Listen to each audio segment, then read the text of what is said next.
This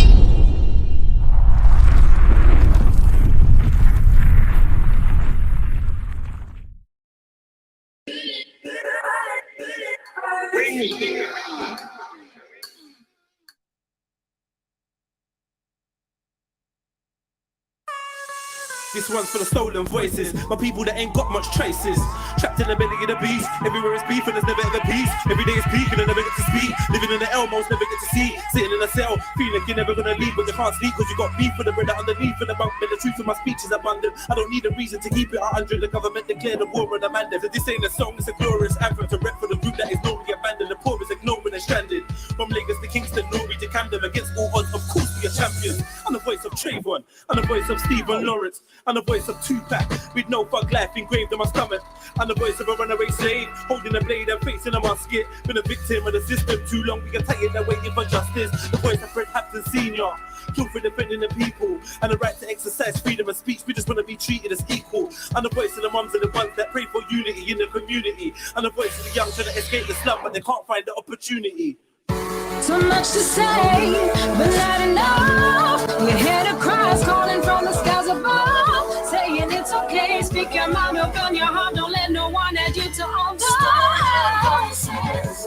We're out of lies when things are rough, cause the truth will exalt you to highs when things are tough. Yeah, you'll be okay, speak your mind, open your heart, don't let no one add you to all the voices.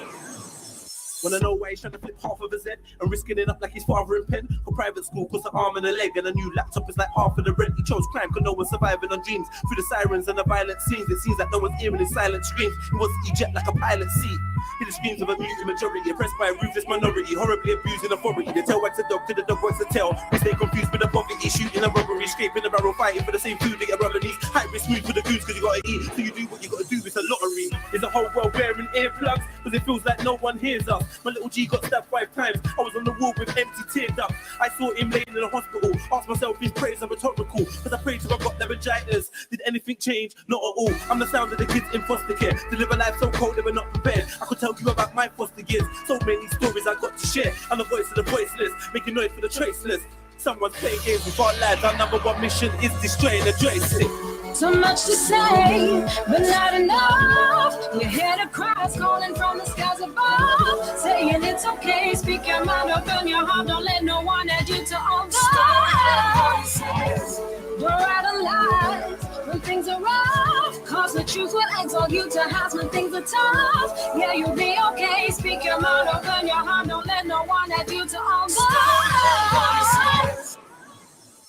voices. Big up, Jed. Is that you? Yeah. Is that you? In the music video, that's big. Depends who's asking. Who's asking? Shalavi. Shalavi. Yeah, that's me, man. Big up yourself. Big up yourself. How yeah, are no, you? I've got a big thing for black positive music. Do you know what I mean? Yeah. Yeah. I started a platform, but I didn't finish it off. Yeah, I like to promote positive music. Big thing for positive music. Say that again, babe. I said I've got a big thing for people that have a big thing for positive music. Come on. I just put out there. You know, I should continue it.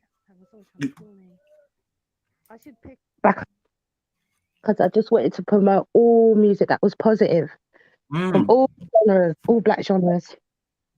That's a great idea, man. Keep it up. Keep it up. So I was just listening to some fella. Fella, yeah. Yeah, fella's my guy. So where are you from then? Where are you from? Where are you hailing from? What do you mean, my heritage? All of it. I'm half Guyanese, half Jamaican, but I'm a Nige Faken. I think I'm Nigerian. I got a lot of I left home quite early, but I've got like a lot of good Nigerian friends. Right. Like when I look back at my life, I think, right, like my Nigerian friends really showed me the way. Do you know what I mean? Big up, Shalavi. Big up, Dupes. Big up, Dupes. How you doing? Yeah, I'm all right. You sure? Yeah. Yesterday I left because it just gets too much when you got 3 or 4 men just shouting over you. I don't mind them having their questions, but if they're not going to allow me to answer, it's pointless. You know. Yeah, but James, I was sorry. Go on. So I was in the chat in it because I emailed Banksy because Mike TV put up Banksy's face. Oh, did he? This video, yeah. Oh my God! So I said Mike I emailed TV Banksy. is something else, isn't he?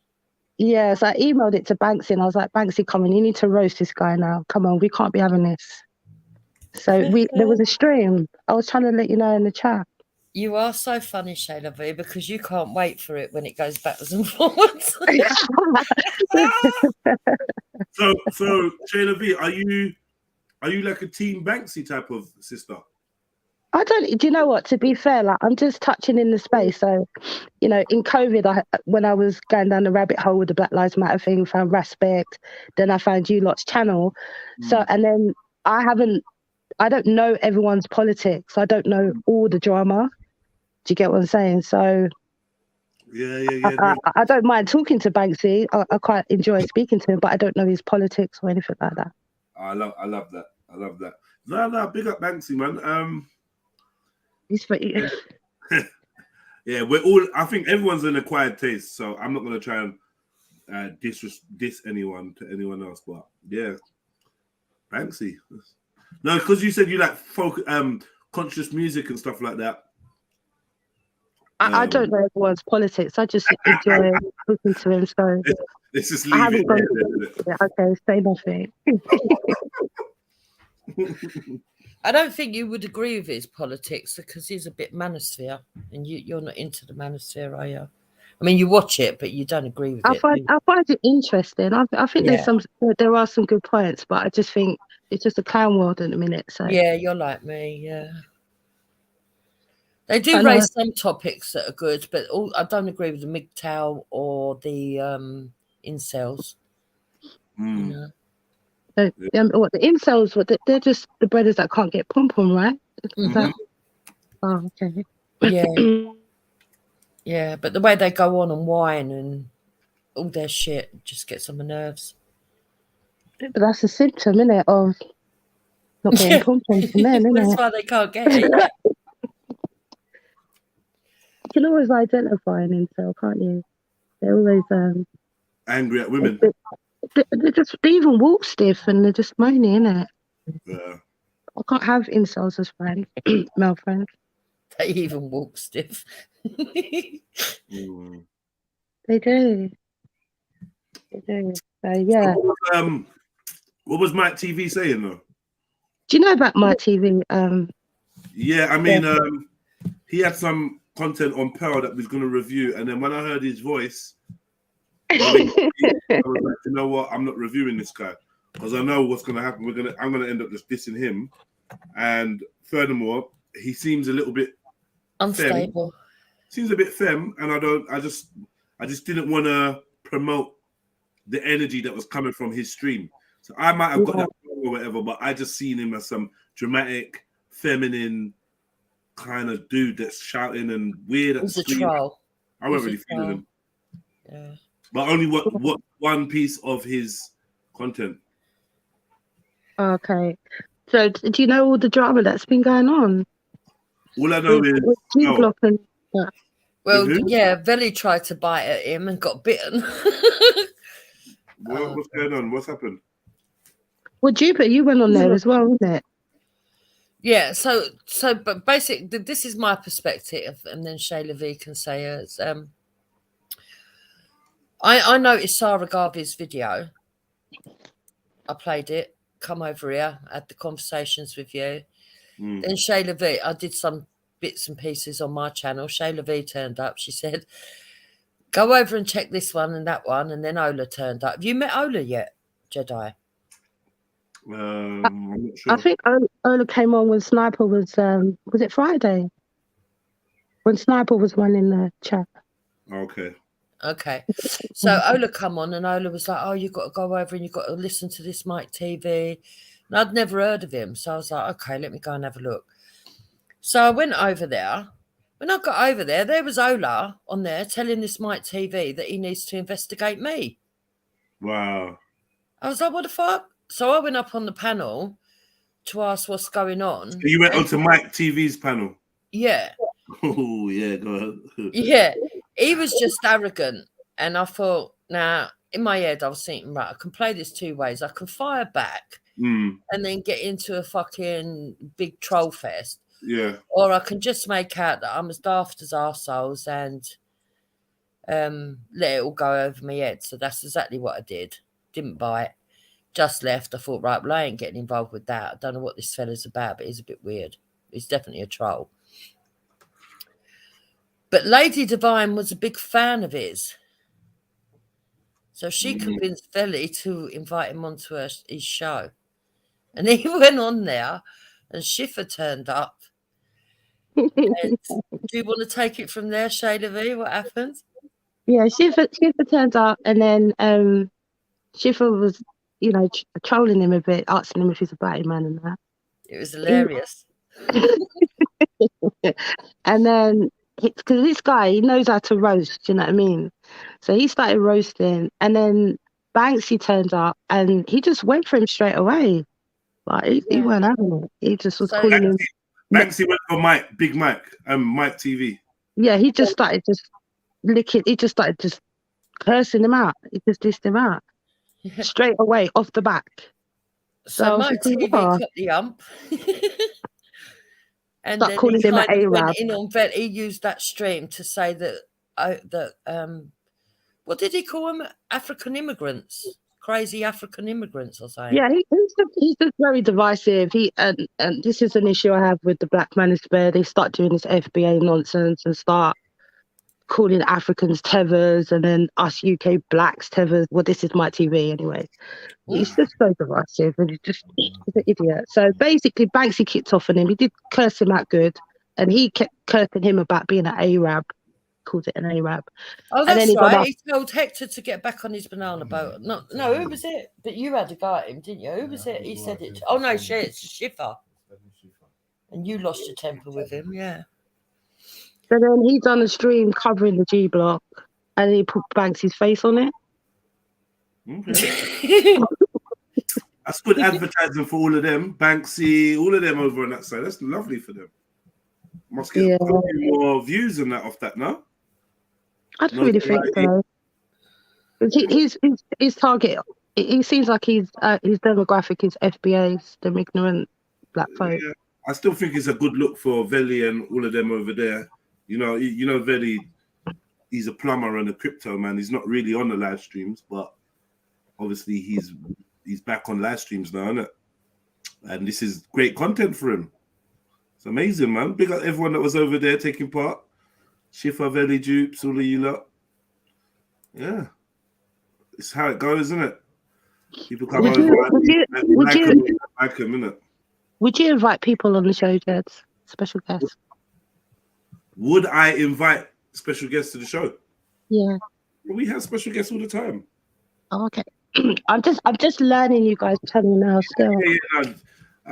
You're probably learning it backwards, but it's all good. You get it. Yeah, I'm learning it Shayla V, you should try it. Well, I don't know, it's up to Jedi, but I think it would be interesting to get Mike TV over here. No, man, Lauren, he's an FBA, he's an idiot, man. No, but they've got people that are foundational Black Americans that come on here.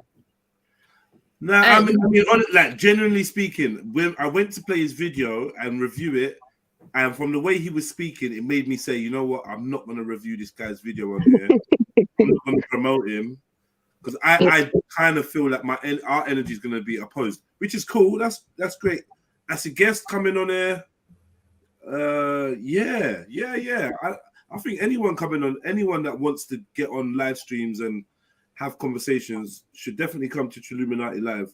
Me personally, I'm not eager to talk to him about foundational Black America. No, allow him, man.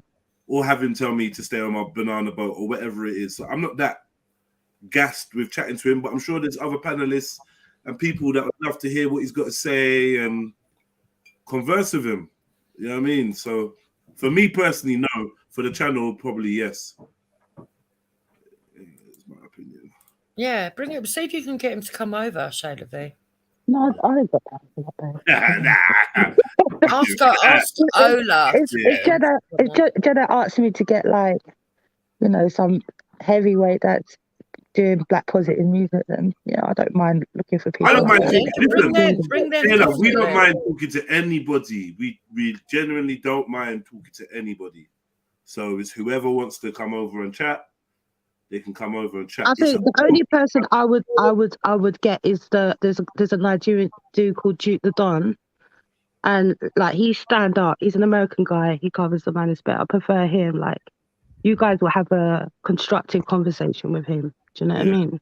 Yeah. Big up, family. But Truly though, Shay, bring all of them, man. Anyone, especially if they got a following, regardless of what their views are. Big up, Cuzzy. Big up. Big up, Jeds. Big up, man. Alright, Because that's the whole point of the panel. drop me an email and see if I can find some interesting people to come on the show. Not only is that the whole point of the panel, sorry, bro, but it's like there's definitely a couple people here that could talk to anyone. And, Jessica, you should bring her over. Have you spoken to her before? Guess who I bumped into yesterday? The same brother that you was Rev. Yeah. I went out to eat food, innit? Yeah. What, as I was walking out the place, yeah. My bits. Okay. Like around the corner from me, I was just like, rah, walked out this Turkish restaurant. Said, I see my man by the door with his little whatever he's dealing with, you know what I mean, his partner or whatever. And I just noticed the dreads in it. Yeah. That they had the green twinge, but he's got a long face as well. So I'm saying, hold on. Was you with S? He's like, what? I was like, S. He was like, oh yeah. I was on the stream the other day, right?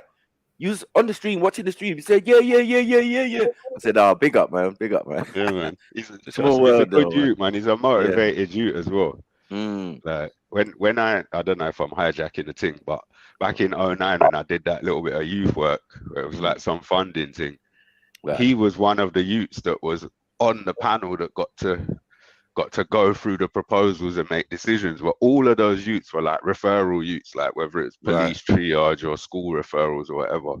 Mm-hmm. He was only about 14, 15 then, but he was on the music thing, hustling. Don't remember if he was working, but he was always trying to do something.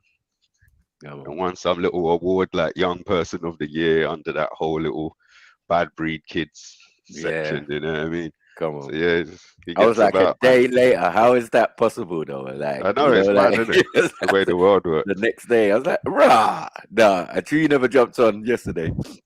I couldn't even mention it because only like a couple hours. Yeah, that I was missing. And then I came back and I was just like, rah. That's the way the world works. It's crazy. He was like, big up, man. Yeah, man. Big up the stream thing and rah. And I was like, yeah. Good. Shayla, put in the private chat. Right. What, the email? Yeah. You just said drop me an email. I was gonna drop me your email. Oh yeah, nah, because I got Afro. I man. don't want them to see it. Message me on Insta. That's always a good look. Message me on Insta, man. REDPILLTRILL, DM me, and then that's the best way. Just man. Thanks. No one wants your email, bro. No one asked for your email, Afro Dance, bro. What are you doing? Let me just say big up to Jess because we missed you this morning, King. Everything. Yeah, he's always doing that, you know. We missed you, King. That should be your tagline, Afro. Pick up the rest of the panel. You good? What up, family? No, big up. The email address should be in the tagline. Khan as well. Yeah, big up, man. So, what was he saying yesterday about you? Like, was telling me about Mike TV and and all of that. Banksy's face getting shown or whatever. Yeah, man. Yeah, I'm gonna be 100% honest with you. Yeah, and I'm sure that everyone that I mention or that I indicate in this statement will probably feel the same way about me. I am bored of all of these people. I'm bored. I fight tooth and nail to separate myself from any other UK speakers corner based fucking live streamers. I don't want the same panelists. I don't want the same moderators. I don't want the same guests. I don't even really overly want to know what they're doing unless it's super entertaining. That's how I feel. because I don't want to share biscuit tins. I'm not interested. I'm literally prepared to go in a completely different Yeah, direction. you're looking for your own angle. That's me. That's what I'm on. I don't want to be involved with these lot or feel like kind of same. Or it's long. It's long. You kind of been transitioning that way anyway. Pause. Been transitioning for years. Yeah. You know what I mean? Get away from it, for years, for the last couple of years, but I mean recently anyway, it's just like just you know, there's been a shift. People are disappearing. In the manosphere circle and whatever and all that, and man, I'll be in the audience clapping you on and celebrating, but I'm not trying to join you, like man. I'm trying to do my own thing in my own, you know, because I always remember whenever I click on, I say to myself, "There's 1 billion people on this app." Yeah. So for there to be 1 billion people and then it ends up being the same 80 people. Recycling, I'm not interested in that. And then you lot share it. I'm keeping your whole network going. Yeah. I'm keeping you lot vibesy. I'm giving you lot. It's long. I'm going over here. I also want to. You know what they're doing, Jez? Though we've got some selfish viewers as well. They want to keep it to themselves. That's all they do. Share it. I beg. Share it. Sometimes I don't know if it's necessarily selfish. It's like Wakanda. It's Wakanda. They're on there telling the truth, Snaps. Fuck that. Yeah, I think the earth might be flat. I don't want that. And they're saying all these things. You can't say and they don't want their people to know this is. You can't say, join to your work colleagues. Log into this, listen to me, have a right to the government. Or explode or give my views on physical chastisement for children. They can't. I think it's more that than anything. I think that's most of and even the ones who don't jump on, even the listeners, they just might not want others to hear what they listen to. I got friends like that, definitely. I just don't, I shouldn't say I don't get it, but I believe that's a lot of the thing behind it. But people, man, you got to have courage, man. You can change the world by letting people know who you really are. It's true, man. It's true. Listen, what hurts me is there's probably a lot of people who don't even have a YouTube account. So, you know, like pressing the like button, it becomes impossible because you haven't signed in. It's just like, I'm not signed in on my phone. Well, sign in, motherfucker, now. I made them do it while I'm standing with them. Like, How you gonna take, man? I'm waiting. How you gonna take the show? If you ain't even signed into YouTube, like, fix up, man. How old are you? So moving forward, Afro, how you doing, brother? I'm good, King. How you feel? Not bad, G. Not bad. Sir. Not really. And this will be brief. All I wanted to come up and say is this will be brief. Mike TV. One thing I do respect about him, he's a part. Here we go. He's a part of the Reparations initiative. And one thing that we can team up. Well, let me just say this. It'll be brief. One thing that Trilluminati and Mike TV can team up on is the Descendants of UK Slaves initiative. Really, that's one thing that we can have in common and agreement on between the Afro diaspora. Hold on, Afro. I've got a question because I've been away for a couple of days. Based on your last statement, it sounds like you were able to get Trilluminati Live, the brand, to agree to join up with Descendants of UK Slaves. Yeah, that's my point. Yeah, so let's just unify with Mike TV. Oh, you did it. You did it. Nah, he never. Shit. You're hilarious. You got the brand to agree to sign to it. The brand, the whole brand. Man, you just see Afro TV, man. He's very slick, you know, and he'll draw you into subjects. The thing is, Afro, you're a smart dude, I don't want to man. get drawn into a subject, but I feel like I have to and ask. I don't know who the UK descendants. What did you call it? UK Descendants of UK slaves. Yeah, Descendants of UK slaves. So that would be Jamaicans, people from Barbados, African Americans, Trinidadians, etc. Ah, okay. This is a you lot issue then. Go on, S. Definitely. Yeah, we got to team up. That's you. We got to team up. Bro. I'm down. Just get that legislation sent over to me. Send me the application form for the fraternal orders. I've got to join in that. I'm done. And look, you got my email. I put my email in the back chat. Let's link up. I know your email off by heart, bro. What in the light-skin knowledge? From watching the stream. AfroDiasporaNews@gmail.com. Is that correct? Yes, sir. Yes, sir. That's it. There you go. Off by heart. Yeah, because you rich in that email. Soon you'll have your own pidgin. You'll have your own language in that. Okay. So, I mean, Shayla, are you interested in joining the descendants of UK slaves movement?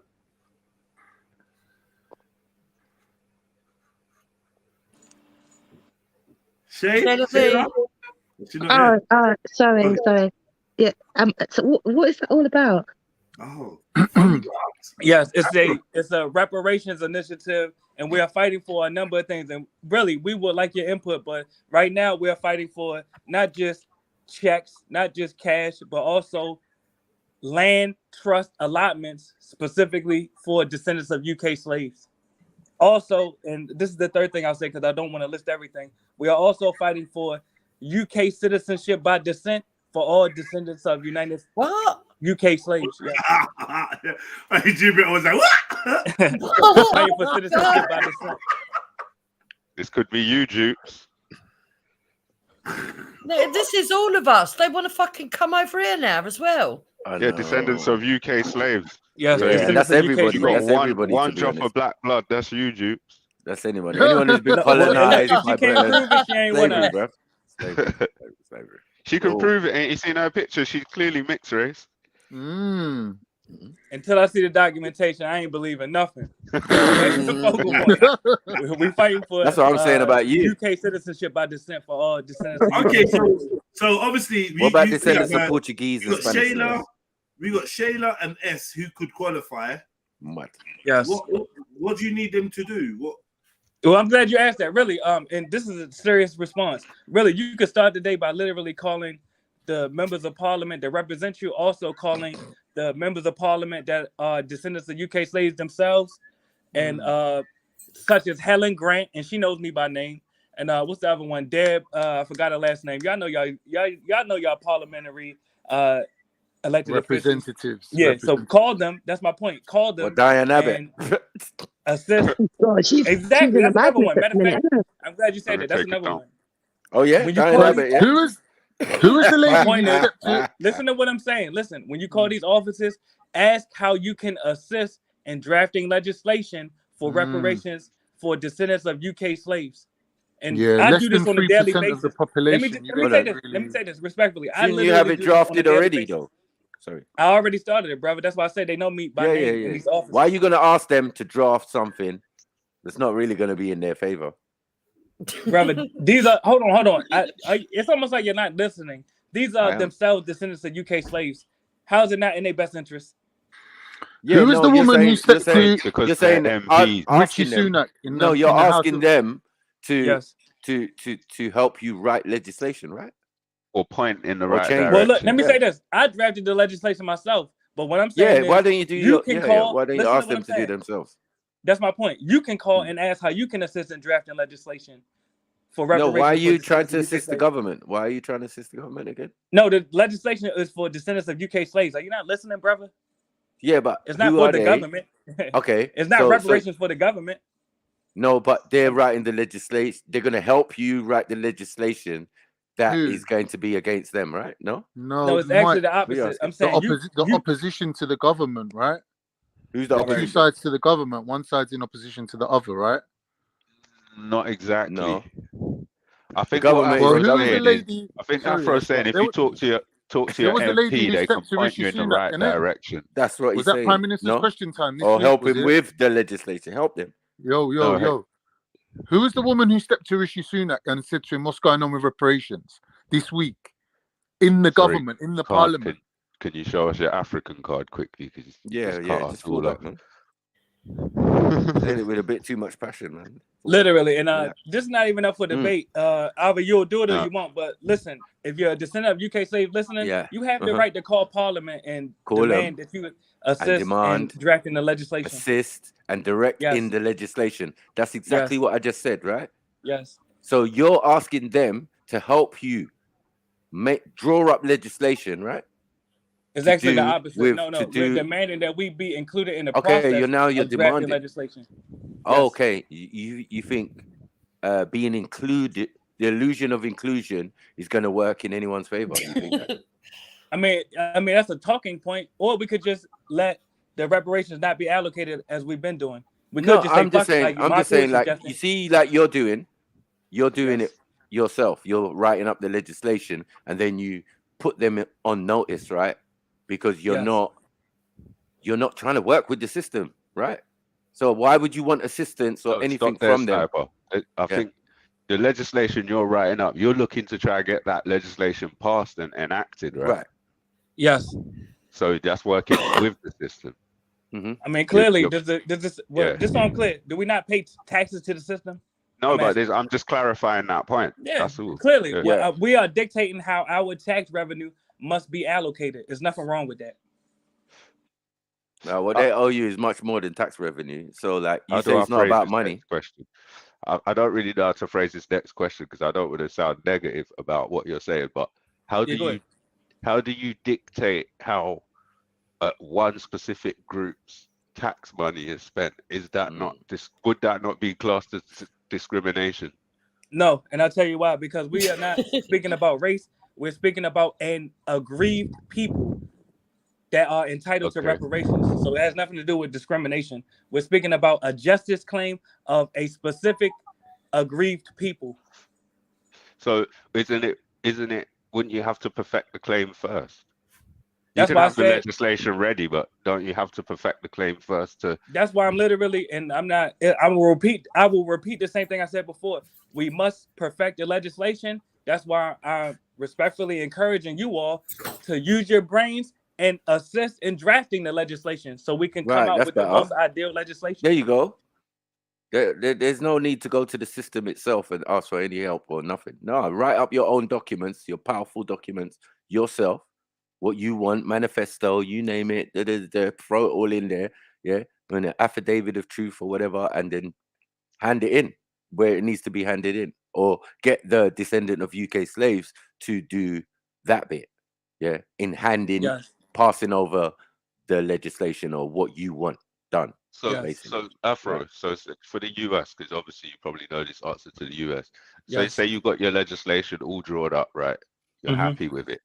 Do you now have to like get your claim for the aggrieved parties? Do you have to get that ratified in like the Supreme Court or something? I mean, that's one measure, but usually it'll go through Congress and Senate. Usually, but see, my bad. Go ahead.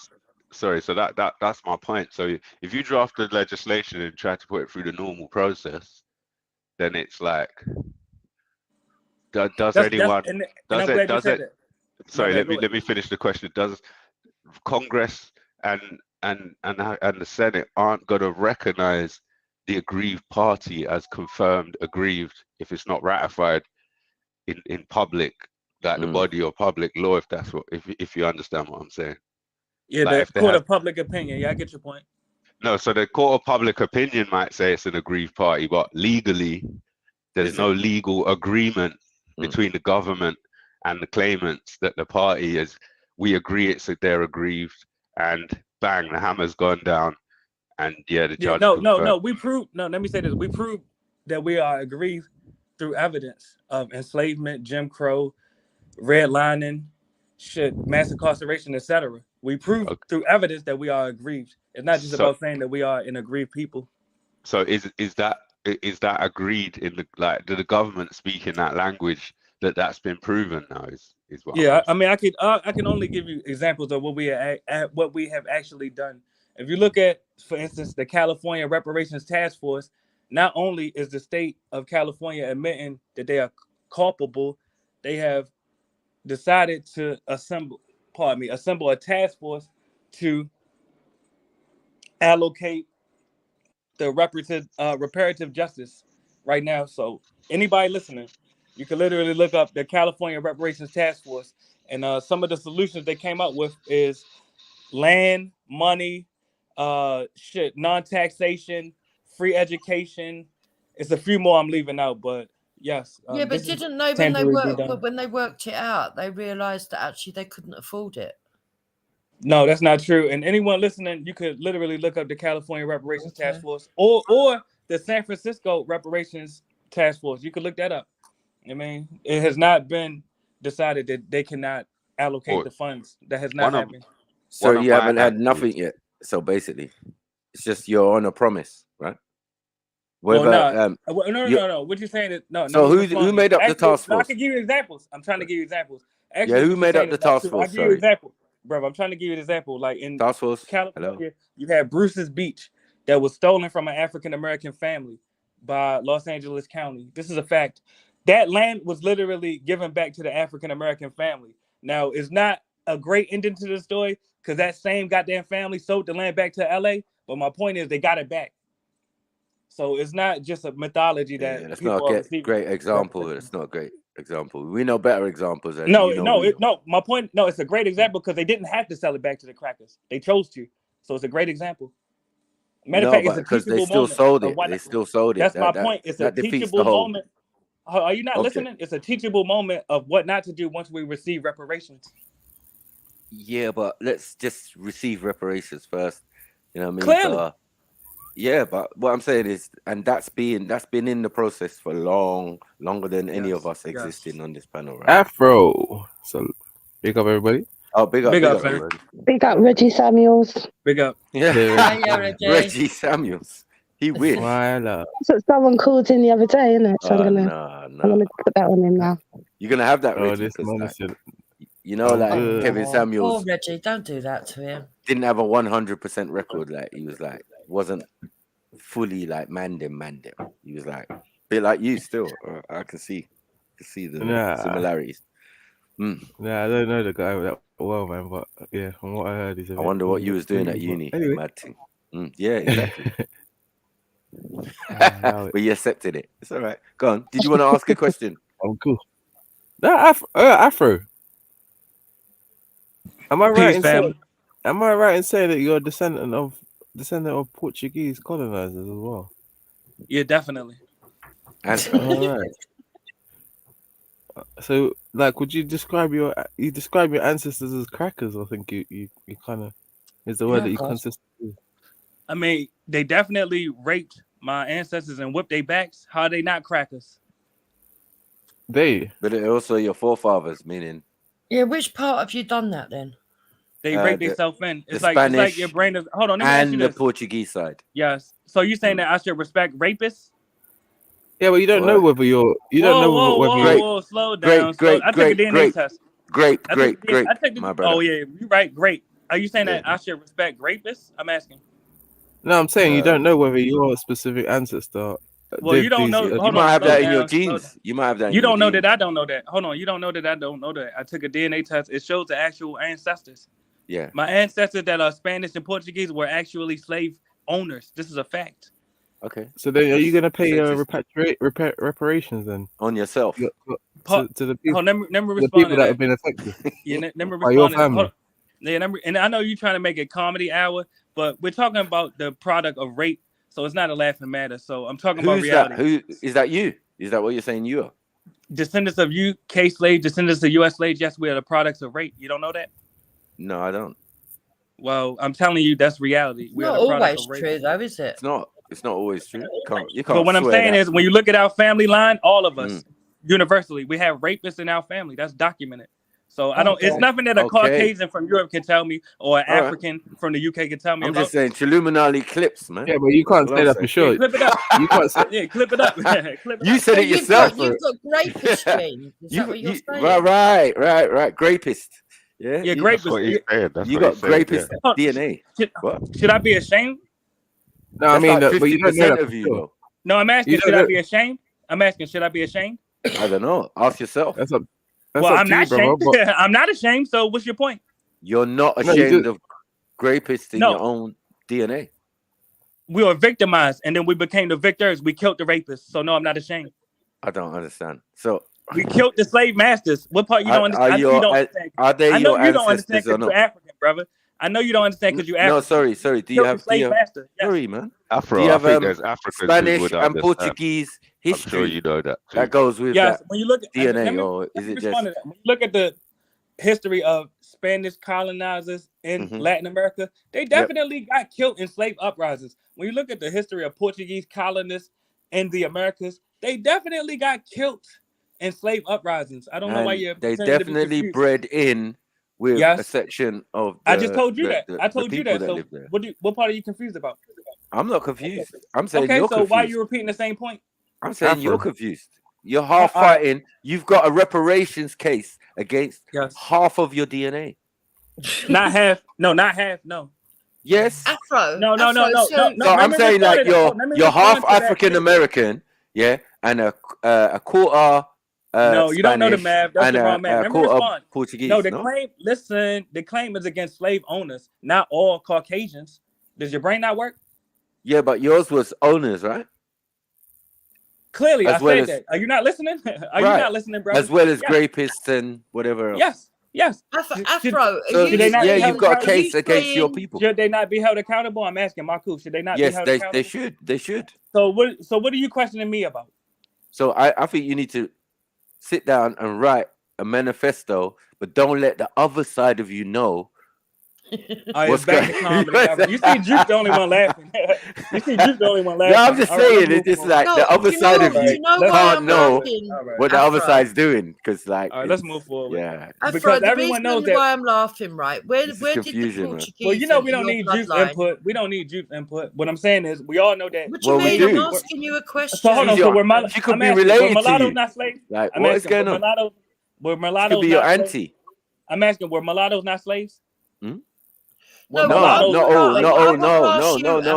said no? No. All right, well, you're ignorant. You don't know history. Come on, bro. We can move forward. The mulattoes was in the house, were they not? Were they not slaves? Were they in the house? They was in the field and in the house. Right. The reason why they like hold on. The reason why they light skin is because Massa. I'll give you an example. Nat Turner. Excuse me. Nat Turner was light skinned. He was in the field and he killed crackers. What's your point? He killed more crackers than you. I'm saying like. Checkmate. Nat Turner killed more crackers than you. No. Malcolm X stood up the more crackers than you. Huey P. Newton stood up the more crackers than you. I'm naming mulattoes right now. Huey P. Newton stood up the more crackers than you. Afro, when you say Malcolm X stood up the more crackers than you. It's in your family DNA, right? And you say that it's on record. Are you talking about you specifically, or are you talking generally? Well, I was speaking about myself specifically, but when African Americans in general, when we take DNA tests, yes, 23andMe, and I don't even want to shout that company out, but they will show you the actual slave masters in your family. Yes. So they showed you that you've got rapist DNA. They showed you. Yes. So you've got I knew that. Hold on, let me say. Hold on, slow down. Jukes, hold on, wait. They showed you that. How can they show you that? Hold on. Let me respond to my. When DNA only gives you location. Hold on, your brain's not working. I knew that before I took the DNA test, nigga.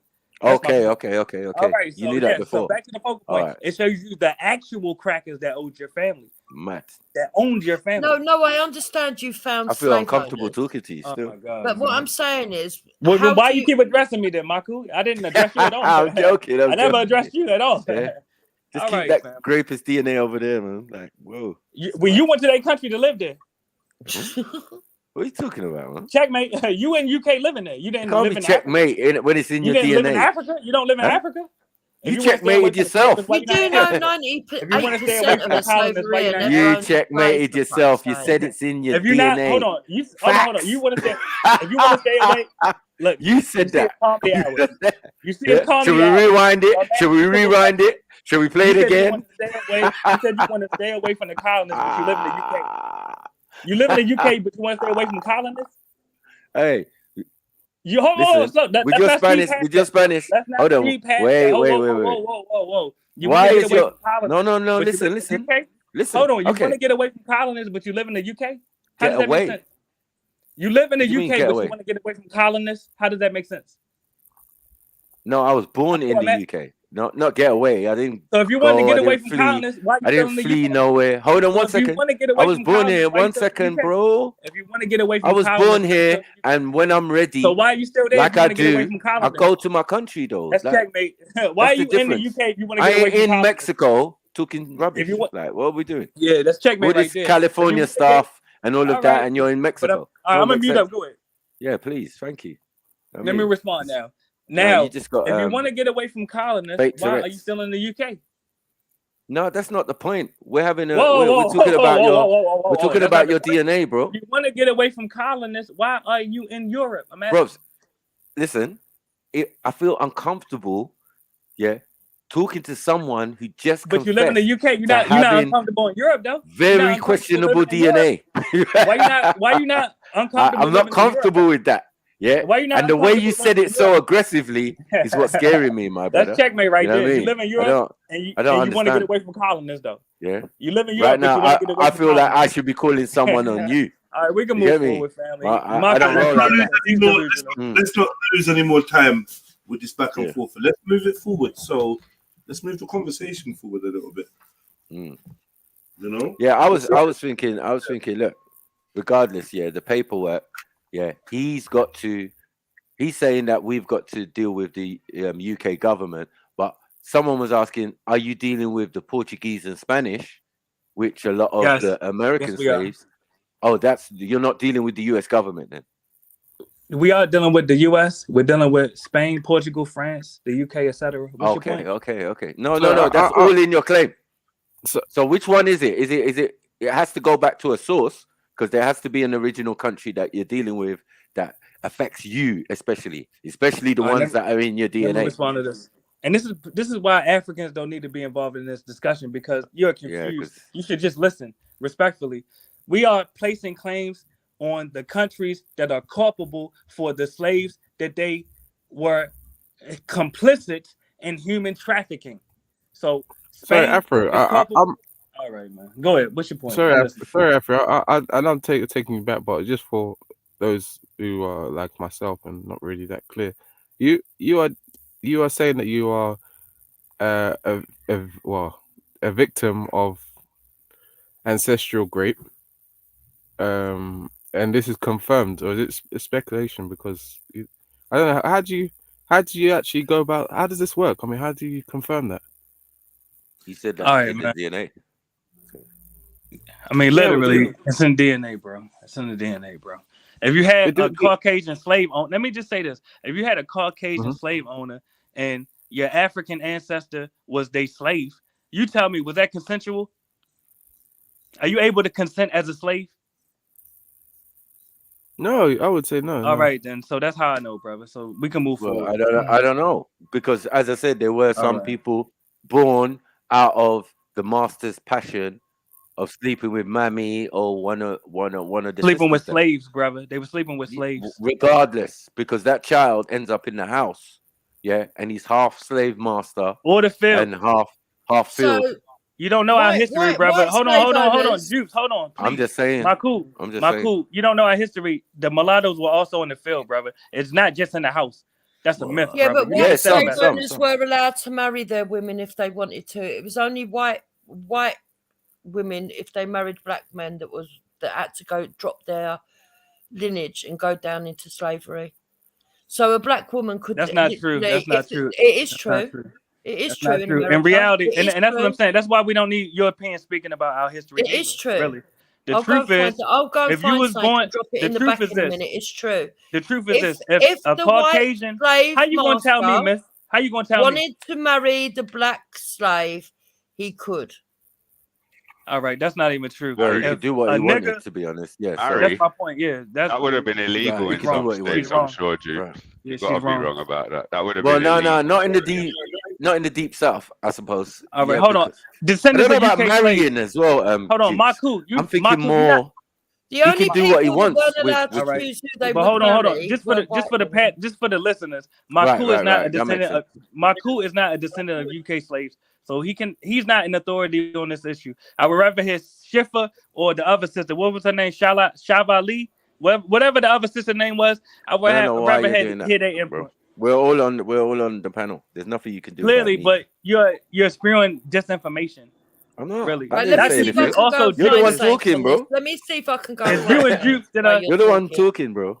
Chatty Well, shit. no, we're having a conversation. Are you missing Okay, that? We could so rewind the then- tape. It's not just So me talking. what's it got to do with me? Just like relax, man. Well, look how much input you giving in, and you're wrong, brother. You're looking for Shifo. Literally. He's not on the panel. Reggie's All right, here. clearly, Other people I'm are looking here, for like, any but descendant of we're UK all slaves trying to speak to up. what? Anyway, Oh, it looks like I'm You the don't only even descendant of UK slaves still here. All right, so you're yeah. not a descendant of UK Back to the slaves. focal You're point. a All right, descendant. Marco, it's not comedy hour, brother. Really. No, I'm just All saying is- you're a descendant of Spanish and Portuguese slaves, right? Not just them, but yeah, you heard me tell Okay. you that information. So what part? Are you Yeah, but I'm confused just about? saying it makes sense because it's in your DNA, right? And you're Yes. saying how it got there. You're Yes. claiming how it got there, right? And we Yes. understand that. So I'm saying, is there a claim? You're saying that you've got a claim that encompasses all of those oppressors, even UK. You're literally not listening. No, I literally because you said know we that have the claims UK. against One each second. nation. One I second. said we have claims against each nation. What part are you confused about, brother? Well, you can't really because it would make Whoa, sense. all right. You No, can't no, tell hold us on. that, brother. One How second, can you tell one us? second, one You're not us. 1 second. I'm just saying right, that if the US government is culpable, yeah, it's only going to be a short period between it beginning and when the government itself got formed, right? Brother, you heard me say that on the same podcast, brother. So Right, what's but your I'm point? just saying that's in the north, right? But in the south is a different confederate. That's I not don't even just in know, the South, right? brother. What you're saying That's a is wrong, different brother. where there's more The South, plantation. hold on, slow down. The South is a part of the Union. You don't know that? Yeah, but was there slavery in the north, right? Where the Yes. government and all of that Yes. was? Are you Yes. all right? Sorry. Yes. Excuse I'll me. give you an example. New York, I'll give you an example. All If right. anyone could look this up, Long Island, New York, literally had the highest slave population above the Mason-Dixon line. Anyone could look this up. That's in New York, brother. Okay. So yes, there And was the rest slaves of in it. the Hold north. on. Wait. So there were what? There more free black people in the north than there were in the south. Even that is debatable. Really, that's debatable. You could say Yeah, proportionally. we can debate about it, but Yeah, that's is that that's debatable. not what is said? Huh? What it said is not the truth, brother. We're talking about reality. Okay. No, I'm just saying. Well, we don't know reality because none of us were there. But well, no, we do know that there's hold documented on, my slaves. brother. But we're talking about reality. It's documents hold of on, the hold on. slaves that were enslaved in New York. I'm in saying Connecticut, in Rhode Island. the point that they're trying to make, right, is that with what it got abolished with under what president? Abraham Lincoln or who? Yeah, Lincoln. Right. So I'm saying he was like maybe the first or second president or whatever, right? So I'm saying you off with that, but go ahead, man.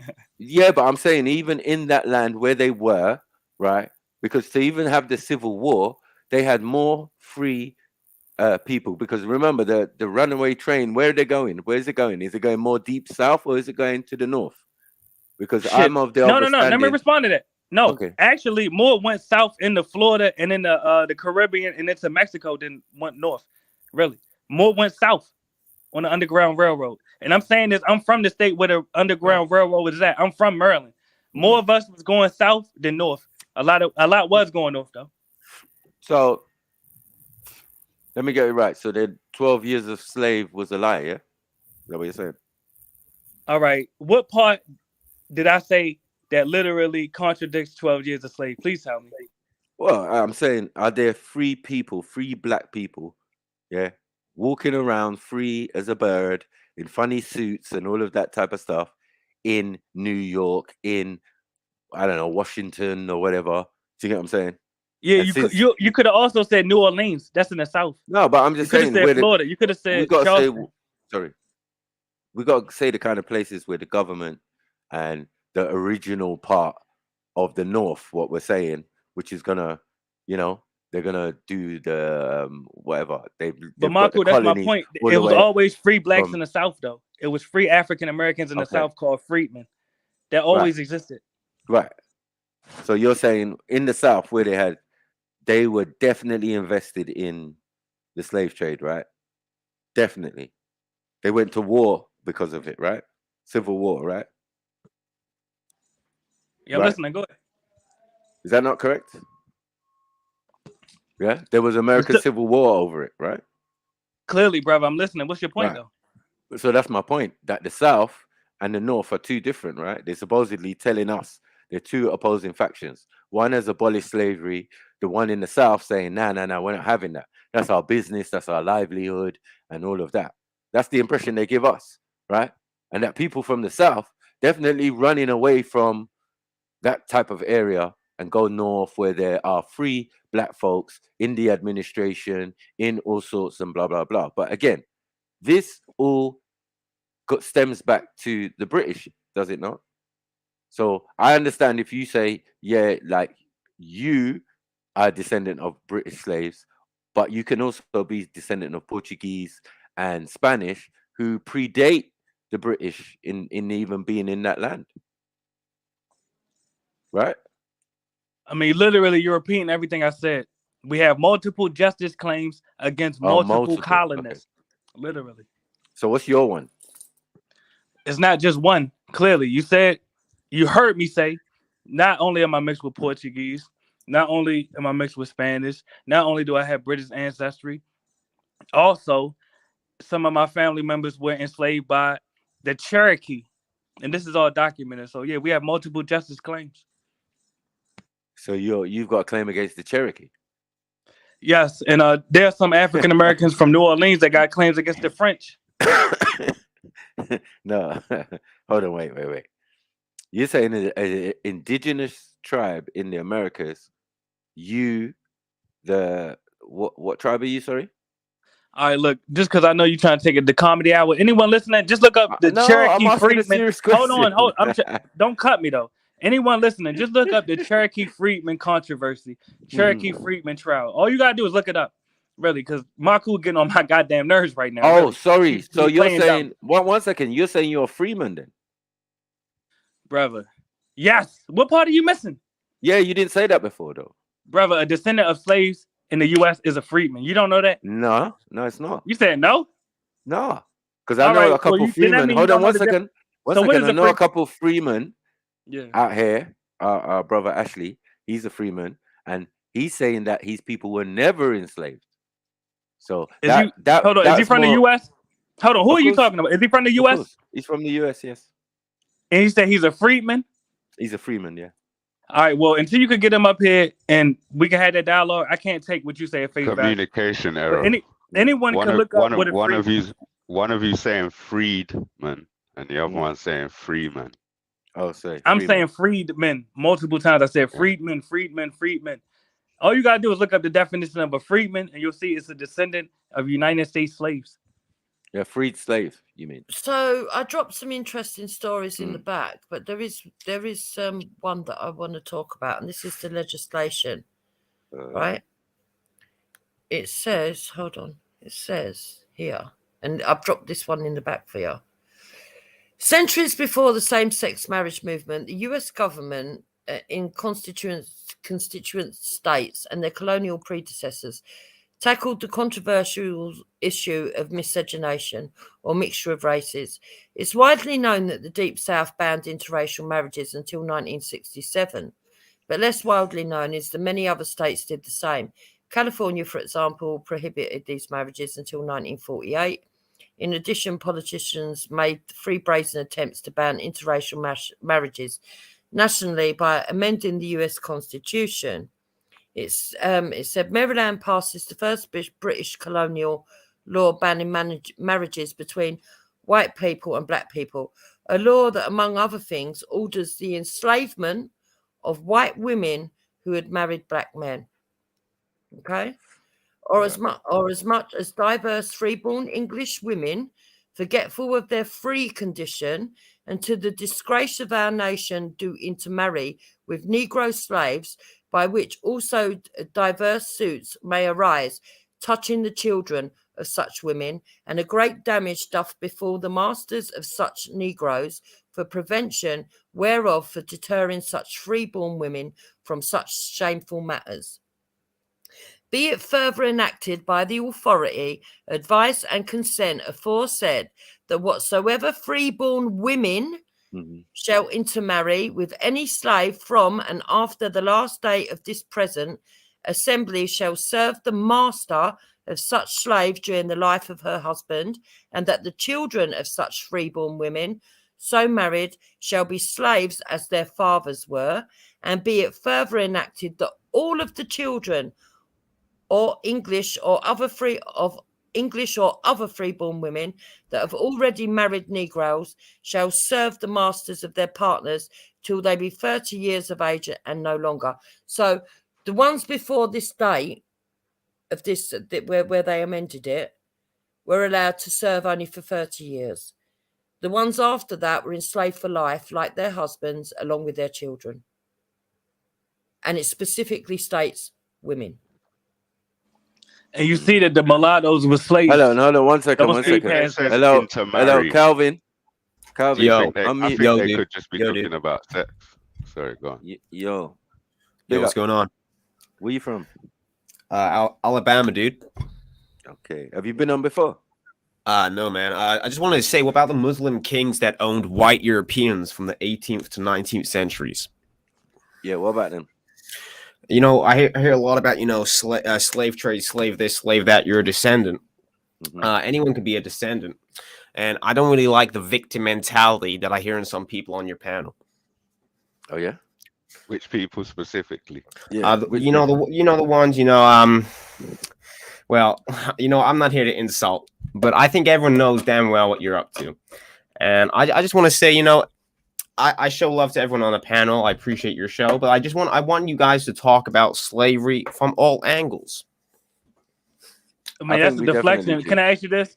The fact that we fought our way off slave plantations, doesn't that mean we are the victors and not the victims? I never called victims. If we were victims, I say you have a victim mentality. I don't think you should be chained up. You think I should have you? I don't think that. That's disgusting. So no, you brought up the victim mentality. I'm asking. Yeah, that some people on the panel have. White Europeans were in fact slaves by Muslim kings. Why don't we know that. That's the deflection. Yes, we know that. What's your point? Confront it. You don't ever talk about it, so confront it. Well, we're not Caucasians, brother. We're speaking about our history, brother. Why are you cheerleading for Caucasians? Let them fight for their retribution. We are fighting for ours. Now you're dividing people, Caucasian, African. We're all children of God. That's science. No, that's science. And it shows that deep down you're a racist. You're a racist. You want to separate whites and blacks, and it's sad. And you're a victim. You think you're a victim. Hold on. So we acknowledge reality. That's racist. Speak one at a time. Exactly. So when we acknowledge reality, that makes us racist to acknowledge that there are genetic differences between different. No. Okay. So what are you crying about? Well, 1 second, sir. Yeah. And I didn't realize he's a Caucasian. That's why he crying about. Yeah, I'm also British. I'm not actually. I'm not a bomber too. Why are you telling us to fight for your cause? Why are you not standing up against the Muslims that enslaved your ancestors? I don't like the Muslim kings that enslaved the whites. No, I don't like them. Okay, so address that. That's not our job. But that's not our job to speak about what you went through. We don't care. No, you don't. Right? You know, you're in your mind, you're a victim. You feel sorry for yourself. No, we killed the crackers. I literally got ancestors that killed crackers as well. I mean, I've not come up here calling you the N-word. I see you as a child of God. No, we victimized your ancestors. Are you not listening? We killed slave masters. Like I've proved to you, some of the mixed race, some of your genetics may have come from enslaved white men. And we bred the Caucasian out. That's why I'm clearly of African descent now. That's ridiculous. So I'm just asking why Calvin, why he don't have the cojones to address the Arabians that enslaved his ancestors? Why is he asking us to cry for his people? That has nothing to do with us. That has nothing to do with us. You asking us why we won't talk about the white enslavement? We don't give a fuck. That's why we ain't talking about it, bitch. Why you not talking about it? Well, you're saying that you've got mixed race in your blood. Afro, you can construct the argument better than that, man. Come on, man. I constructed it pretty. Oh no, I constructed it perfectly. I constructed it perfectly. He has no rebuttal. Hold on, Juke. You're in the way right now. You see, he has no rebuttal. I'm asking a simple question. Why are you crying about us not acknowledging the enslavement that you allegedly went through and your ancestors went through? I've never been enslaved, nor have you. You've never been enslaved, nor have I. Next. I'm speaking about your ancestors, bitch. Why are you crying about us not acknowledging? I come from Barbadian ancestors. I'm Scottish, English, Welsh, Barbadian. I come from. Yeah, so why are you bringing up Caucasian enslavement? I just want to know why you won't discuss it, why you won't confront that. I mean, because we don't care. Because we don't care. That's why. Hold on, let me answer that. Because we don't care. Very emotional, sir. No, I'm actually the opposite of emotional. We don't care. Karen would be emotional. Afro. He could be your cousin. Let him respond. Wait, sorry, Afro, just wait. One sec, bro. Y'all trying to protect the cracker. Let's get him. Let's get at him. Let the cracker respond. Let the cracker respond. Why you got to use slurs for? Why you got to use slurs for, you shallow-minded individual? You see? Bro, just let Embarrassing me us, say something. Afro, man. All right, go ahead, Calvin. Let me say something. I don't have to talk to Afro. Yeah, you should now. You don't have no response. All right, you brother. use slurs because you're shallow-minded, you're racist, and you have hate. No, you're crying. You're crying because y'all got enslaved by Arabians. You ain't do shit about it. You crying because y'all got enslaved by Arabians. You won't do shit about it. Now Arabians taking over the UK and Africans. You think I'm happy about it, sir? Yes, I'm very happy about it. Y'all colonize us, we colonizing you. Fuck you. You're a minority in your own country. Who have I colonized? Well, let's talk about it. The UK, and I'm glad you brought it up. When we talk about the UK government, the descendants of UK slaves, that was the focal point that you attempted to deflect away from. Now, we're speaking about the descendants of UK slaves that were enslaved by not just English, also Irish, also Scottish, also Welsh. Yes, you are complicit in colonization. That's why I don't give a fuck if you are now a minority. You're a minority in your own ancestral nation, which is the UK. Fuck Who have I colonized? That's karma. That's karma. You're being colonized right now. It's your karma. I mean, answer the question, sir. You're a hypocrite. Who have I colonized? I'll give you an example. Y'all colonized the US. Y'all colonized. Who have I colonized? Y'all colonized Jamaica. Y'all colonized Trinidad. Y'all colonized Barbados. Y'all colonized Hong Kong. You niggas went to India. I could keep listening. This Africa is what the UK did. British This is what the UK did. Africa was and the Scottish worked for them. Empire. The Scottish worked for the British. The Scottish worked for the British. Did they not? Very emotional person. I'm talking about facts. Afro. No, you trying to save this crack of life, please. No, I'm just trying to save no one's life, bro. I'm trying to save the stream, bro. Listen to what I'm saying. No, people can hear, bro. Listen, people can't hear if you're all talking. Yeah, you got to take turns, bro. All right, make your point. Go ahead. You know how it goes. Bro. Yeah. I mean, I was the one talking. Then y'all jumped in to save the cracker. But go ahead, make your point. No, you're both talking at the same time. Yeah, I'm listening. Go ahead. When you pass the mic to him, let him run with the mic till he stops. Then you go. He said he don't want to talk to me. I'm passing the mic to you, brother. Go ahead. No. Say what you're saying. Just take turns, bro. I said everything, brother. I'm done. Take time, Afro, so we can all get to hear the gems you're dropping. Come on, man. Forgive me. What I've done is I've brought up a simple topic, and Afro here is very emotional. He can't talk to me without shouting over me and using slurs. He's got nothing good to say. He won't actually talk about the topic at hand. He'd rather claim that I've colonized people. Who have I colonized, Afro? All right, can I respond to that without being cut off? I never cut you off, so continue. All right, I spoke about the UK. Is Scotland now part of the UK? Yes, who have I colonized? Answer the question. Well, did you not hear me list the nations that the UK has colonized? I haven't heard you answer my question. Who have I personally colonized that you accuse me of colonizing? Who have I colonized? Listen, for the panelists and the listeners, I'll repeat the list of countries again. The UK has colonized Canada. The UK has colonized the US. The UK has colonized Jamaica. The UK has colonized Bahamas. The UK has colonized Barbados. The UK has colonized Hong Kong. The UK has colonized India. The UK has colonized Guyana, and I could keep listing nations. Hey, you could, but you can't answer the question. Who have I personally colonized that you accuse me of colonizing? Do you want to apologize, or do you want to answer who I've colonized, sir? Well, I definitely won't apologize. You're a member of a ethnic group and nation, and that's why you are receiving the karma so you're as a collective. You're a racist. Just say it proud. I didn't even mention any race. Hold on, you're being emotional now. I said nothing about any race. I mentioned your nation. Do you know the difference between race and nationality? You called me a cracker. That's a racial slur. Yeah, no. No, let me respond. I called you a cracker because, yes, you are a colonist. I'll ask again. Who have I colonized, sir? You won't answer the question. I just listed all the nations. I listed all the nations. Colonized? I listed all the nations. You are a member of a colonial. I've colonized 0, sir. So you're a fool. Right, you're emotional. You're choosing to be delusional. Down at your heart, you're a hateful racist. Just say it. No, I don't hate Caucasians at all. I'm just glad that the future of Caucasians is mulattoes. Really. Your kids gonna look more like me than you.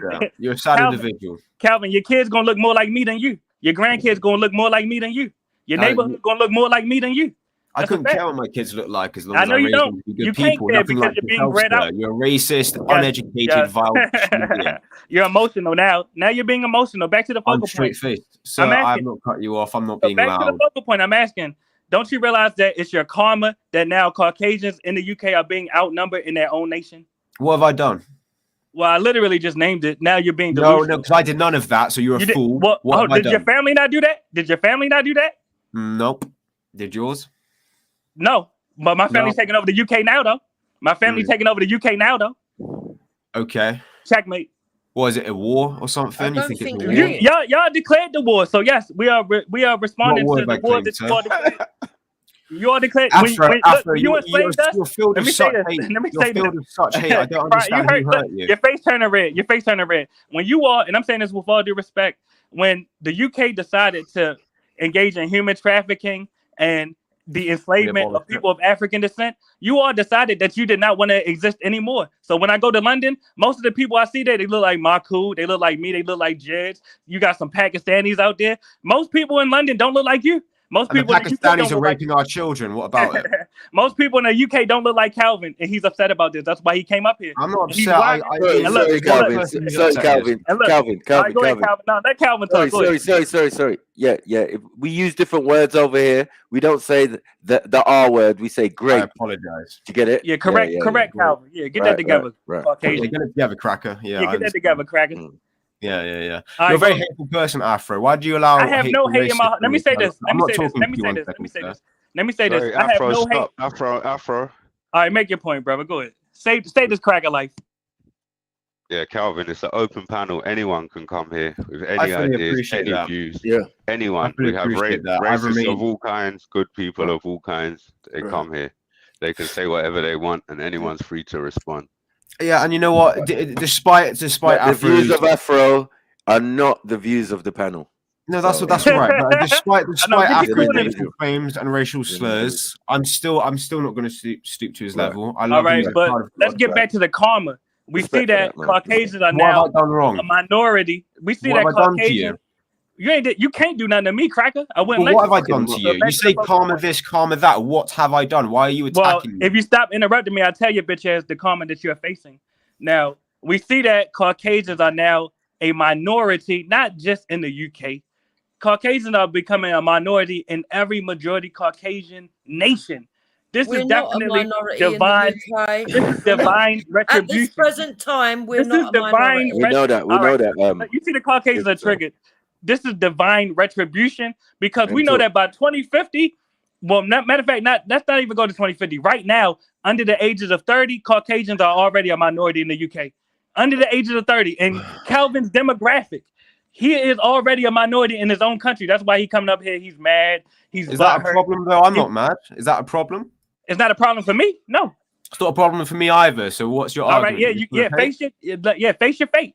You can't do nothing about it, so you better accept it. I mean, I'm just shocked at how hateful you are. You're full of hate. Let me say this: the UK is a mulatto nation, and I'm very proud of that. As a mulatto, I'm proud of that. That's right. I think where are you from, sir? Well, literally, I'm from the States. You're from the States. What state? Yes, I'm from Maryland. Maryland. Are you still in Maryland right now? No, I'm in Latin America right now. I got real estate in Mexico. I'm in Puerto Rico right now, though. Why'd you leave Maryland? Well, USA is better than South America. Well, I'm glad you asked me this question. I came to buy real estate in Latin America because the US is being flooded by Latinos. So I figured we got to get even. So I got to come to their land and buy real estate in their countries.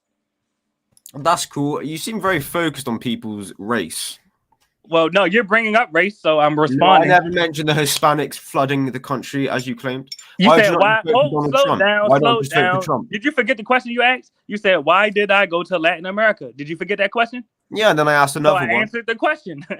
Yeah, you want me to lie to you? What's the problem? Why you're very emotional, sir? You're full of hate. That's you. I'm just asking you basic questions. What I'm saying. Sir. Let me just say this: you mad I found the chinks in your armor, so you looking for chinks in my armor? I don't have none. No, sir. No, I'm not. I'm just asking you a question. I'm sorry you get so emotional about it. Female. You got any more questions?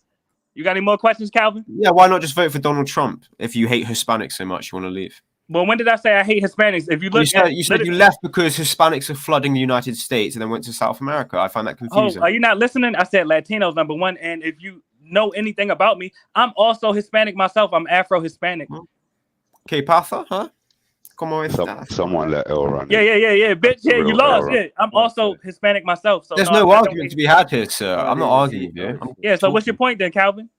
I'm just talking to you. Why are you so angry? Well, you know I don't want to talk to you. So if you got any questions, we can get them out the way. If not, address the other panelists. Go. How old are you? Oh, servus. I know servus. Calvin hurt. Listen, why you not addressing the Arabians that enslaved your ancestors? That's what you brought up when you came up here.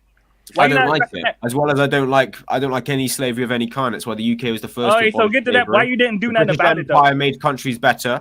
You cry about how the Brits were once in India and Africa and that. They're shitholes. No, now. I never cried. I'm saying we're taking over the UK now. No, I said we're taking over the UK now. In London, yeah, in London, we've got to add, now. please don't defecate in the street. We've got to add that for all the certain kinds coming over. So that why was racist. Oh, repeat what you just said. What you just said was racist. We have to add signs saying, please don't defecate in the street for the certain kinds coming over, because in cultures that we import, they shit in the street. And now they're doing it in our streets. So we have to add signs. That wasn't there 10 years ago. Now you crying? You crying now? You crying? Do I look like I'm crying, sir? Are you hurt? They shitting in your streets. What you gonna do about it, bitch? Exactly. Like yeah, they shitting in your street. What you gonna do about it, Calvin? Yeah, what you gonna do about it? You telling me that they shitting in your street? What you gonna do about it? I'm just having a conversation. I mean, what colour we are, we don't want people coming in. Your individualism, isn't gonna help, my friend. He's clearly stating he has a racial agenda, which he calls karma sometimes, right? To put the rhetoric a little bit down. There's no such thing as karma. It's people in power allowing you to do that. And okay, I will trigger Afro a little bit. I agree with him basically on any point. The only point I will disagree on is this. There's no such thing as women's rights, right? I think we can agree on that. Man gives woman rights. And the white man has given the black man rights. Without the white empathy, you wouldn't have any rights. You wouldn't we be killed able crackers to to talk get them right. shit like this. No, we killed crackers to get them right. Openly declaring you want to take us over, and it's fucking time that white man. But we killed white people to get them right. The white man has the same mentality as this black Hispanic gentleman right there. And look, we killed white people to get them right. Developing a collective consciousness, because in a world of collectives, individualism is suicide. And look, we killed white people to get them rights. Don't leave that out. We killed crackers to get them rights. Well, I'm hearing. Sorry. I think that you Europeans and Hispanics and Spanish and Portuguese are divided. It doesn't seem like you're very unified in your thinking. You know, that's what I'm saying. I mean, you lot are discombobulated, man. In the nationalist identity sphere, we are not divided at all. It's only parties like conservatives who are maybe have some old grudges because of ethnic conflicts from the past. But we have passed that in the, I would say, dissident right, identitarian right, and so on. We have long passed that. What's the dominant party in your country then, Aaron? What? What's the dominant party in your country? The ruling party. It's more or less. It's probably the biggest is still the CDU, which is the biggest obstacle. It's not the crazy leftists that is our biggest problem. It's the conservative parties. So it's which one is in Republican power right Party now? in the US. It's sorry. How did we just jump from Germany? And we didn't even get a definitive answer, please. It's the CDU, the biggest problem for what are they? What identitarianism is conservatives. Are they conservatives? Not the left wing. The left wing is helping us. They are into identity politics. They are normalizing identity politics, of course, for non-whites, right? So that's totally fine, but this is a gateway for us to have finally to get rid of this individualism, liberalism, and so on. So they are helping us. They are now openly declaring war on white people. So this is great. Before it was like an implicit war. Now it's open warfare, and that's a good thing. And the only one standing between us and them is the conservatives, who the normies are still voting for because they are right-facing, I would say. All right, they love as right-wing. Why are you just monologuing, please? Basically, so I got to say goodbye. It was only a quick one. It's only a quick one. Yeah. I appreciate you having me on the panel. I've remained calm, and I appreciate you giving me a platform. Yeah, so look after yourself. I'll be back on because I appreciate you big time. Yeah, come back, Calvin. Respect, man. Yeah. My actual name's Cal. I was trying to be the Alabama guy, you know. Yeah. I'm British. That's why I got the flag behind me. I'm not actually American, sir. Oh man, forgive me. Big up. I appreciate you. Thank you so much. I'll happily join again. Yeah, take All right. care. Yeah, bye. Nice one. Yeah, all right, man. Afro rant. I know, Afro. I love the Afro high semi let energy himself down, discussion It's between Carl and the African Hispanic guy. What's his name? He left the panel, right? Yeah. As soon as I come to panel, he leaves. What a surprise! Oh, is it? Well, he's back. Well, let's He's be back. honest. None of us like an extremist, and you are pretty extreme. No, we are all extreme. The real extreme people my brother. are the liberals. I asked you one These question. I was people are trying the to. real extreme. So, which one of these parties in your country, is in power, and what does that represent? What is the equivalent over here? Is it conservative? Is it Lib Dem? Is it Independence Party? What's going on? Lib Dem, Lib Dem is basically it's not a party, right? It's like a political classification. I think what is it? UKIP maybe come close to the CDU. Okay, I would say, but UKIP is no longer, right? Yeah, UKIP was only for That's Brexit, right. but but a party like this maybe. So you're saying, I think wasn't it? Chancellor Schroeder is in this party, right? SPD, Social okay. Democrats. He was Damn, Calvin left. I was trying to cook Calvin up a little more. He left. Yeah, no. You Calvin, didn't if you're cook him at listening, all, come back up here. I'm gonna cook you up some more. bro. Listen, I'm just saying for future thing, you need to do it just a little bit better, because like I literally just rewound the tape. Y'all was caping for him, but it's all good. We can move forward. No one went caping, bro. You just need to slow down and deliver it slower, so everyone can hear. I rewound it. Everyone can hear. Y'all Man. was the You ones just- cutting it listen, off. I know. Y'all are the right man. I know. Remember, you're moving at a different pace. You're a proper hard head, you know. Yeah, you're moving at a different pace. A samba. You're moving at a samba pace. Like you got to slow down, man. No, I'm just being All honest. this cha-cha business and all that. And really, one of y'all was supposed to catch that. I'm just saying, when he came up, when he brought up white slavery, one of y'all was supposed to catch that. Really? No. It wasn't just supposed to be me catching it. Yeah, I'm the one that had to but catch you it. was catching heat. That's what it was happening. What he got caught? Yeah, There was a point where I was trying to respond to him. My point I still was trying to respond to him, and you wouldn't let me talk. And you said I'm caping for him. Then, just as I went to talk, you started talking again. Yeah. All right. Well, let me just say this. I know we're a lot of us laughing because we cutting each other off right now. Even right now, we cutting each other off. But let me just say this. No, you cut everyone off. Look at this. All right, Juke. Please let me say this. My point is, all my points still stand. The UK is being colonized by multiple foreigners. Caucasians are a minority because it's karma for what the UK has done abroad. And my point still stands. Literally. Can you define karma for me? You haven't even been to England, I'll define it. Literally. Okay. Have you been to Birmingham before? Have you been to England before? Yeah, matter of fact, I'm glad you asked me that. When I went to Birmingham, I'm gonna keep it a buck. I seen some Jamaicans, I seen some other Caribbeans, and I seen some Pakistanis, Bangladesh. Who else out there? Nepal, them type of people. So yeah, I've been out there, and and there wasn't a bunch of Caucasians. Well, you weren't looking very well. And, you wouldn't have had to go far, and it would have been all Caucasian. This is your definition of karma. Yes. So if I Google now definition of karma, this is what will come out. Yes. Okay. We're not dealing with this Hindu. It's not karma. It's not like a natural catastrophe, like it's coming from heaven or something. It is from heaven, yes. It is a very organized thing that it is happening, right? It's called Mexican. Yes, literally hundreds of thousands of people organizing what you described as colonization. They're giving them houses. They're giving them billions of money. It's a whole industry is doing this. That is structuring this, organizing this, and so on. So it's not karma. It's a deliberate agenda, right? That's karma. You are now being outnumbered and colonized in your own lands, just as you colonize people in their lands. That's karma. I agree with that. It's not karma. It's a All way right. of no. So you want to It's get not. into It has semantics, I nothing guess. to do with karma. So it's about If we semantics? decide, no. We can say If, retribution then. Retribution. That's what it is.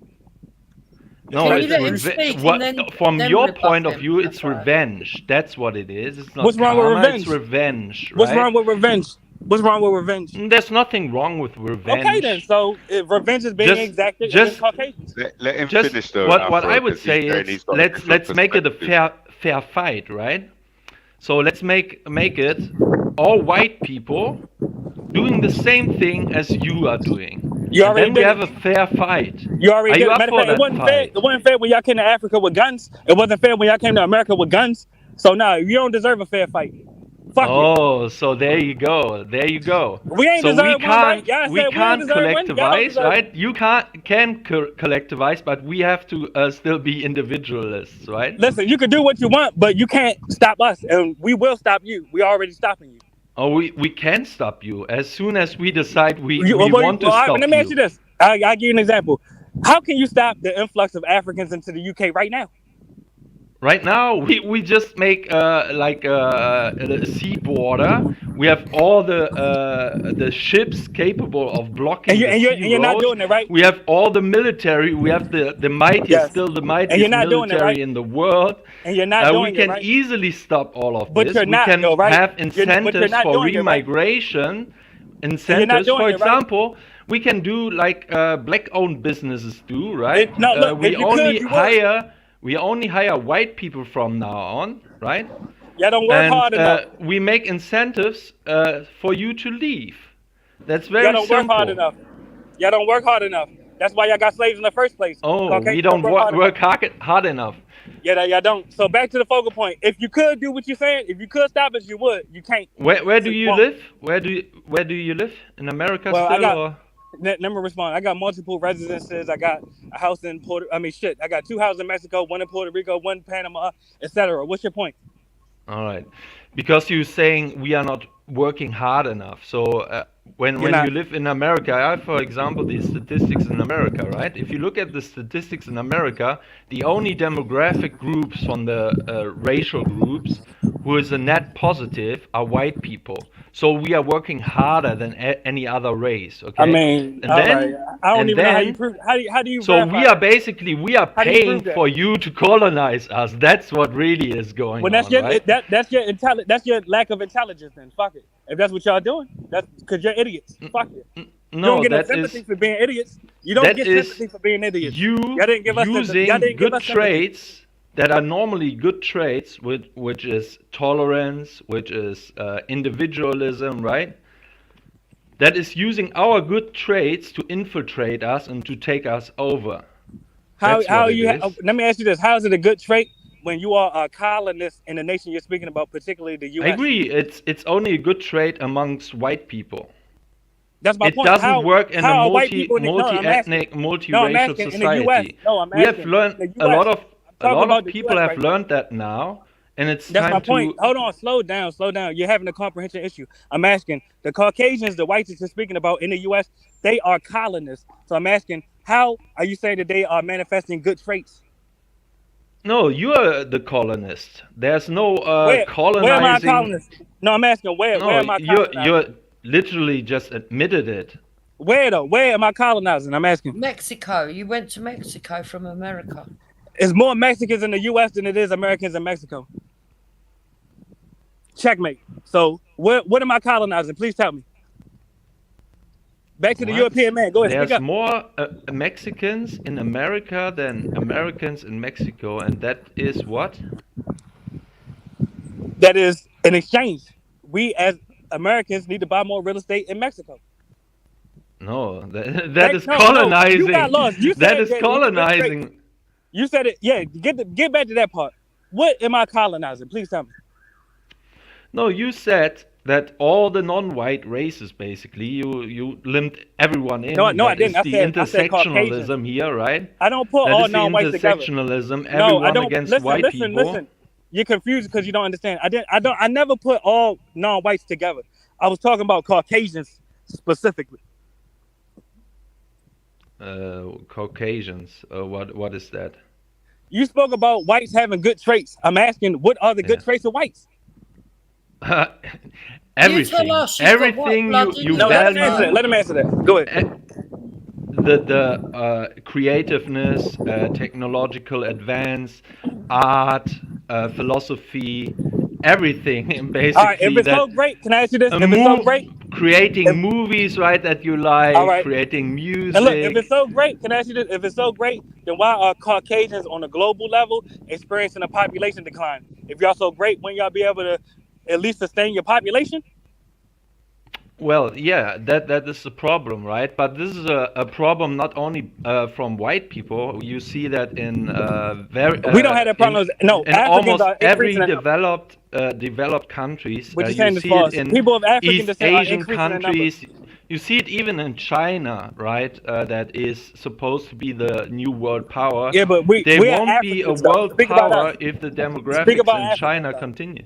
No, it's not just a white problem. You see this problem. So speak about Africans though. We don't have that problem. Our numbers are increasing. No, you are the only group basically who don't have the problem. Yes, we're the chosen. Yeah, we're the chosen people. We are increasing the numbers. That's a good thing. Yeah, for you, yes. Yes, it's a great thing for us. Yeah, yeah. But all right, so we can move forward. Basically, it wouldn't bother me. I wouldn't do anything against that. So basically, you crying because your numbers is dwindling as a Caucasian. You want to get up here. You want some sympathy. Is that what you want? No, I don't want. I don't expect any sympathy. All right, so what's your purpose, you. though? I'm trying to get to the focal point. What's I don't purpose? want any sympathy from any other race or something like this. No. All right, so what's your purpose? I'm listening. I'm my own man.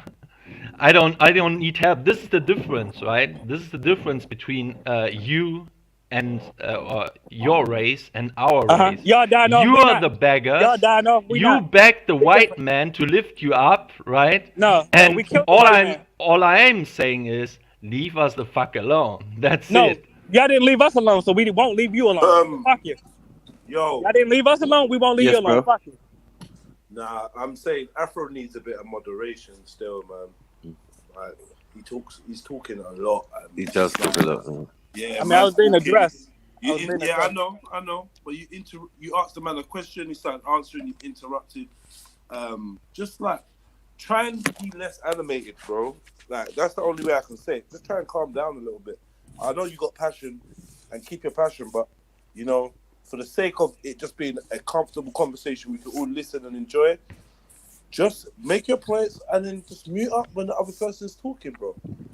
Yeah, matter of fact, I'm gonna mute up now. I have no more points to make. Y'all got my point. Respect.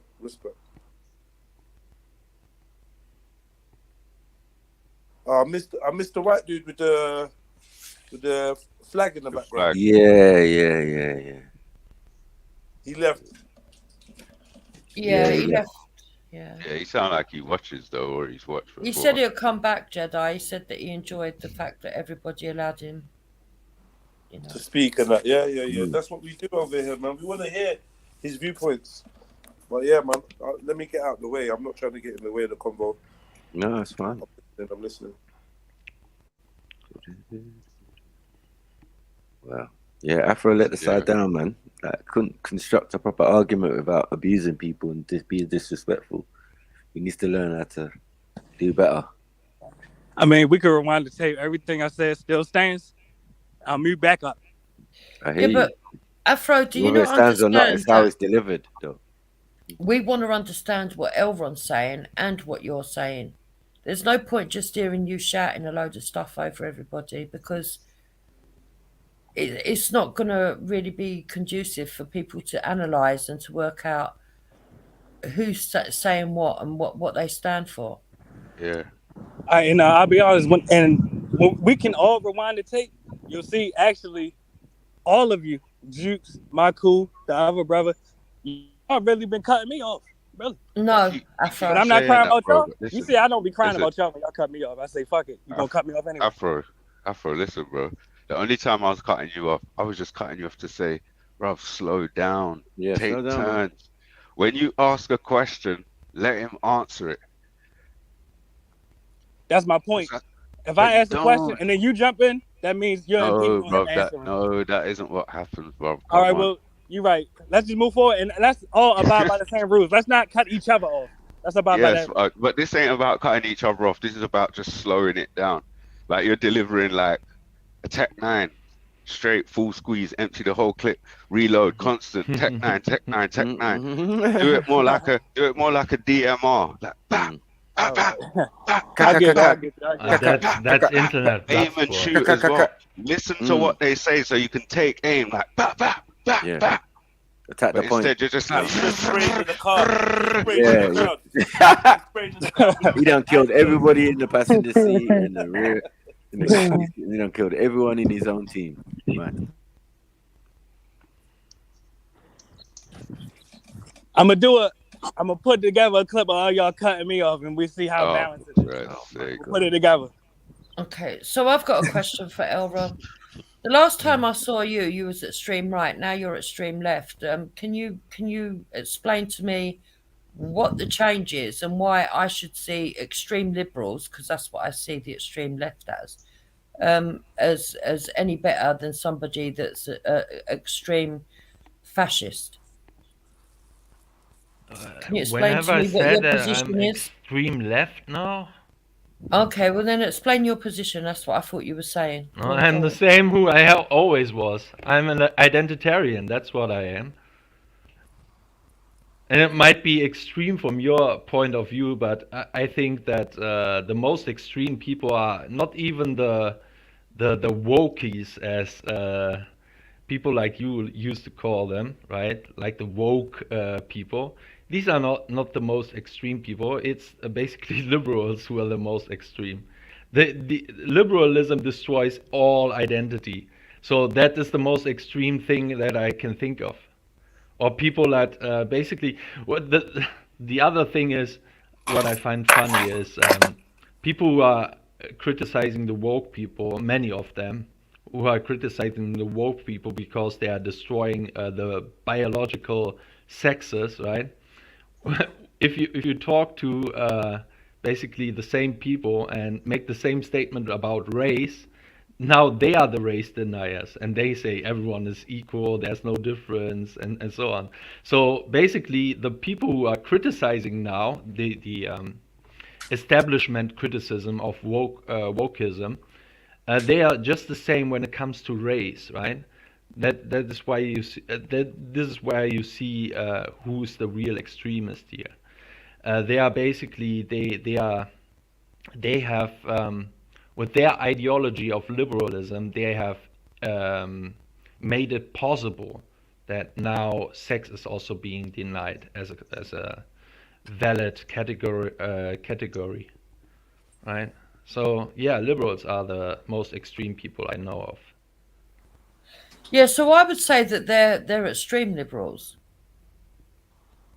because they're taking it to places which is not realistic in the realistic world. You know, when they say that there's 72 genders plus, you know, we all know that when you're born, you've either got a penis or you haven't. You know, apart from the abnormalities. Yeah, we all know that the concept of looking at someone and seeing whether they've got white skin or black skin is a reality. But you know, we're not saying that there's not cultural differences in the way that people raise their children or the foods they eat or the music they listen to. You know, yeah. The problem is also that in different countries you have a different kind of way of looking at who's the liberal. Basically, what would I say? It's like Sargon of Akkad for a long time was a classical liberal, right? And in America, the Can you liberals explain are to me what that means? Yeah, in America, the categorization of liberals is basically the woke people. The woke people are the liberals. What I consider from a European perspective, liberals are basically civic nationalists. These are the liberals, the Sargon of Akkad. Now, not anymore. Sargon is now much more based, but this is the problem with liberalism, right? It's all over the place because it has no place in reality. So it's very like it's like a parasite, right? He's when you have a different environment, now it's something else. It's constantly moving of what it is, because it's not having any foundations in reality. So I just think it's extremism, no matter what group you're in, that is the problem. Because we are all unique individuals, right? But we collectivize as a society, and each society has their own personalities in every nation, right? Yes. And because we're all unique individuals, we've all got complex experiences, complex differences in the way we're nurtured or raised up. And therefore, we're all going to go on our life experience in what shapes our environment and what we see. All of it adds in and makes us formulate our ideals, right? Now, when you get an extreme liberal, they say that any ideal is okay. Yes. And if whatever anybody wants to do with their life is okay. Yes. Yes, it is, but there's always going to be something that stops it just at the end. So just like in the UK, we say that we have free speech when we don't really have free speech. Yeah. Okay. Yeah. That's how that's how it should be. We should have everything as absolute as possible, but the marker should be stopping where society agrees. Yes, but this is the thing. The concept of freedom of speech is not based on reality. You never had freedom of speech. There's no such thing as freedom of speech, or the best argument wins, and all these preconceptions of liberalism are wrong. This is what I'm saying. And people still believe in it.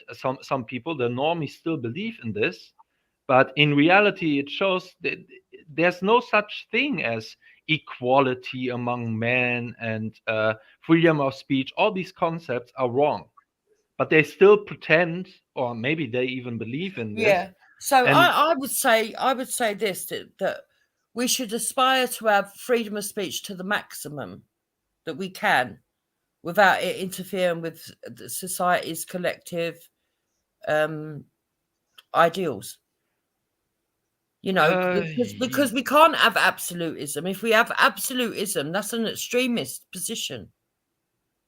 Yes, but it's also like you can do whatever you want. That's also extremist. I would say I come to the conclusion that I don't care about the freedom of speech of my enemies. I don't want them to have freedom of speech. To some degree, I would say if people like me are in power, we don't have to be afraid to have arguments. If we have the power over the institutions and so on, then I would probably allow a lot of freedom of speech. But for me, most of the ideas that are out there and are now discussed are basically, there's no point of discussing these things, because they're simply wrong from my point of view. And if you give them freedom of speech, and I'm talking here about this openly, even though I'm the oppressed one here, okay? Opinions that I have are oppressed by the system right now, but I'm honest here. I think let's say let's give an example of like the flat earth, for example, right? Yeah. You give legitimacy of something if you say, okay, we can discuss these ideas, okay? You give these lunatics then legitimacy, and it's time consuming, right? And they can always say, well, if it doesn't get discussed on mainstream media, my idea, whatever lunatic idea that is, then it's basically oppression, and they have a point there. But the problem is, if every lunatic idea needs to be discussed in prominent media outlets and so on, then you can't talk about the real important things that bring society forward. So yeah, I'm not for freedom of speech. I'm against that concept. Yeah, but you did this. So you're saying that you don't want the people that disagree with you to have freedom of speech. Yeah, I even want social consequences for that. If someone promotes anti-whiteism, for example, I want them to get punished, just like I am punished right now by the system. Yeah, and punishment works. Deplatforming works. The left is right about that. Are you serious, Elron? That's ridiculous. So are you saying that you would want cancel culture? Yeah. Yes. I want cancel culture from the right. No, but cancel culture is this extreme left that you're talking about. That's what that is. Yes, I don't agree yes, with cancel culture. Yes, it is. And they haven't got that right. They got that completely wrong. That's one of the most it mostly gets used in the wrong way. Well, we could say unlawfully, as in immoral, not right. So I mean, what do you mean by that? What morals? Well, by what morals? Okay, so the cancel culture usually gets used from what I've seen in a lot of cases to shut down people who are sharing information. Yes. That basically is inconvenient for the agenda. Mm-hmm. So how can you advocate for cancel culture being a thing that we think is a good thing? Oh, I would make the point that truth is a moral value, and if it is, and then of course the question becomes who decides what the truth is and so on. But yes, I would say when it comes to truth, we have to have a freedom of speech. But the thing is, you can convince people of something untrue and they will believe in this. We are seeing it right now with transgenderism and all this bullshit. So yeah, it's not culture that to stop people. They use cancel culture to stop people talking out against those particular agendas. Yeah, look, what would you want cancel culture used for? Yeah, I would have stopped from the beginning, right? So basically, what we have seen is that the liberal conservatives, who are basically had the power until the 70s, I would say, they have lost legitimacy because they gave the left the freedom of speech, the freedom in the universities, the freedom in the media to have their own media, to infiltrate their spaces and so on. And we have seen what happens there. The liberal conservatives, they had no answers for that, and they lost the war, right? The culture war. So we see how dangerous it is when you have this freedom of speech and you have basically no how do you say, immune system to this, right? The right philosophical response to something like cultural Marxism and so on. Right. But Elron, let me ask you this then: isn't freedom of speech to be able to say your ideas no matter how naughty? You're supposed to be able to express them, and if people, I get what you're saying about people go with untruths, because the propaganda is disgusting. Even on these panels, on these channels, not this particular one, but you know what I mean. And some of the channels we've been on, the propaganda is disgusting. And the propaganda in the media is bad. So I get what you're saying with that. But isn't there an argument that you're supposed to let ideas be organic and whatever does win out in the majority is what we are supposed to do? Yeah, this is the other thing, right? The thing is, even the march through the institutions, right? It wasn't organic. This cultural win from the left, it wasn't organic. Even though, yes, a lot of like liberal conservatives let it happen. There were very powerful people who have promoted these ideas, who have financed these people and so on. So it wasn't like it was more astroturfed, right? And then they also had to this day.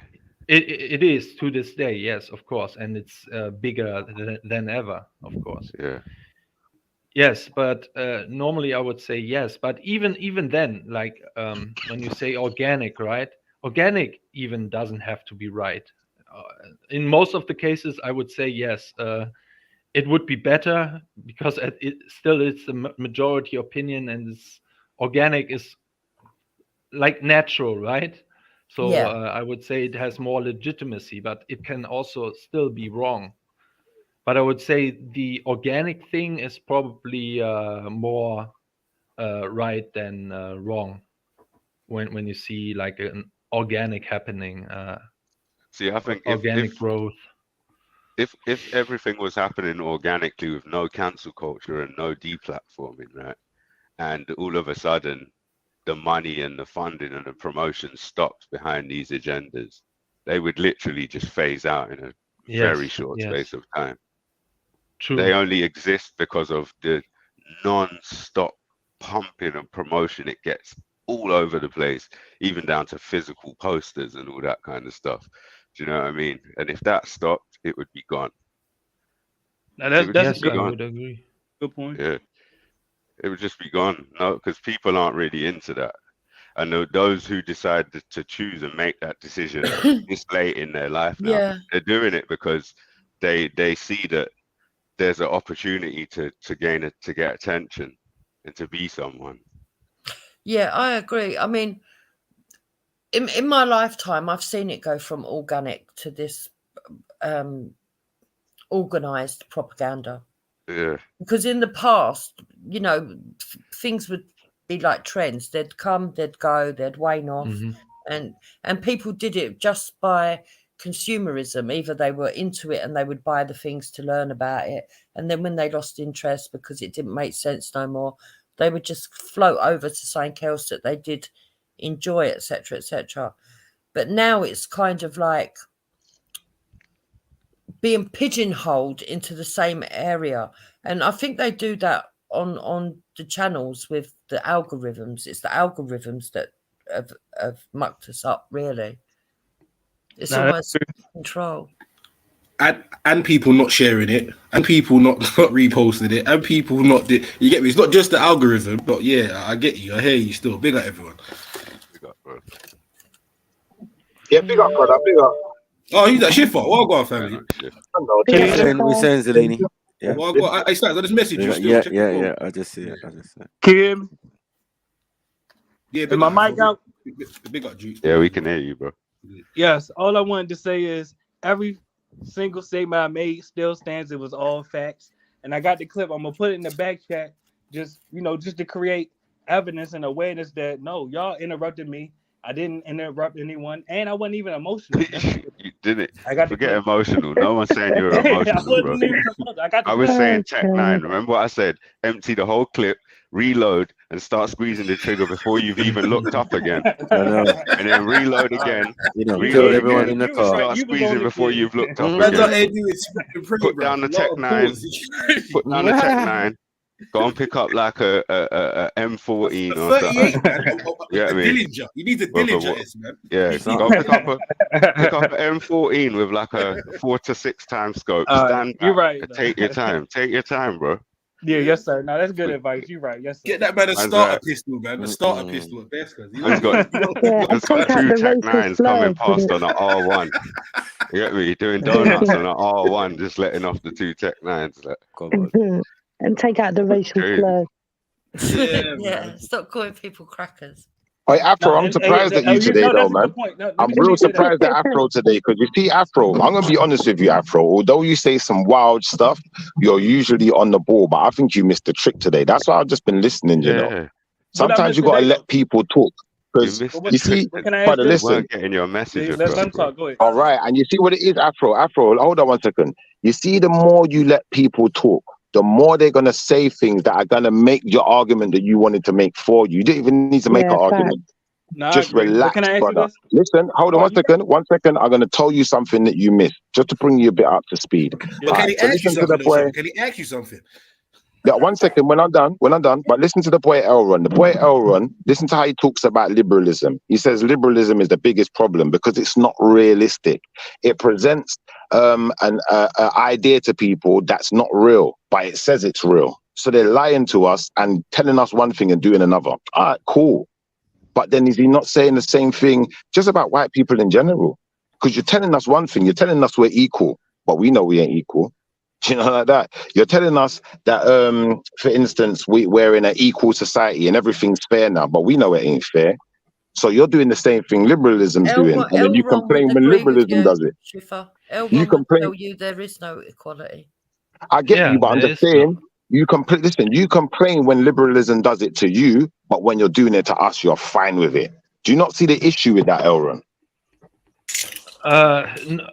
So first of all, I think that many white people believe in all these concepts, like we are all equal and so on.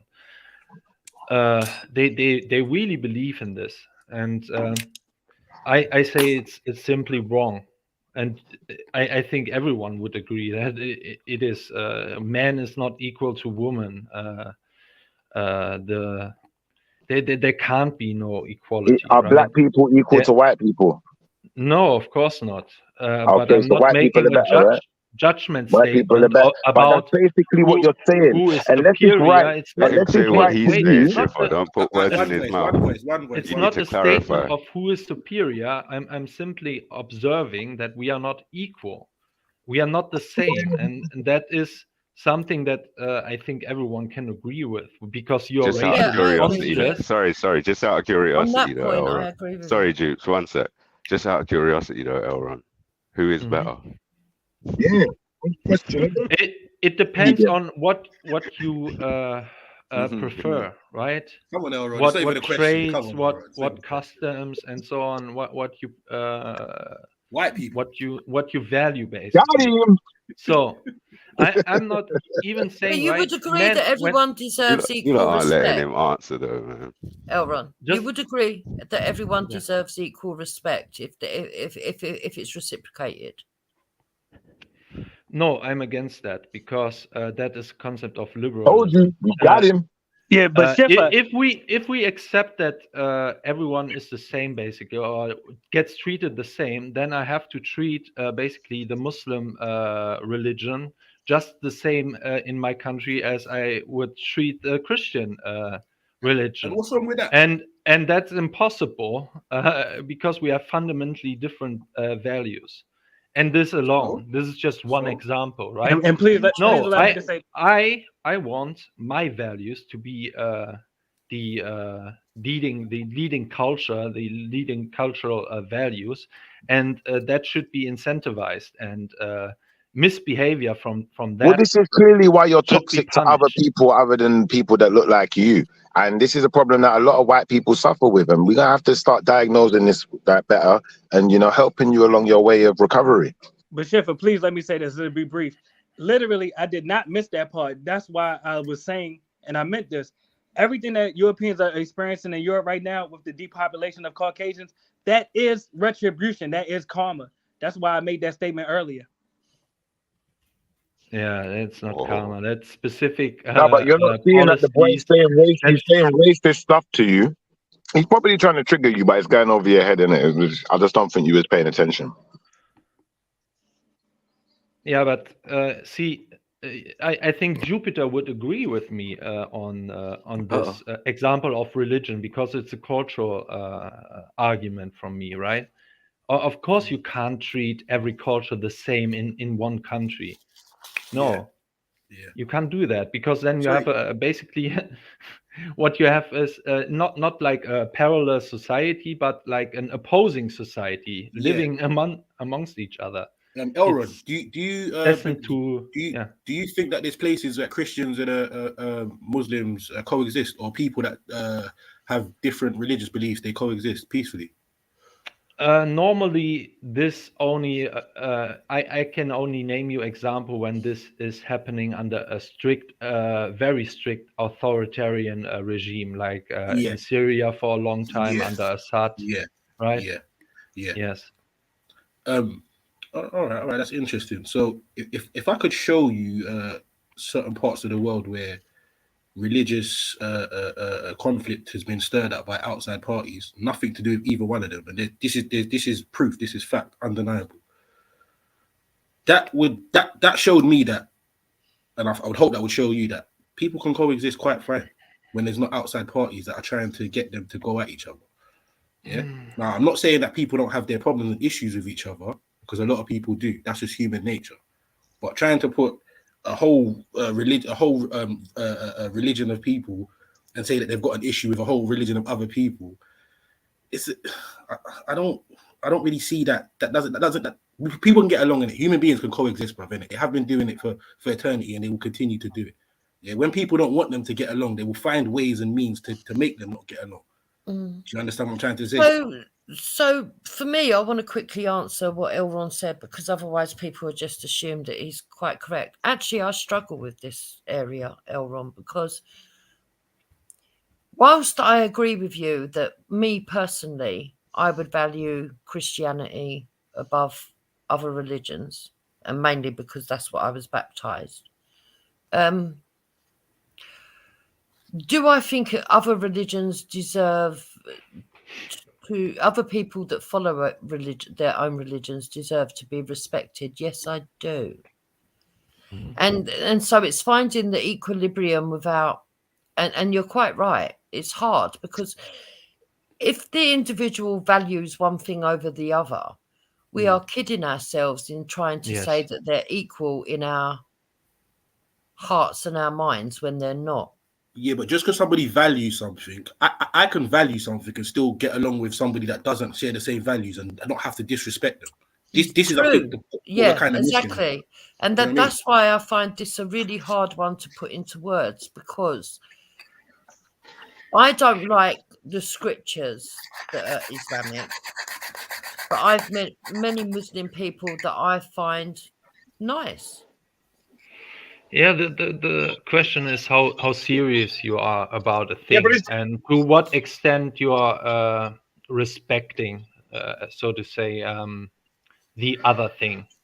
What do you grant them from this respect? Would you grant them Sharia law, for example, when it comes to Muslims? Will you respect them having Sharia law among themselves, maybe?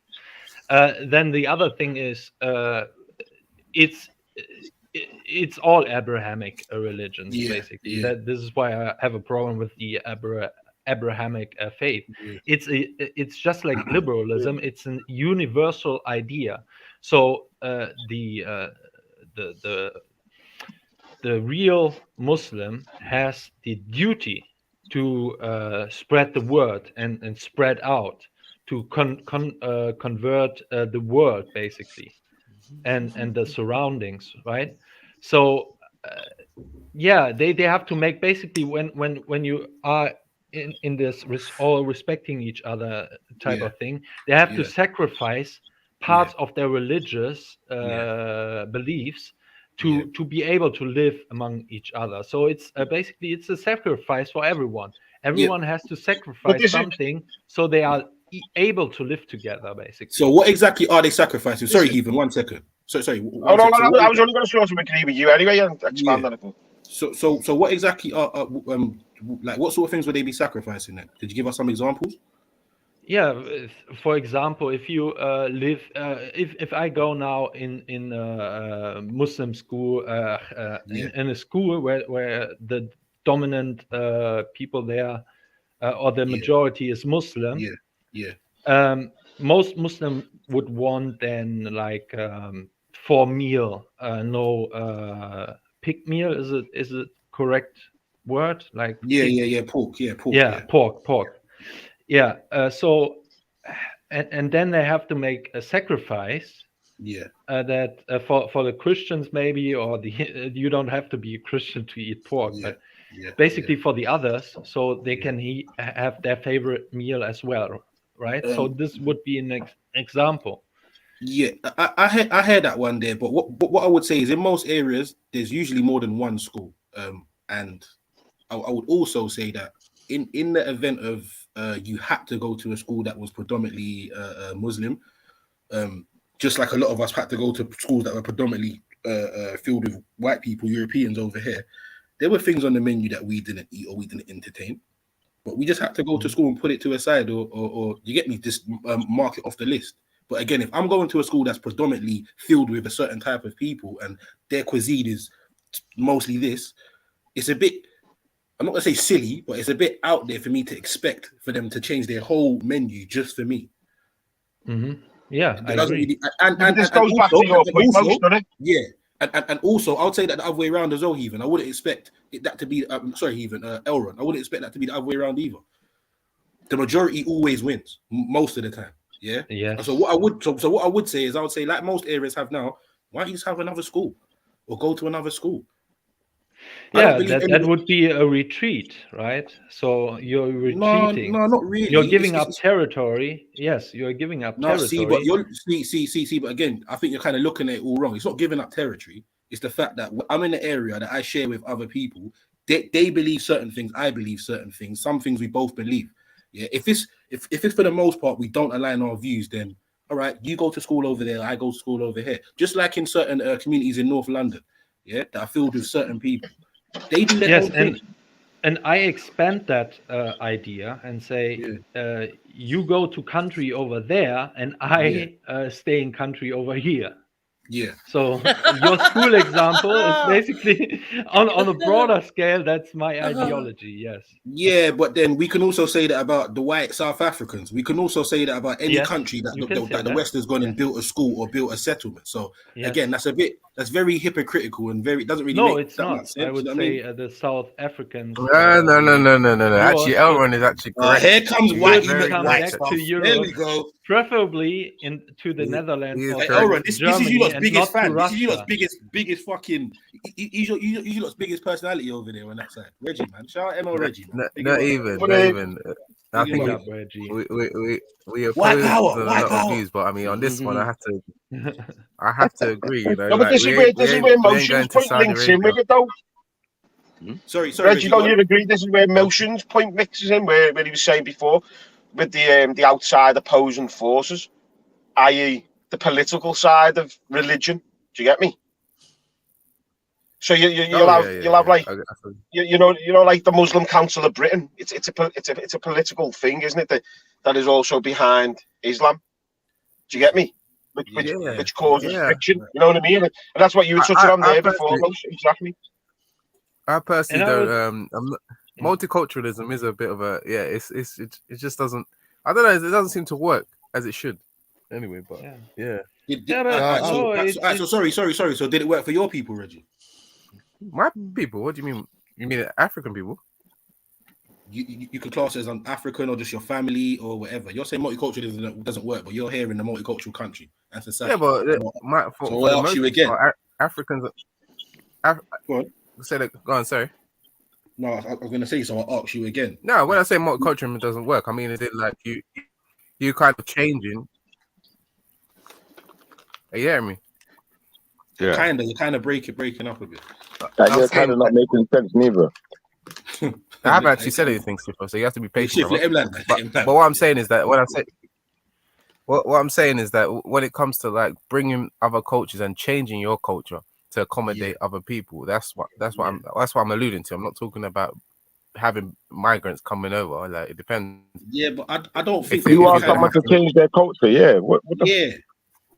I don't think every time someone has to change their culture. I think living beside certain people, I don't want to say compromises, but all right, cool. I might live next to a Muslim brother, and I'm not Muslim, and I'm not even Christian for that matter. But I know that he don't like the smell of pork, but I might like to eat bacon every now and again. I'm gonna probably make a conceited effort sometimes, probably to make sure that the pork don't really go in his direction. Yeah, not that I have to, not that I'm obliged to. But it's simple respect, bro, for fucking your neighbor, yeah? Or the person that lives next door to you, bro, or the person that lives on the street. This is what I'm talking about. Everything doesn't have to always be at each other's heads. You get me? Pause. Like, you can believe what you want to believe. I believe what I want to believe, and we all get along. Do you get me? You're not trying to indoctrinate me. I'm not trying to say nothing to you. We just function. But everybody feels that we have to be up underneath each other, and if everybody doesn't agree on nearly everything, then there's a problem. No. Get me? There ain't nothing wrong with you believing what you believe, man.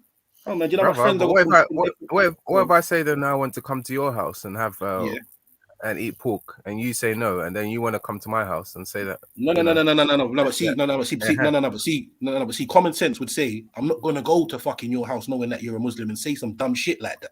Yeah, that's where courtesy, that's where common sense, that's where using your fucking brain comes into the equation. Yeah, decency and all of that. Yeah, compromise is the correct. You see the logic. You see the logic there. So it's okay for them to come over here and say that okay, you have to make adjustments and tone down the amount of pork you eat, or make sure you don't. No one ever said that though, bro. No one said that, bro.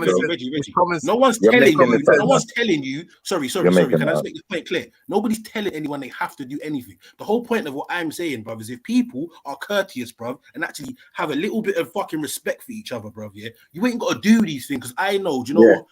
Reggie might not like and he's my neighbor, because you get me. So let me just not do certain things. Or I know that he's going to work tomorrow. He starts work at 4, and let me not play music at 11:30 at night. Little things like that, bro.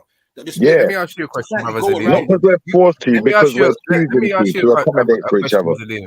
Let me ask you a question. Just respect. Do you find Islamic countries on the whole respectful? Do you find them courteous towards non-believers? I haven't been to enough for me to make that judgment.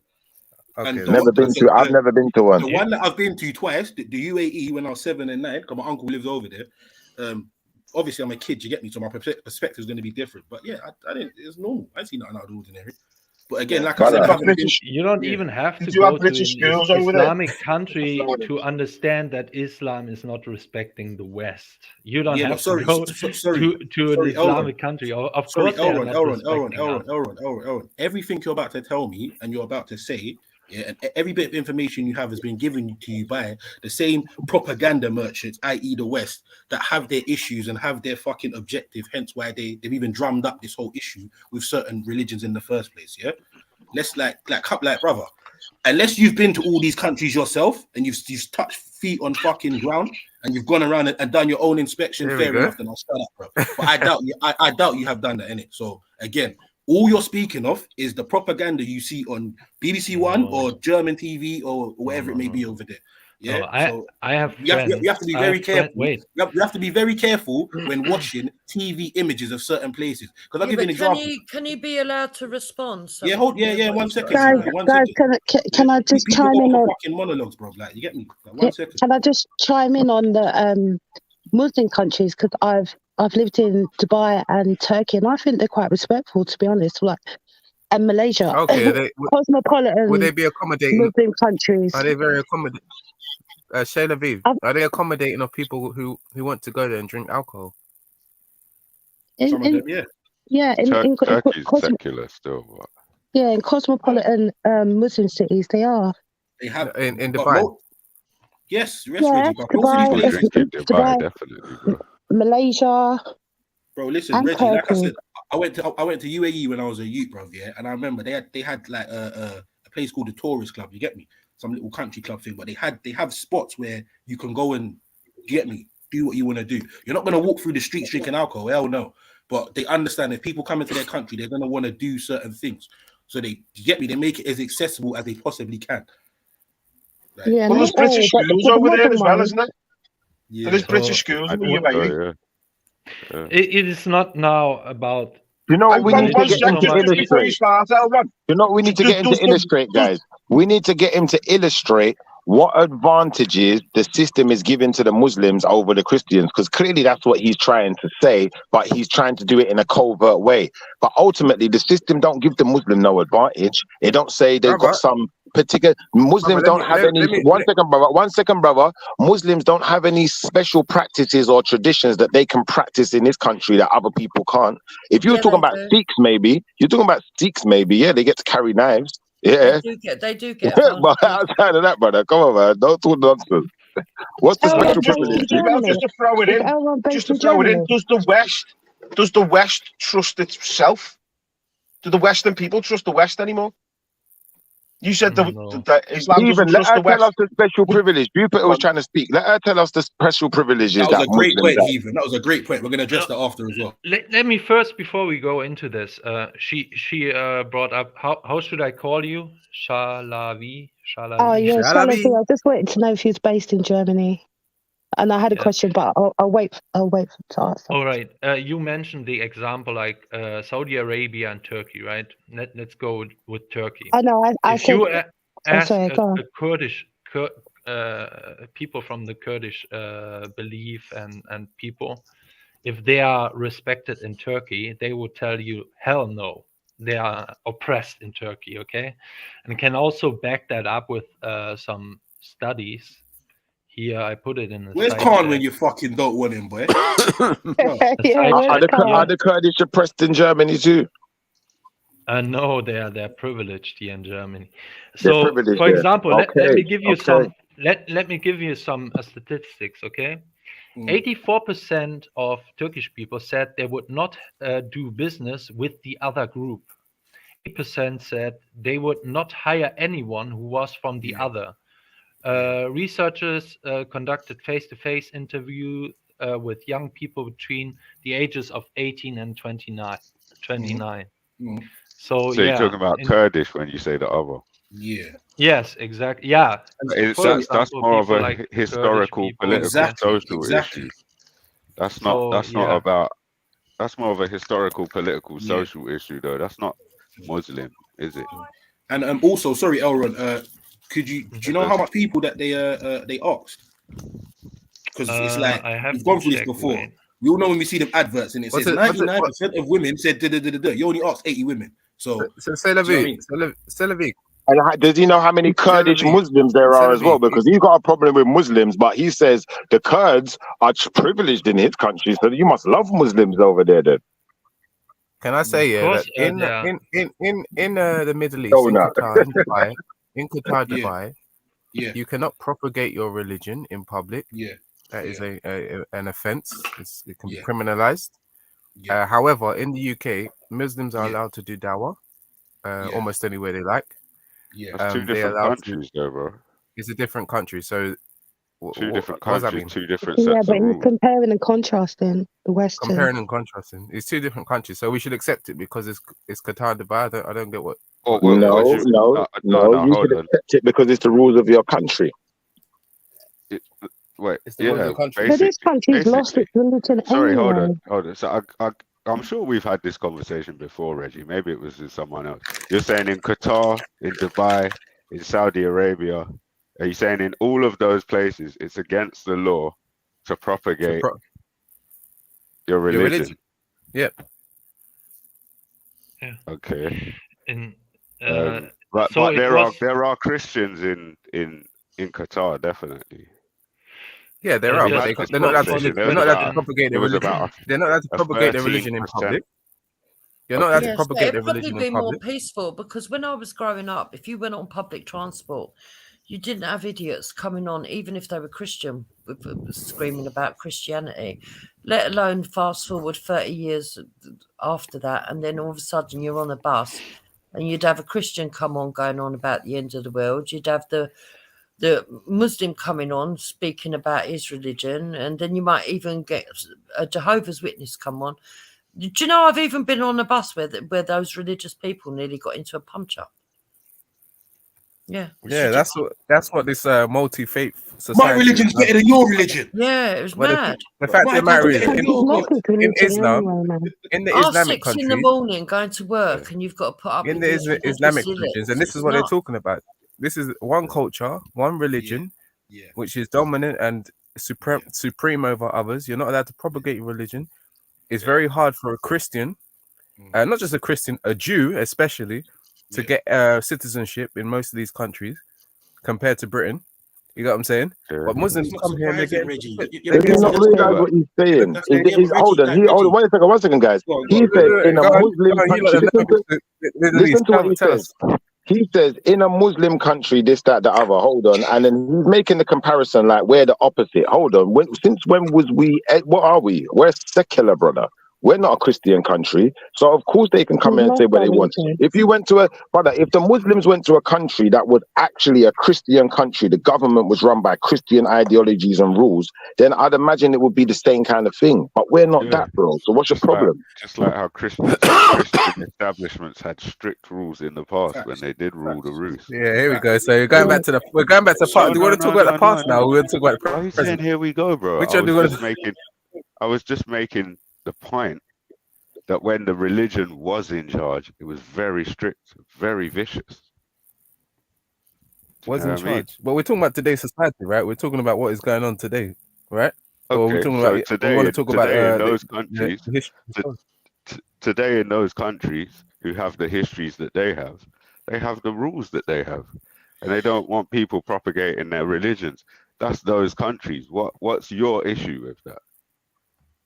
So therefore, it creates a supremacist mindset whereby they think that the religion is supreme. The people that live in the citizens think that way of life is supreme, and then they carry it over when they come over to this country, and they bring this supremacist mindset, which is what you see in Speaker's Corner and other areas, whereby they don't know how to treat non-believers. They think the non-believers are less than them. Wait. Shit for chill, man. Nah, there's a queue here, bro. There's a queue here. Chill. Like, everyone's gonna get a chance to kick Reggie in the forehead, bro. Everyone's gonna get the chance. Which is why they come over and they think that the non-believer is lesser, because back home, this is how they treat the non-believer. Because the Islamic culture is supreme. So when Christian Crusaders were running across the world, bro, converting people by the sword, bro, yeah, they were doing what? This is you see what these Jemos are? All you don't think about is the past. Before. When the Christian, back in the day. Try and spin it, bro. Don't do that, Reggie, bro. Let's bring it back to the present. Because I knew he was going to say that, Zamini, because he did the same thing when I said it. So let's bring it back to the present. You said that it breeds a supremacist mindset. That was the first part of your point, right? I would say that you believe that your religion and your version of it, you have a supremacist mindset about that, and it shows in the way that you engage with people, right? That's the first part. The second part. Wait. The second part is that you talked about, and then they bring it over here and blah blah blah, and these are the kind of people you see in Speaker's Corner. That part of it sounds like fear-based talk that shouldn't be the concern of an able-bodied, healthy young black man. This is not what we're scared of. No, it's these people don't trouble us. These people don't trouble us when we're walking. They don't trouble you. 100%. And do you know what makes no, if we're walking down the street, these people don't trouble us.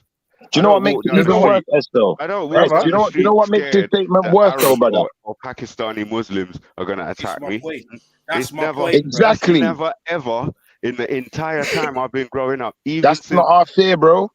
You're right. I know it's not your fear. Reg, one second. You can respond, but just a quick one. There's three of you. There's one of me. Can I respond to S? Can I respond to S? Yeah, no, Schiffer, let him answer quickly, and then Schiffer, you go after still. Go on. The fact is, you lot are from the Caribbean, Caribbean descent.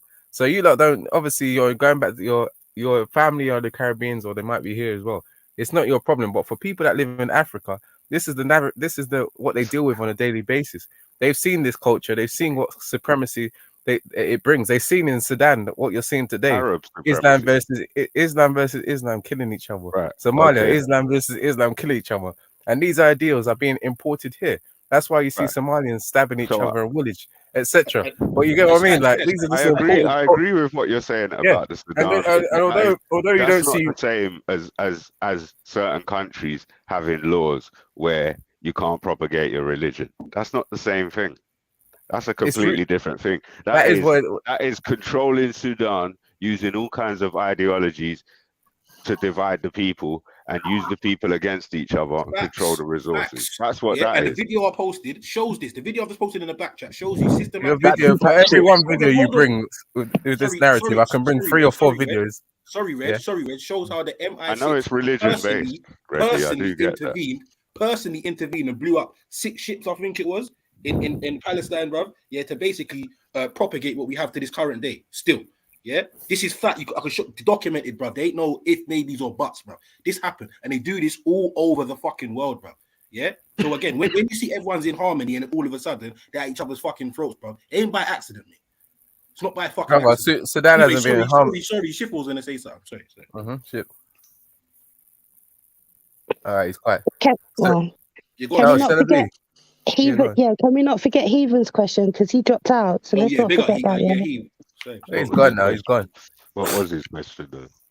I want my question though.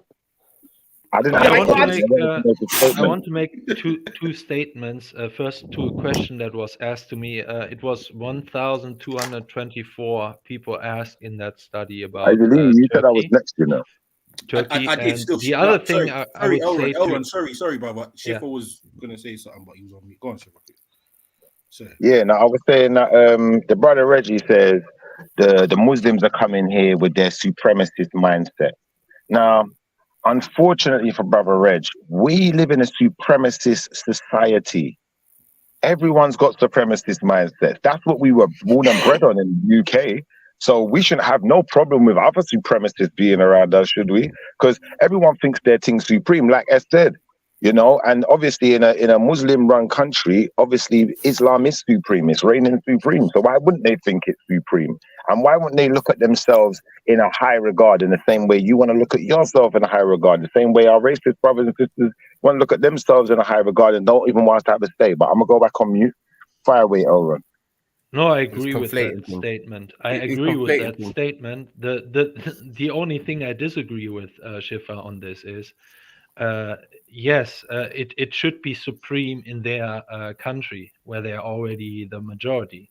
When it comes to here, this is just creating a conflict if you have this kind of mindset and moving here, and then that makes no sense, right? I would never like for can you imagine, like, even this is what I always tell, because I hear that so often from but Elron, is that the pot called in the kettle black? I would do the same. What they always say, I would do the same if I was a Syrian. I would also go to Europe. And my thing is always what I'm asking to this, right? If I'm a very believing Christian, I would never move to Saudi Arabia, even though it's a rich country. I would never move there because everything that Saudi Arabia stands for, basically. What if you had no choice, Elron? As a Christian, why should I move what if you had no choice? What if Germany got blown up and you had no choice? It was the only place you could go. Yeah, because you're saying you would never, but what if there was no choice? I know, I'm hearing about it. I'm just saying, what if there was no other choice? What if England and the rest of the European countries refused to have you and that's the only place you could go? Then you would be going there, bro. And I'm saying to you, you with your supremacist mindset, wherever you go, you take your supremacist mindset with you. So it's only right other people do the same. It's only right, bro. Come on. And the other thing is, we have a very narrow like view of what a supremacist mindset is.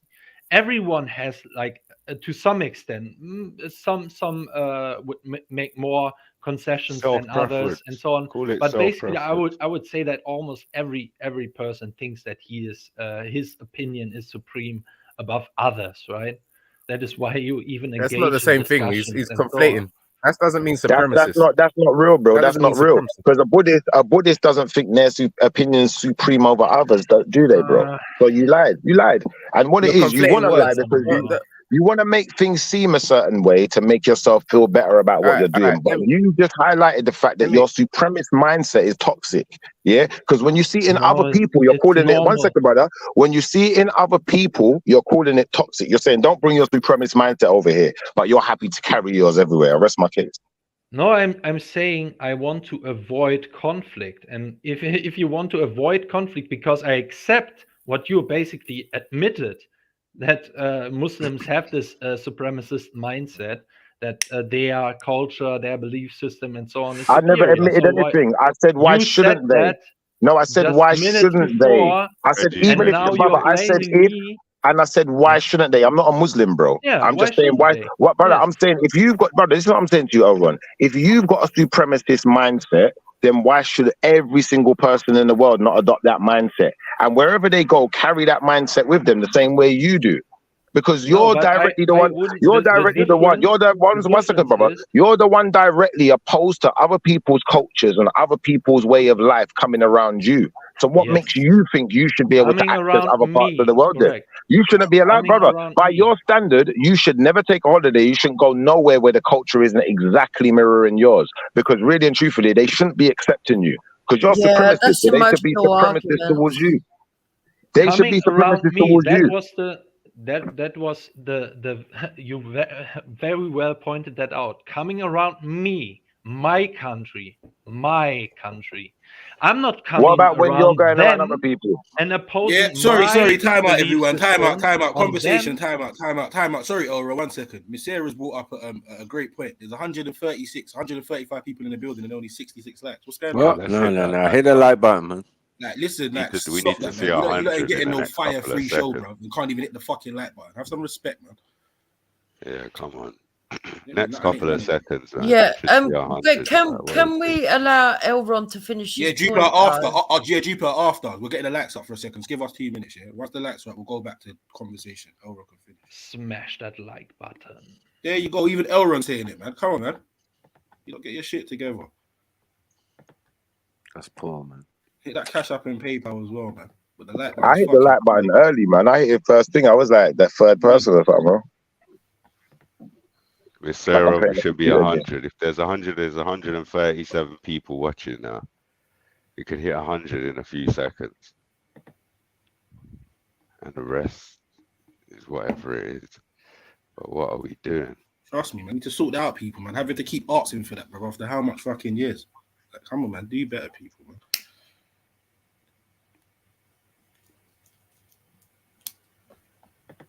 I don't know. I think people are going to have to run away and do a second account or something. Right back. No, man, there's plenty of people here. They're just not hitting the like button.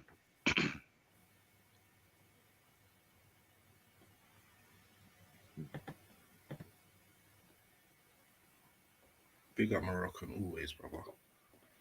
Big up Steve Burns. And don't forget to put the number you like as well.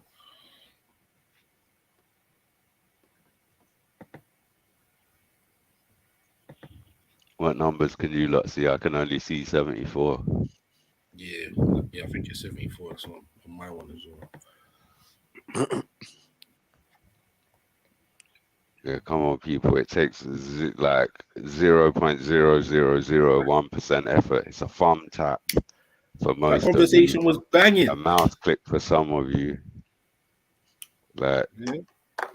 I'm hearing great points from all price to angles. pay, man. Think about this. Jedi has been running all of this for free for like the last 9 months. Like, what's I like? I'm sure you lot like it.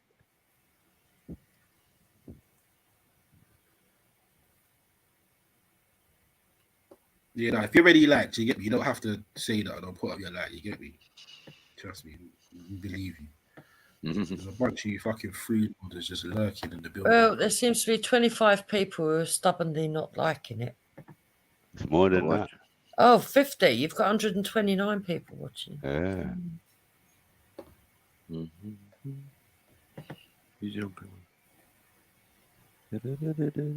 Well, perhaps they don't like it, though. So then why are they here?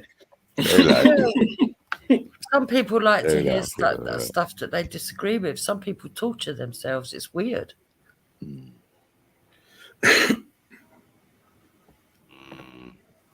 But never knock a hater. It's always a view.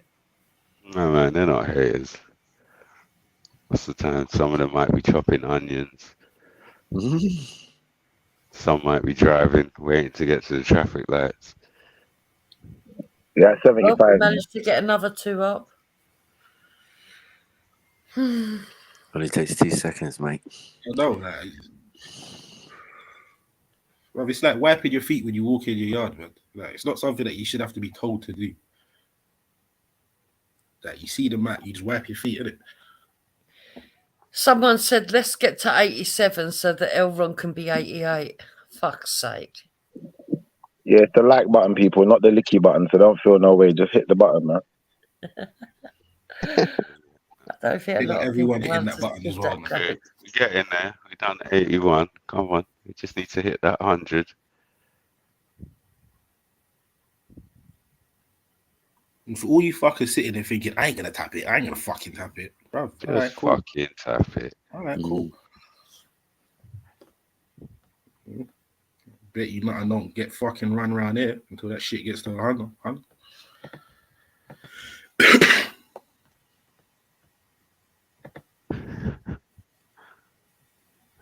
That 83. Yeah, I got 86. And the fact that there's still 130 in there, bro, lets me know, bro. You you lot want the show, bro. So just speed up, man. Speed up. Big up Auntie Jenny. How do I do this?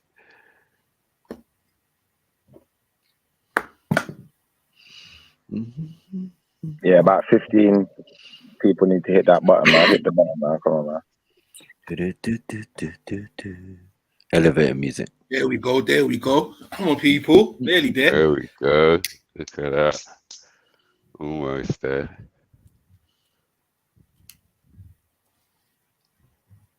Fucking far behind the line.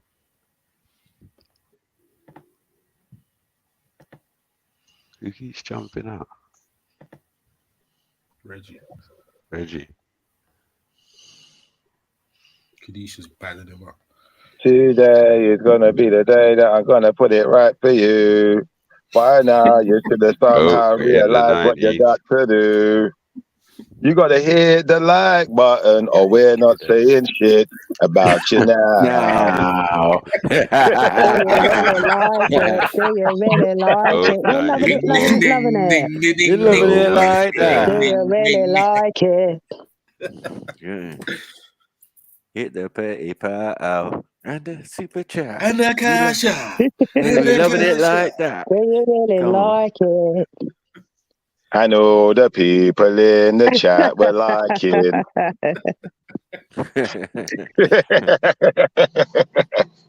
Yeah, man. One more. 99. Come on. And I don't mean stop either. Continue liking. Yeah, but we're gonna continue hitting them likes to get the show going. Yeah, see, that wasn't that hard, was it? Pause.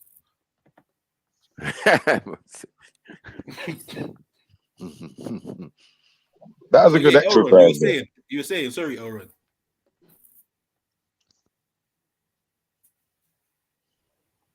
Sorry. No, Shiva, wait. Go on, Elron. No, I have brain freezing. What was I? Was I interrupted? Yes, very rudely. The likes are more important. The likes and shares. That's fine. All right, cool. So Elron, until Elron remembers, anyone else got anything to say? Yes. Can I ask a question after Shiva? Yeah, of course, sis. Now you can go first, sis. There you go. Thanks, Shiva. I just wanted to ask him, you're based in Germany, right, Elron? Mm-hmm. Yeah. Yes. So what's the situation there? Because here in the media, there's been quite a lot of stoking on, well, a lot of conversations around race and transgenderism and so forth. Is it the same in Germany? Yes. So what you have is we have, let's say, what you have in the UK, where you have probably are in front of us, is you have some kind of alternative / establishment media that is already talking about this, like GB News or stuff like this. They're somewhat critical to all of this, I would say. And we don't have such a thing in Germany. So this is for the metapolitical stuff, right? To spread the ideas of why it's wrong and so on. Where we are ahead on this issue is we have a party already here in Germany who has fundamentally against that and authentically against that and is speaking about that. We have also the alternative media here in Germany. We have now a guy who was big in like a media outlet, which is mainstream media, built, and he was fired basically. Now he has his own channel, so we are getting there. And now he has already like 300,000 subscribers on YouTube and some other platforms. So it's also getting bigger here. But yeah, and what we also have is street activism here in Germany against this. So I don't know where the only country where I see real street activism and activism in schools and so on against that is America at the moment. But yeah, it's also happening here in Germany more and more. All right, cool. If we could have the concise answer more to the point, that would be nice. But I got a question for you as well, Elron. Obviously, I'd imagine that white people or Germans are the majority, white Germans are the majority in Germany. How do you feel about Germany exploiting other countries that aren't predominantly white German? How do you feel about that? Can you repeat that? Other countries that are not majority ethnic White German? German. Yeah, white or ethnic German. How do you feel about Germany exploiting other countries that are not majority ethnic German? Oh, I am against exploitation. But I think that Germans, the German taxpayer, are mostly paying for other countries. We are even paying for China still. Like we are treating them as their a third world country. So Germany, especially the German taxpayer, is not exploiting anyone. He's paying for all the shit. So he's the slave, basically. The Germans are slaves. Is that the same for a black German too? Yes. When it comes to paying taxes, yes. But so would you say that he's even more of a slave because you know he's already been enslaved in a what do they call it? The what's the type of slavery they call it again? I'm trying to remember the name of it. Chattel. He's not only been a chattel slave, but now he has to deal with the slavery that you have to deal with on top of that. So would you say that he would feel even more like a slave then? No, I think when you compare that, insofar as when he's working, he's also getting exploited here in Germany, because here in Germany you have one of the highest tax. You have one of the highest tax rates as an average worker. Yeah, it's with indirect like taxes, you have almost like 70% taxes. This is insane.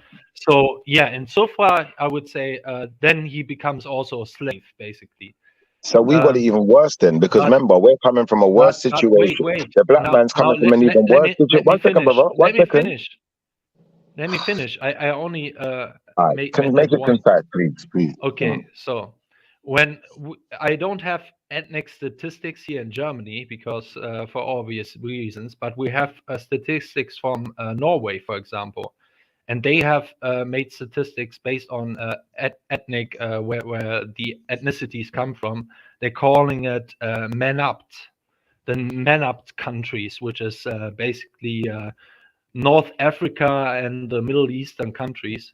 And every one of those ethnicity, on average, are taking more out of the system than they are paying into the system. So they are beneficially, they are benefiters from the system. And I would even say that when you compare like an African or Syrian who comes here to Germany, and even if he pays taxes, he is a benefiter from Germany because he lives in a better living condition than back in his country. Okay, if you're finished now, I'll just put this to you in the best way I know how. So basically what you're saying is someone who's come from a worse situation, yeah, and then has to go into the slavery that you're in, is not in a worse situation than you're in. They're in a better situation than what you're in. That doesn't make no sense, brother. Because that worst case scenario, you could say they're in the same situation that you're in, which is slavery, as you've denoted it. And remember, they've come from an even worse type of slavery. So they got more of a reason to want to leave where they're coming from or whatever situation they was in. Now, on top of that, you're going to say you're German people, basically. You're living in slavery. You know you're slaves. You know you're paying out all of this money to all of these different countries and all of these places around the world. On top of that, the next layer is you know that your money ain't real. You know it's paper. So all the ideas they give you of scarcity don't make no sense, because guess what? They can dissipate scarcity by just printing more paper. It's that stupid. So what you're highlighting to me is just how ignorant and dumb German people really are. And this is the problem with Europeans. You guys need to stop being educated in schools. You need black people to teach you. I've come to realize that's the only way you're going to do better. It's the only way your countries, your people are really going to prosper, because the people you're learning from are keeping you as slaves. You've highlighted it, but you're not doing nothing about it. That's how stupid you are, bro. And then when other people come in that you can actually, build bridges with, and, maybe even, they found some ways of, getting some of their resources out of the slave system, like you just highlighted. You don't want to utilize those resources and those systems and integrate and get to know those people and understand what they're doing. You just want to dog them down and talk down about them because you feel like you're better than them. And do you know what? You're getting a better life circumstance out here in our slavery. No, brother. No one's better off in any slavery. It just shows, like I said, brother, I don't know if your brain works properly, or I don't know if it's some kind of I think you have a problem with nuances. What I don't get, what I don't get, right, is all these people that are never been to these countries, just like they said that a lot of us have never been to the Middle East, yet they seem to know so much about wars that are going on there, and they always say that the countries that are having civil war, killing each other, is because of the West. Yet these people have never actually been to these countries, and the people that have been to these countries seem to be alluding to the fact that it's their brothers and sisters that are killing each, such a Syria, and so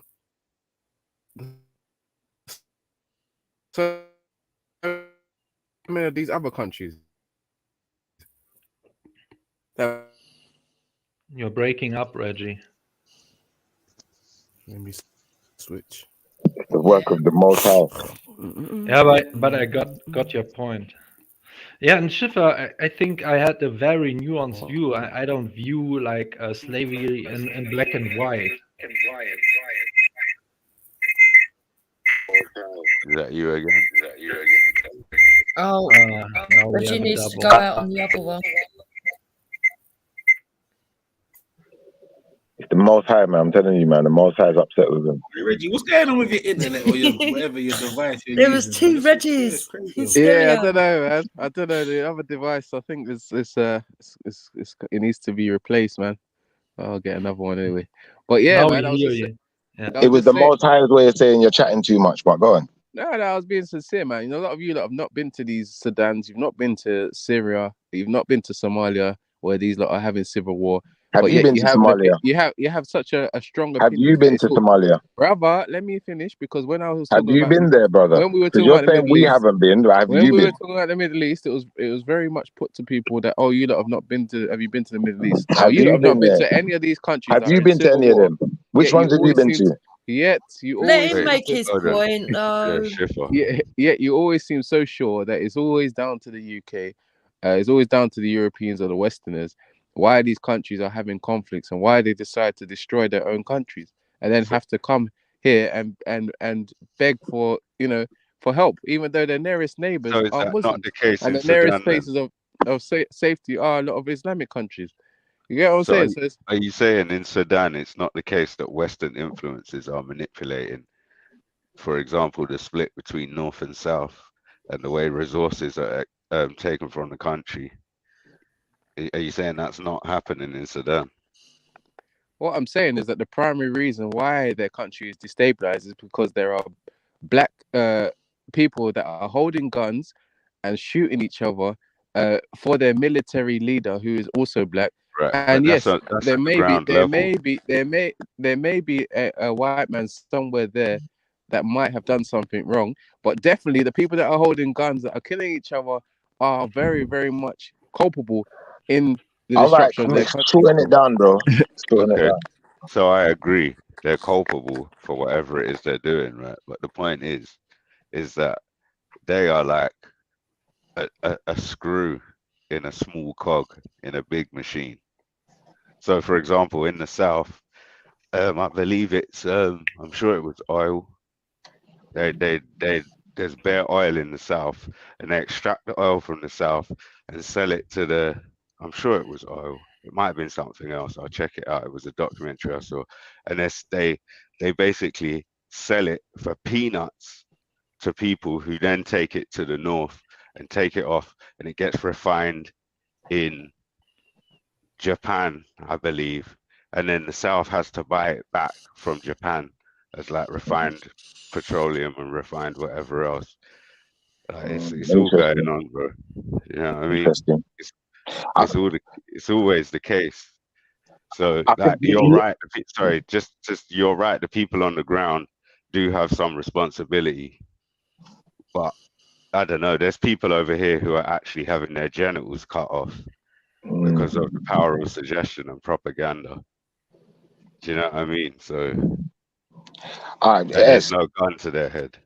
We need to hold him to his own statement, though, because he holds us to a particular regard. He says, you haven't been to Somalia. You haven't been to any of these Islamic countries where the war's going on. When was the last time you was in Somalia, Reg? Yeah, I mean, I don't think you need to necessarily go if there's... So why did you use that as a point? Or how was that a talking point? I don't get it. We need to point out when people say dumb things, and unfortunately, brother, that was I think we need retarded, to bro. hire. That We was have to retarded, hire. bro. Come on, man. Let me respond. You do need to hire your IQ, brother, because what my point was that the people that are killing each other, the people that are holding the guns, which you can visibly see, bro, if you watch some news, just basic news. You get what I'm saying? They are black brothers, sisters. And if you don't believe it, brother, you can buy a ticket down there, brother, and see it for yourself. So what you're saying You know is, what I'm saying? one second, what he's saying is, by watching some form of propaganda, I can be well informed. But yet he tells the rest of us we need to go there and put boots on the ground. When was the last time he's in Somalia, Reg? I asked the question again, please, brother. Again, for anybody else that has common sense, you can see that there are black brothers and sisters that are shooting each other. I don't know if this is dementia or some kind of mental health, but brother, that's not an answer. All right, here we go. That's not an answer, brother. I asked you, when was the last time you was in Somalia? So you're going to tell me your time and date, innit? Like, you're not going to tell me your jargon. I'm not listening to that bullshit no more. When was the last time you was in Somalia, bro?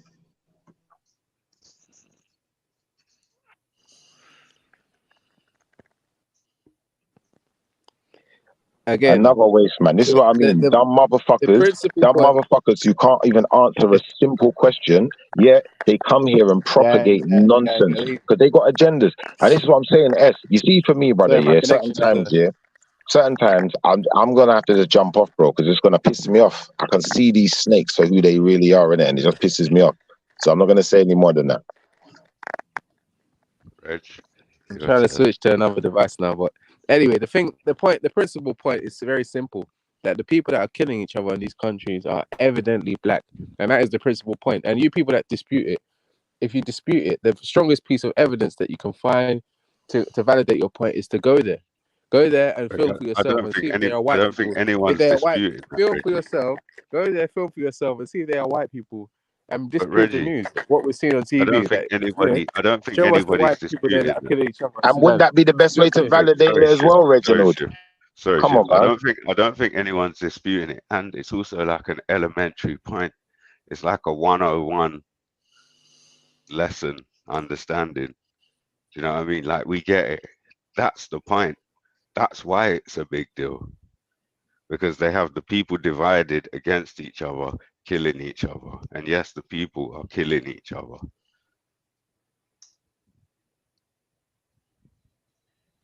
It's like, and the thing is, I thought the division in Sudan was down religious lines.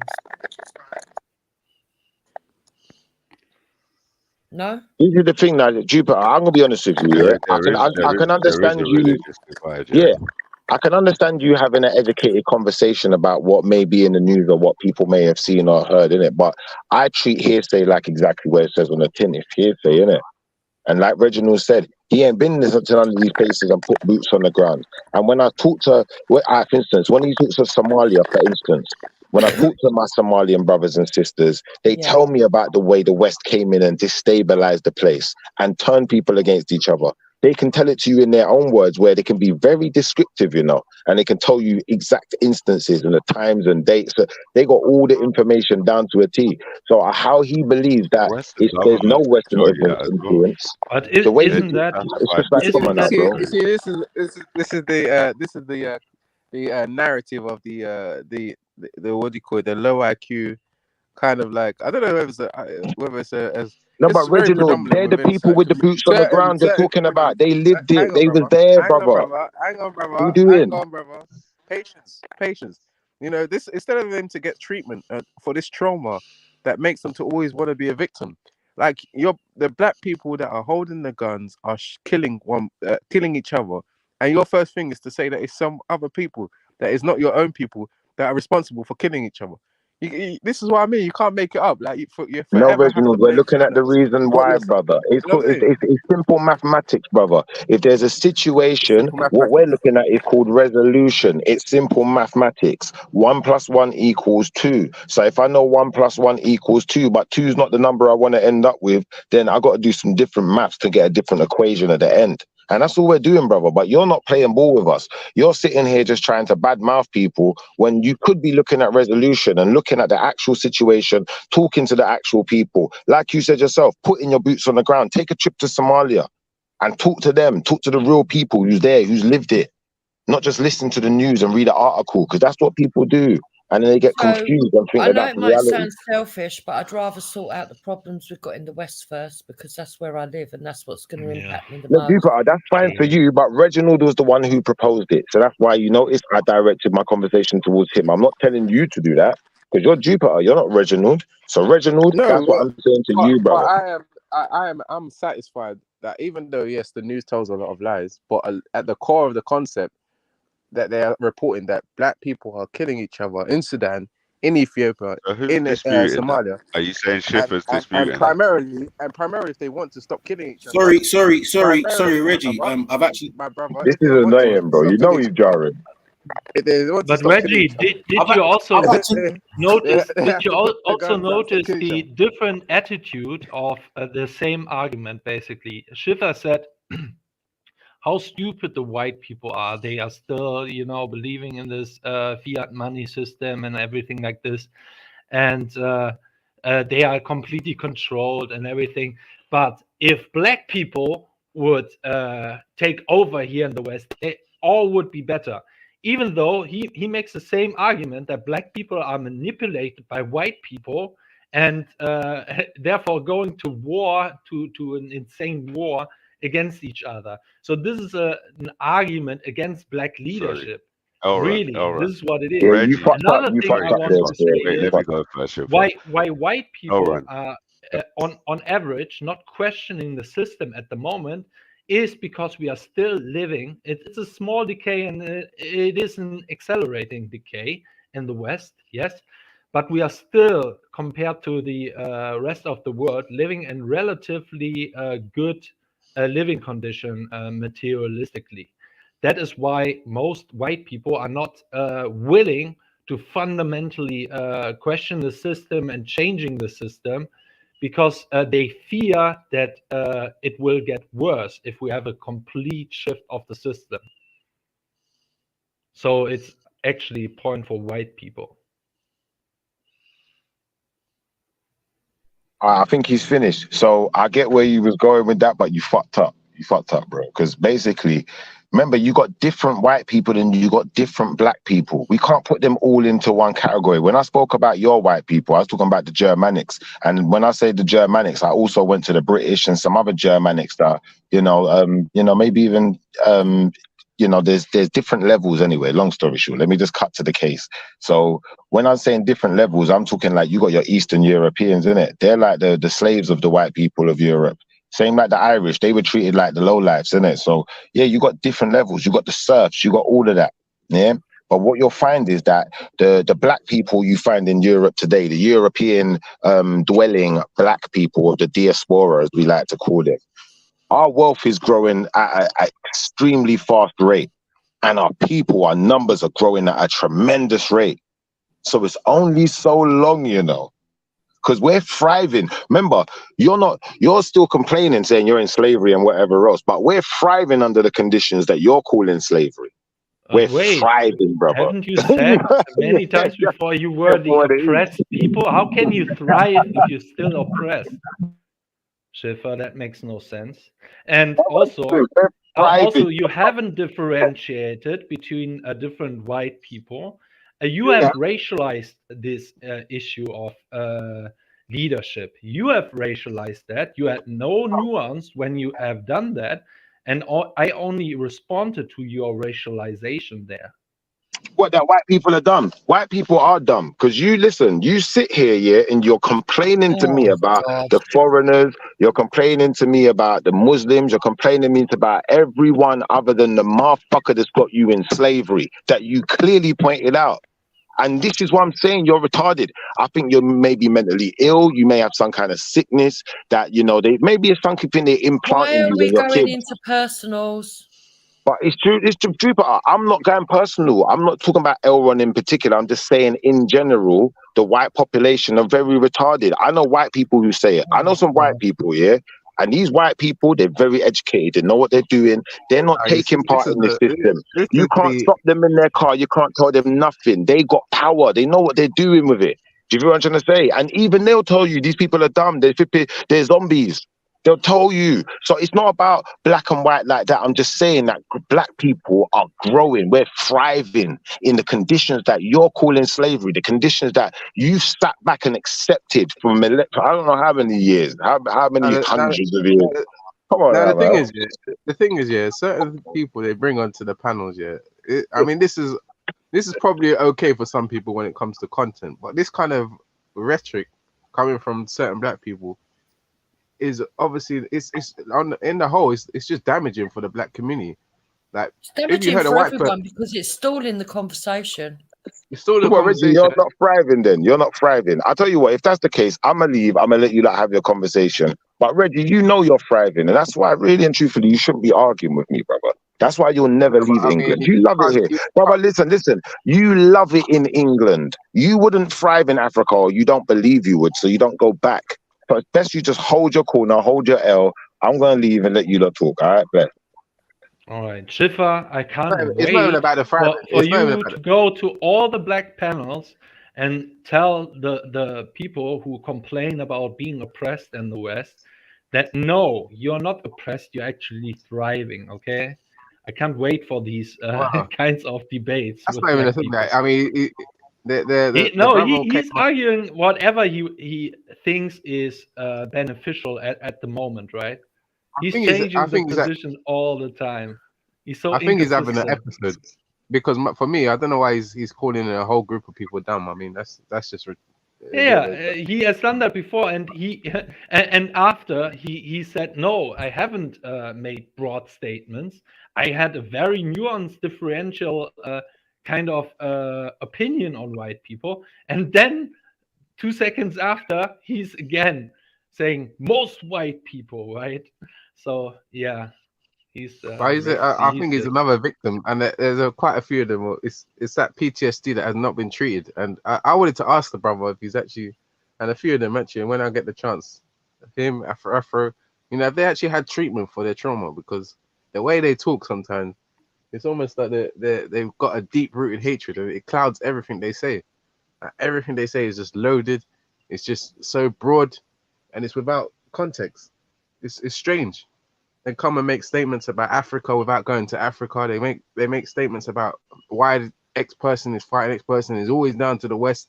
It's like, if two people can't have a fight without, it's like the West has become the god over the earth. It's almost like the white men control every movement of the black man. It's weird. It's very weird. But anyway, the brother decided to step off, which is probably for his own mental health. So God bless him. It's quite sad because they are stalling themselves. Look, I'm not saying that the West isn't wrong for some things. They are. I'm not trying to absolve the West at all for things that they've done wrong, but it's almost like they're stalling their progress because they can't take any self-responsibility. Yeah, that's what I don't get that. Like, everything is like, if someone kills someone down the road now, Oh, it's because Just the to white be man clear, Reg, the white somehow people was control all the involved. money. The white people control all the black people's money. They control everyone's money. In fact, money the root of all evil. That kind of makes the white man the devil. Like, I don't know, he's the devil's minion. But either way, like I said, I was leaving, but I thought I'd just brush up on that because you said it's like the white man's God. He's controlling. No, he's not controlling everyone because he's God. He's controlling everyone because he's doing all the dirty work. That money ain't worth the paper it's printed on. They know the truth, but I ain't here to deal with the lies You no don't more, have man. to leave, Shiffer. You don't have to leave because your point of views are whether they're valid or not is debatable, but they're welcomed. But just try not to be so, I don't know, personal. When you say personal, Jupiter, I'm not being personal to any particular person, but I am talking about the issues that I see on a whole. And if I honestly believe, like Jupiter, I'm not saying that white people are the only people that's retarded, because black people can be just as retarded. And you could have asked me that question, and I could have told you how we could be retarded too. But what I'm trying to point out is that black people in the West are thriving. And what we know of black people arriving in the West, since black people have arrived and started to build numbers in the West, the place has got a lot better for you. You got clean water to drink. You got. Say that. Alright, cool. So Reggie, you're talking about Sudan. You spoke about it the other day, and I heard you speak about it earlier on today. Correct? Yes, I did. All right, cool. The other day you said that the opinions that we were getting were not from the Sudanese people, or something to that effect. That's not verbatim. Brother, you can't bring one antidotal Sudanese. Brother, I did it, brother. All I'm doing is I'm playing a video. I'm not bringing anything antidotal. I'm just playing a video, bro. You get me? That's all I'm doing. Yeah, whatever you or you don't get from it, that's your business. I'm not telling anyone anything. Yeah, but that's kind of what you were saying the other day, correct? Yeah. What was this? Okay. No, bro, that's all I need to hear. 1 second. Mm-hmm. What's happening there is more than meets the eye. And it's time for the world to discuss the actual truth of what is going on there. America and Russia are at it again, just as they did 60 years ago during the Cold War, when they fought proxy wars right in Africa, leading to the death of thousands of innocent Africans. They are at it again in Sudan, fighting a proxy war. Let me explain. Two factions of the Sudanese military are fighting each other. One of them is led by Lieutenant General Mohammed Hamdan, head of a military group known as Rapid Support Forces. The other faction is led by the Sudanese Army Chief, General Abdel Fattah al-Burhan. So why are they fighting? This is where Russia and USA come into the picture. You see, the last couple of months, Russia has finalized a deal with Sudan to establish Russia's naval base in Sudan's Red Sea coast. America is not too happy with that. Actually, they're furious. America's ambassador, John Godfrey, expressly warned Sudan not to seal that with Russia. They're going ahead and doing just that. And so when the paramilitary unit began fighting the other faction of the army, that wasn't happening in a vacuum. The big problem is that the mainstream media, are you going to hear a lot of what's happening there? Okay, so yeah, we can play the video again, you get me, but yeah, I just wanted to run it through fully first time, and then yeah, you can see it. Go on, Reggie, you were saying? It's not even, he didn't even bring any real substance to the actual discourse. He just I think he's there still. How do we know he's not on the beach in the UK? That sounded like a British accent to me. Africans speak British, you know. They speak English, you know. Come on, stop. No, but honestly, that guy didn't even bring very any good real English at that, innit? He's almost giving his own opinion and narrating about what's going on. Almost like a spy. Of course, because he's there, and it's hard to get out from there. Because boy, you heard how There's people loads are of- leaving there, and it's an Brother, apocalyptic situation and all sorts of stuff. Come on, brother. For that one video you brought, I could bring like 10 different videos that are like from. Yeah, but you need to learn. You need to learn what's out there, right? That's what man's bringing to your attention, right? Because I'm not trying to tell man to believe. Listen, Reggie, I'm not trying to tell you to believe or not believe nothing. I'm simply saying, yeah, the other day you said that how do we know that the people on the ground, this, that, and the third, and we're not hearing it from people over there? So that's someone that is over in Sudan, yeah, and they're telling you what is going on. They gave you names. Was that the news he was on? Delini, what's the program that he was on that you were showing us? Is that like a major broadcast? No. He's just like someone that's on the ground. He's someone that's on the All ground. right, so he just any guy, thank you, but he wants to listen to the major broadcast because he wants to be indoctrinated by the propaganda. And this is what I'm trying to show the brother. Like, Reg, he's just a guy, guys. He's just a guy there. Can I respond? So there are people that have that are coming back from Sudan. Even Sarah's in the chat, the one that's always anti. She would even tell you that she's got someone that's come back from Sudan where they're killing each other, and you'll see people in the news that are like they're weeping, they're grateful that the UK, let him talk, man. Let him talk. The demonic forces are at it again. The UK has sent planes to come and save British Sudanese people and bring them back to the UK because their brothers and sisters are ready to rob them, even rape women, steal from them, and kill them. You know, because of these leaders, and none of these leaders have British names, by the way. Despite Mohammed being the most popular boy's name in the UK, those Mohammeds that they were talking about in the video were not British, my brother. And these two leaders, generals, or whatever they call themselves, are the people that are leading the wars in Sudan. You get what I'm saying? Okay, fair enough. You're entitled to your opinion. Anyone else? Yeah, you chat shit, bro. You don't even know what the circumstances are. You know what I'm saying? Like, what are you doing, man? People's gonna lose their lives. You know what I mean? Like, it's been going on. Axum came on and told you and broke it down, and it was a multitude of things that's going on and the reasoning. Should we bring a more credible source then? Because of the water. I mean, it's very difficult in a war-torn country to be getting a better source. What do you mean?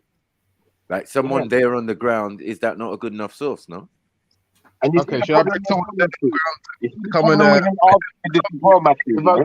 because I don't know how you're expecting the media, the general media, to be there on the ground. All right, let me bring the way.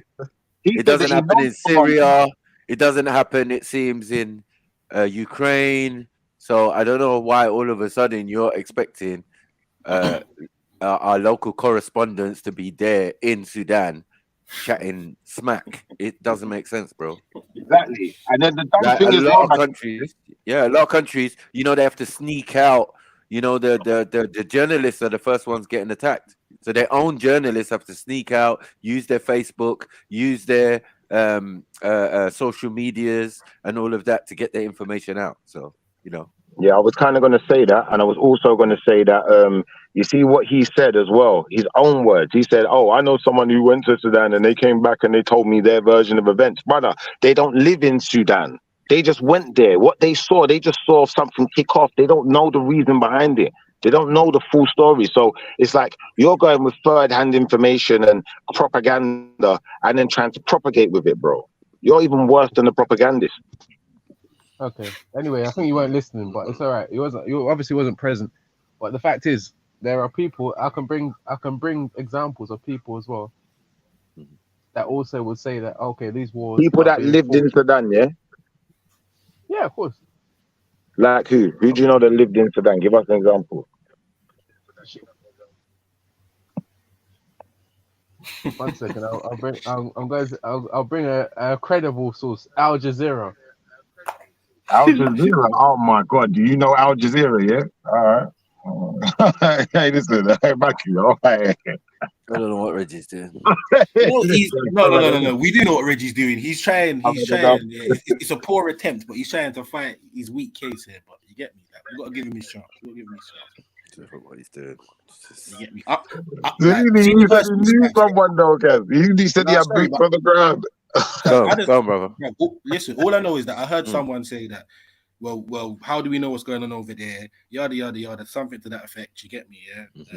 We need to hear from the people of Sudan. That's basically what he said yesterday. You get me? Yeah. So but even this, I had this video yesterday, but I just couldn't get to it yesterday. So today. But even this guy. Hold on. Go on. I'm saying even this man that you've just played. If people were listening, he's saying that the people that are of these two parties that are fighting, because there's like two political parties that are fighting. Yeah. One is being supported by Russia, and one is being supported by Yeah, that's always the case. As always the Yeah, case. like You know. what's new? Regardless, he's not saying that Russia and Europe and whatever started the war. He's saying that they're being supported. As Yeah, always is the case, bro. Like, come on, man. See, this is the problem. You guys, We can't even have a civil war. Hold on, we had a civil war in our country. Do you want to know the people that were backing both sides of that? Until you guys Come on, learn, bro. until you guys learn to stop blaming other people for the fact that this African and another African are fighting each other and trying to kill each other. Yeah. Until they stop fighting and killing each other, then the war will not stop. Okay, You know what I will say in response to that is that people have always been killing people, yeah, and that will always continue and has been there from before us. In regards to certain countries, outside forces, i.e. the West, they find something that is valuable on the land or in the surrounding area of these people, quote unquote. They like it, they analyze it, they survey it, and then they figure out a way to extract it. 9 times out of 10, they can't go and do what they used to do, which is just kill everyone and take everything. Yeah. So more than likely, or not even more than likely, in how much cases in point, but they just drum up tension between factions in the area or tribes that may have had previous animosity or may not have none, brother, and they just start some. Yeah. There's so much cases of this, bro. I posted a video in the back earlier when you were talking about going into other countries, about how MI5 go to certain countries, basically just creating coups. Like, this is what they create do. a power vacuum, bro. They did their thing, Reggie. And again, and hold on. And again, I'm not trying to say that it's your fault or nothing along them lines or whatever. I'm simply saying, bruv, like, we need to understand what is going on in front of us. We've seen this play over and over and over again. We know what they want. We know how they fucking act out and do what they do. Yeah. But the thing is, in this day and age, we're clued up to the fucking tricks of the trade more often than not. And they've probably still got a bunch of them that we don't know about. Yeah. But we know this is war is a racket, fam. Like, we understand this, Red. So again, you saying that, it's 2 people killing each other. If me and Maku got a problem, fam, and then you come from outside of that, brother, and say, I'm giving both of you lot guns, both of you lot money, continue fighting each other because you want the land that me and Maku are fighting on. Like, how do we, like, bro, please, man. This is yeah, but how has Russia got the funds to be doing that when they're in the middle of they their always own war got with they Ukraine? always got funds, man. Let's not do that. Yeah, but This aren't they concentrating on their own war? No, because war is about fuel and raw materials. On money, it's a racket, Jew. And especially when it comes to Africa, you know that is the modus operandum. Yeah, they're not going to be blatant like they was in Iraq, yeah, with Africans, because they already colonized a lot of them. So now you have to do dodgy deals in that. And now we're talking about companies and major corporations that are dealing with these African governments. And they're just doing what they're doing, man.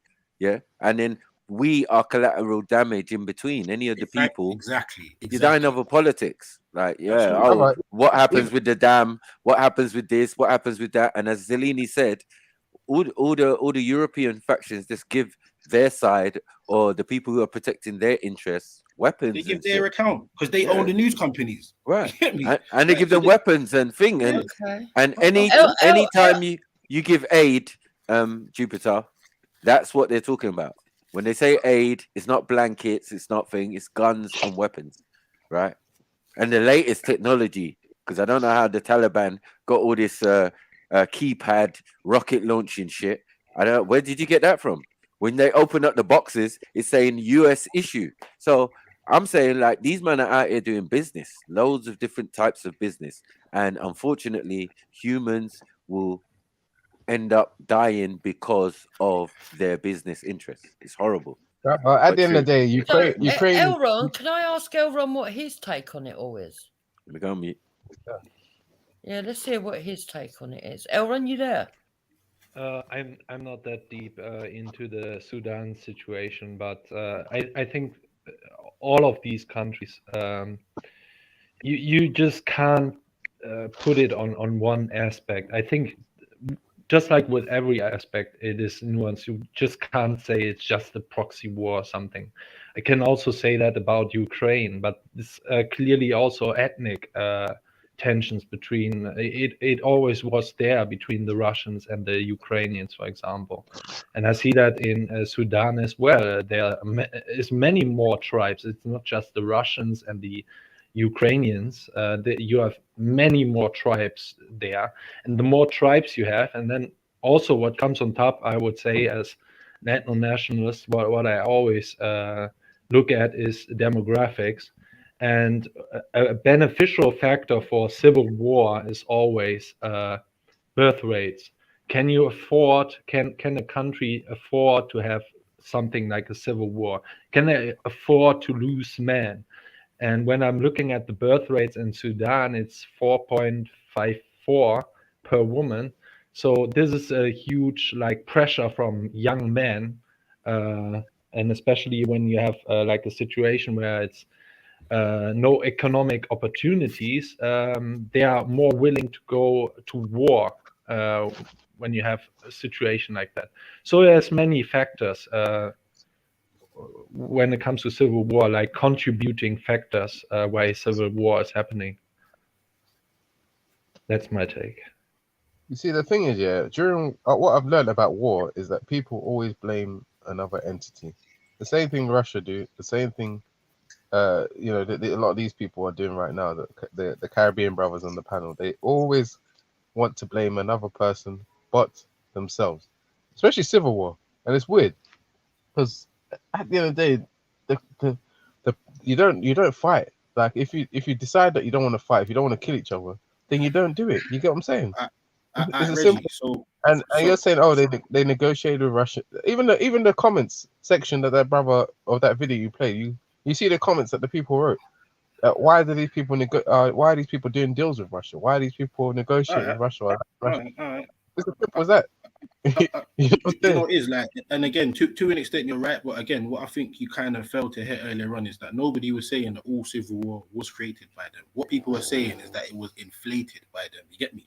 Yeah, basically amped up. And as well, when certain tensions may have been dying down, yeah, they always seem to find a way to drum tensions back up again. Yeah, and it's always for their own interest. But again, what if I could show you a video of a former CIA agent basically saying that they've drummed up hundreds of civil wars? Would you believe it then if he said it?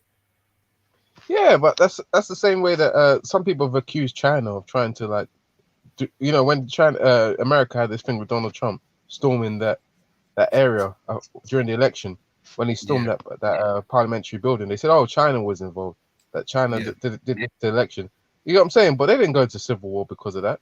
Like, why is it always our intelligent black brothers that seem to be, or black countries that seem to be easy to manipulate? Yeah, you keep saying intelligent black brothers, but again, except for you diaspora people that seem to be so much more advanced and more intelligent than our poor African brothers on the continent that seem to fall for the same trick every single time.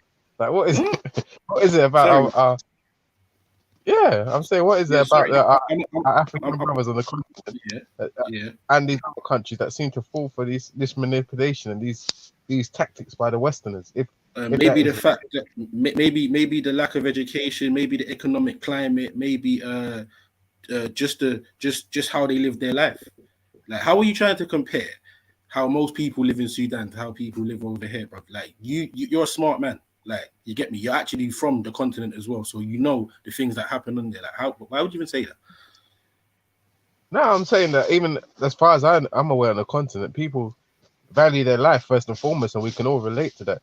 So for someone to want to kill someone because of the manipulation by an entity that's miles away or thousands of miles away and whatever, and then decide that they're gonna start killing each other because of some other manipulation from outside.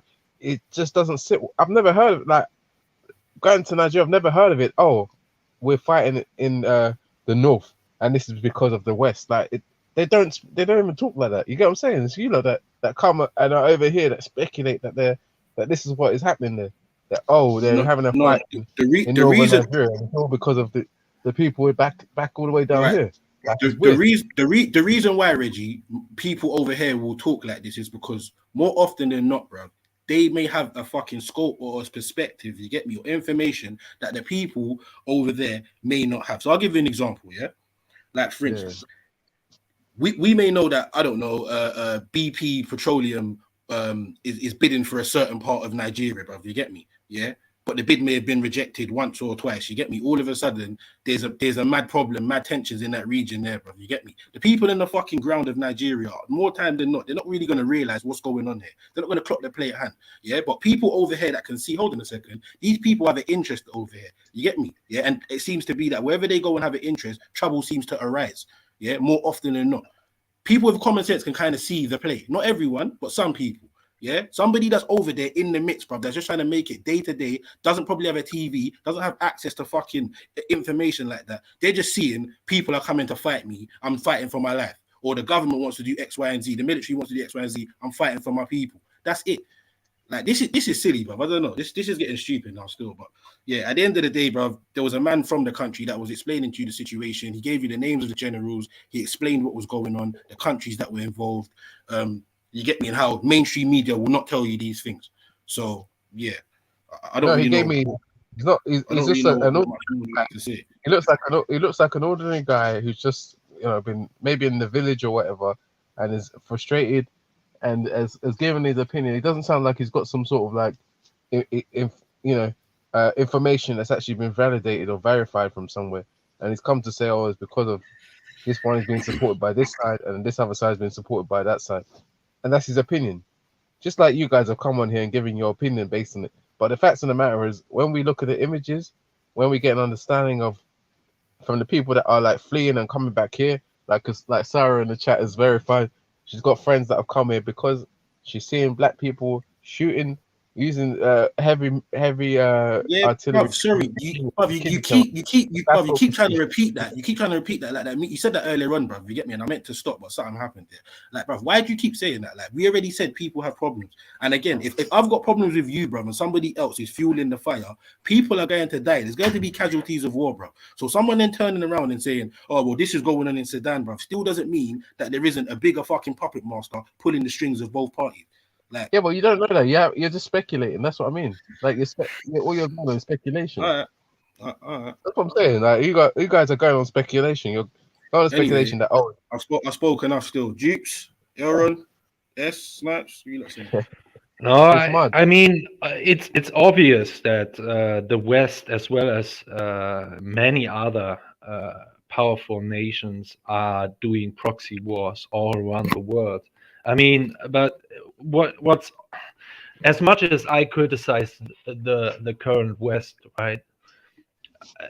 It is never like I don't see the same kind of criticism when it comes to other countries, and especially because most of those people that are criticizing the West so hard and unnuanced, in my opinion, is because they are types of Marxist, or at least have absorbed Marxist talking points, basically. Don't forget that Marxists are, per definition, revolutionaries. So they are starting all kinds of revolution all around the world from the beginning. They have basically, it is a revolutionary movement that has engaged in civil wars everywhere, like basically. And China and Russia are trying to do that in the West as well. They are supporting, for example, the woke movement. They are supporting the talking points that the West is racist and so on. Yet in their own country, there's a great paper by the American government, like a security apparatus, and they have like a document out there where they are analyzing the views of the Chinese government, who is in total control, to other races, for example.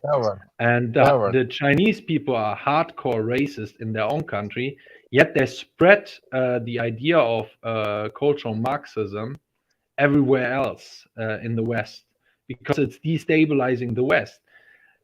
The problem is, the thing is, for a long time, right, this whole multiracial society was accepted by most of the white people.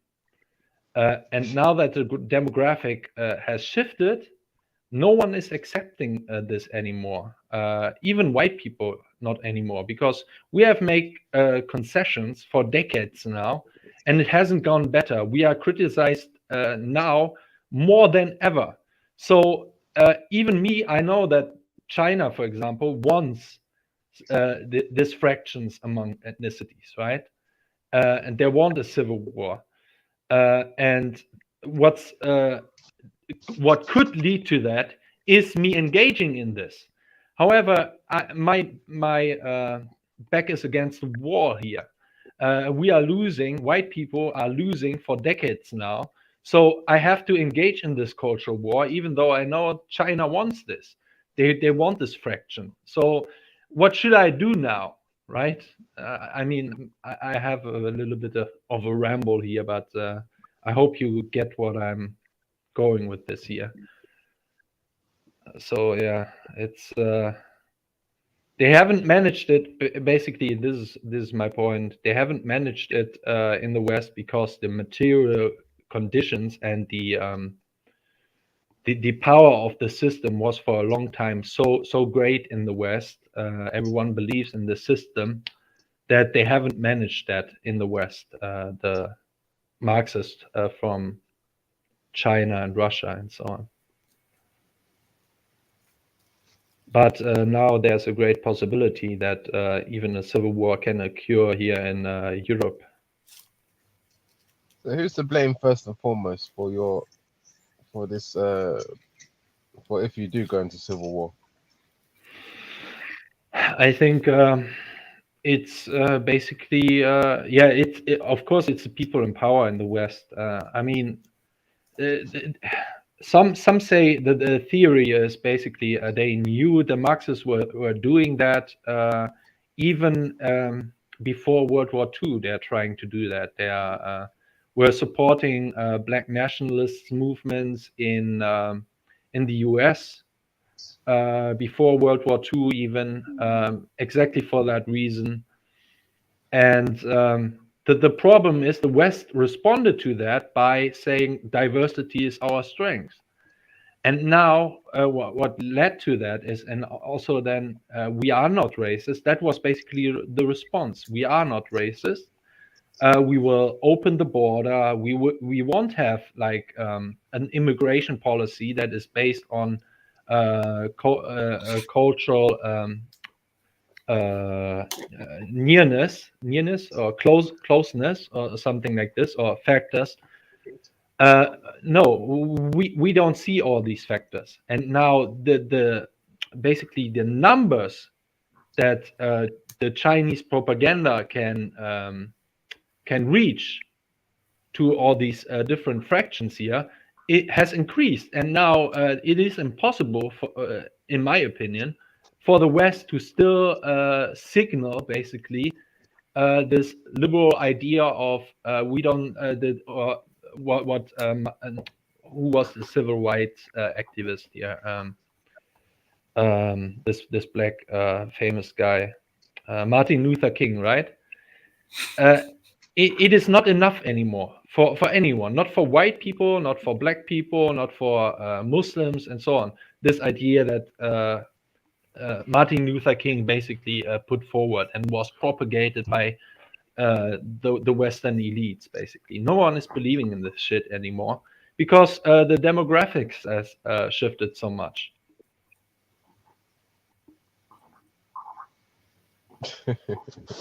You and this demographic thing, Aaron. It's like the demographic thing is like, it's disappeared. Oh, alhamdulillah.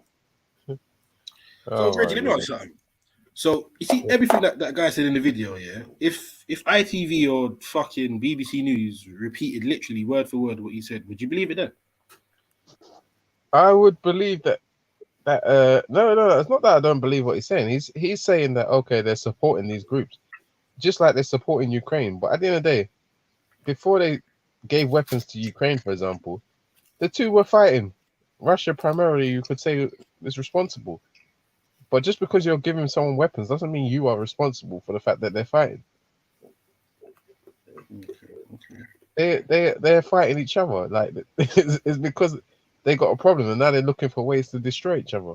because they got a political problem with each other. That's what's going on in Sudan, as I understand it. But yeah, interesting. Like, I just think that people need to, the moment people stand up and take accountability for their actions and decide, okay, killing is bad, so I'm not going to kill my brother and sister.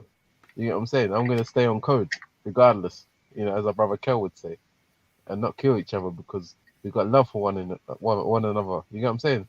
Then they stop fighting, not blaming another person. Oh, because you're being supported by Russia, then therefore it's all right for me to try and kill you. And you know what I mean? Like, it's just ridiculous. Take some accountability and stop killing each other. It's simple. What, like the West take accountability for causing problems?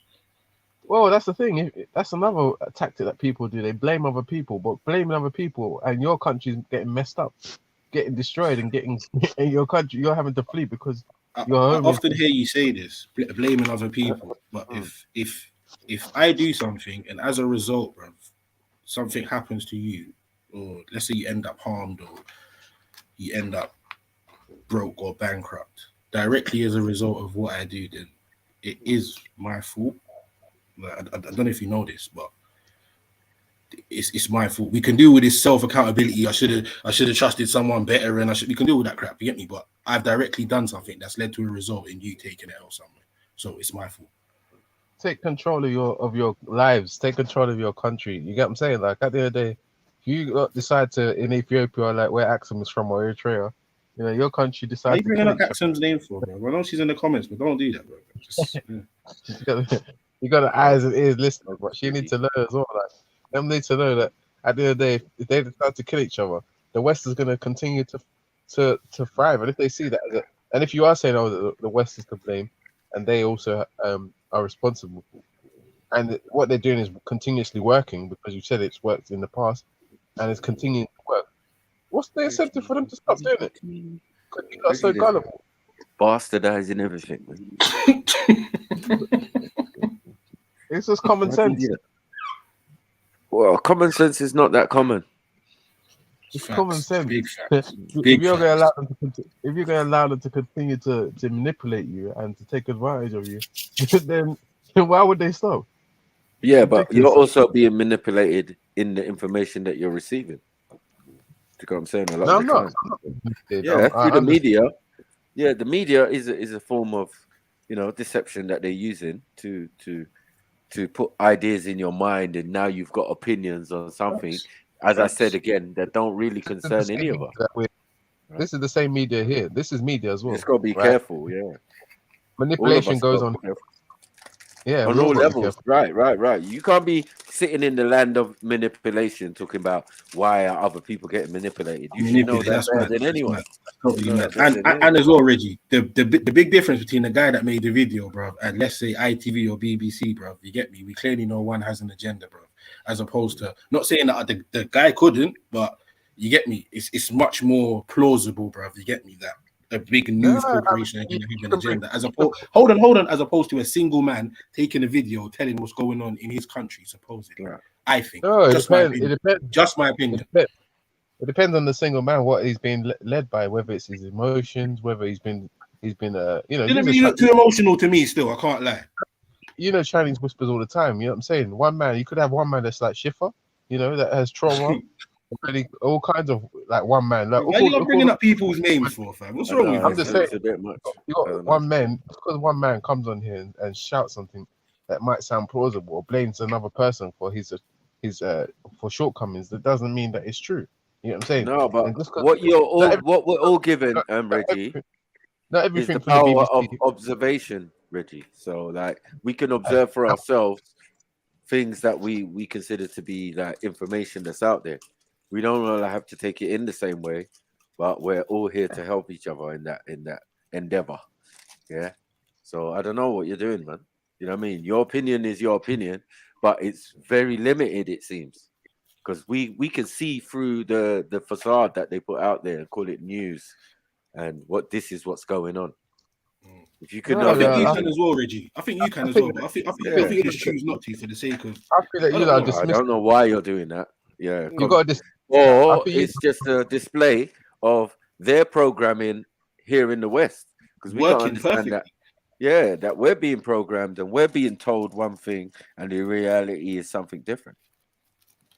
I think that we have to take that into consideration. I think the still. trouble is that you lot are very dismissive of the news, and even though the news can tell some lies, at the end of the day there are some truths in there, like the fact that Yeah, Arsenal. we're not saying that. We're not saying like for example, yesterday Arsenal lost 4-1. You know, it happened. It's a fact. The news reported it, and it was true. You get what I'm saying? It can be valid. What does that mean? So what does that mean? Hold on. Do you think we got the result from watching the news? Well, a lot of people did. No, Checkmate, bang bang sniper. I wouldn't want to say that, but yeah. A lot of people didn't go to the game. A lot of people didn't go to the game. It was reported. I haven't watched the news in a while.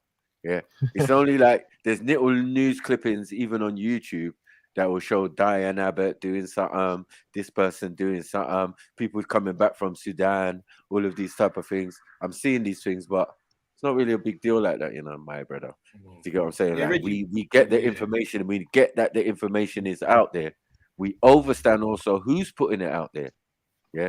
And whether you say Al Jazeera, or you say CNN, or you say BBC, or you say ITV, look, bruv, it's all the same thing. Sky News, all of that. Yeah, it's all a propaganda machine to suit those who are doing business in African countries.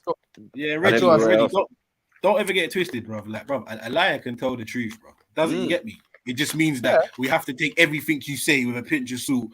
Get me? Be very skeptical, because research it, cross-examine it, research it again. Like, that's all it means. It doesn't mean there's that a lot more Saras than Saras. Yeah.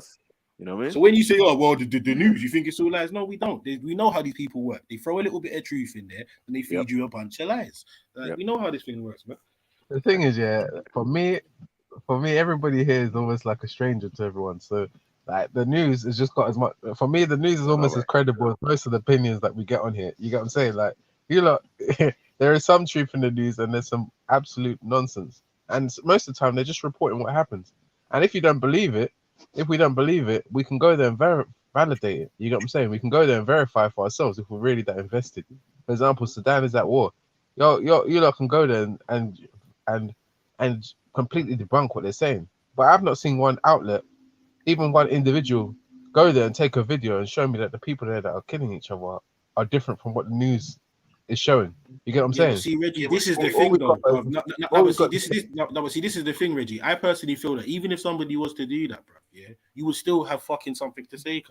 Like, I personally, again, this is just my opinion. I feel like, bro, anything other than what is given to you by the mainstream narrative, bro, you're gonna go against. Sometimes I feel like you're just doing it for the sake of trolling, but more time, I just feel like you believe that if it's not from them, bro, we shouldn't touch it, we shouldn't listen to it, we shouldn't look at it. You get me? As opposed to, I'm kind of the other way around, bro.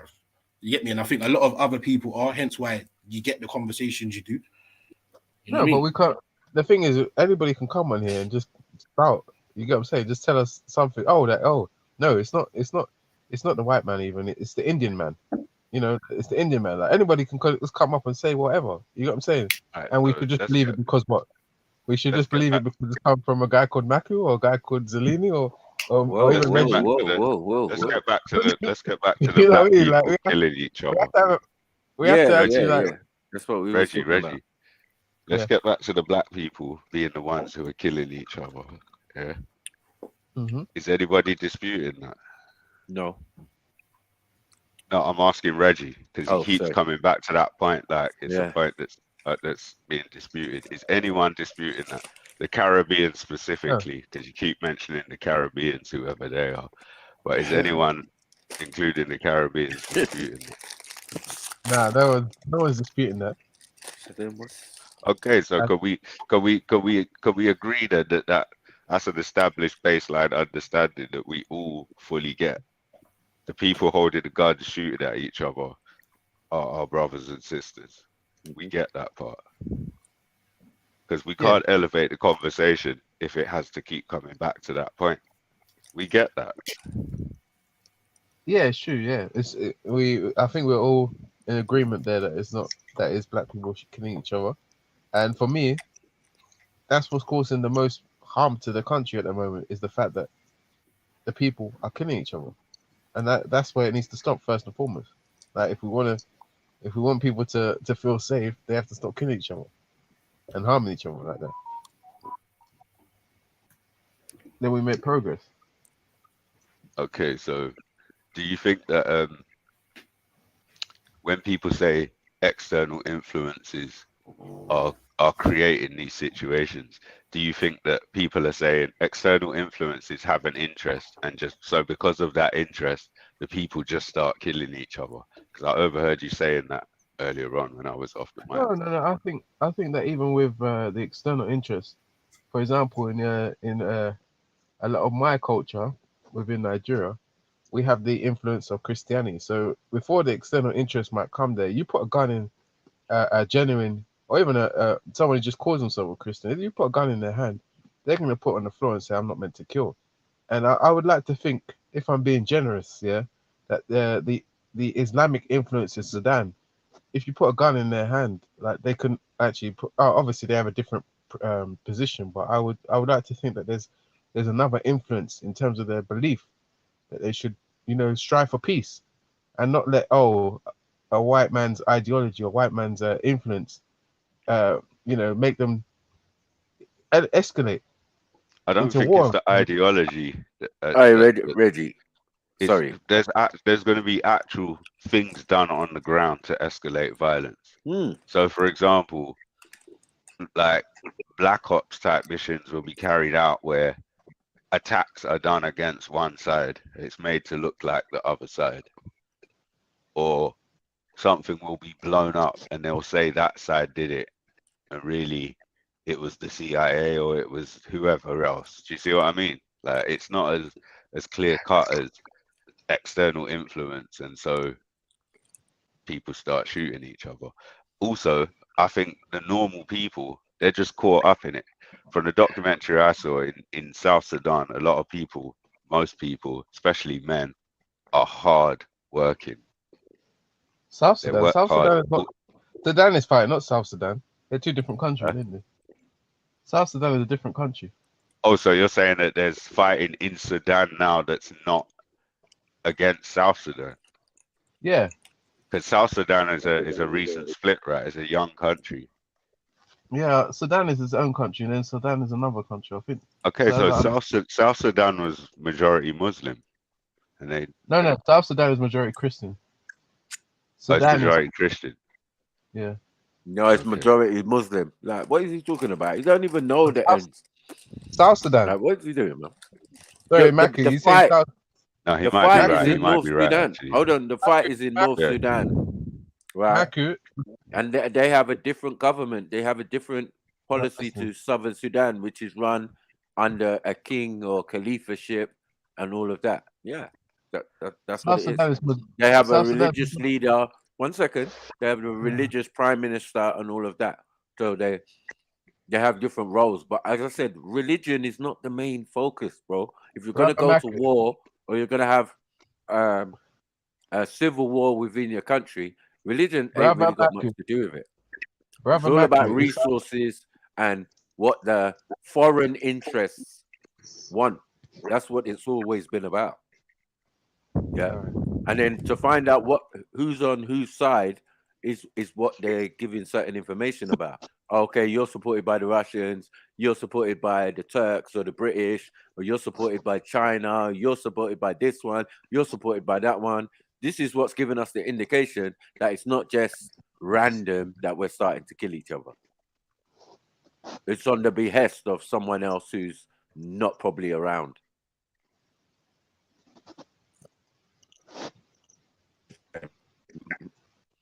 South Sudan is majority Christian.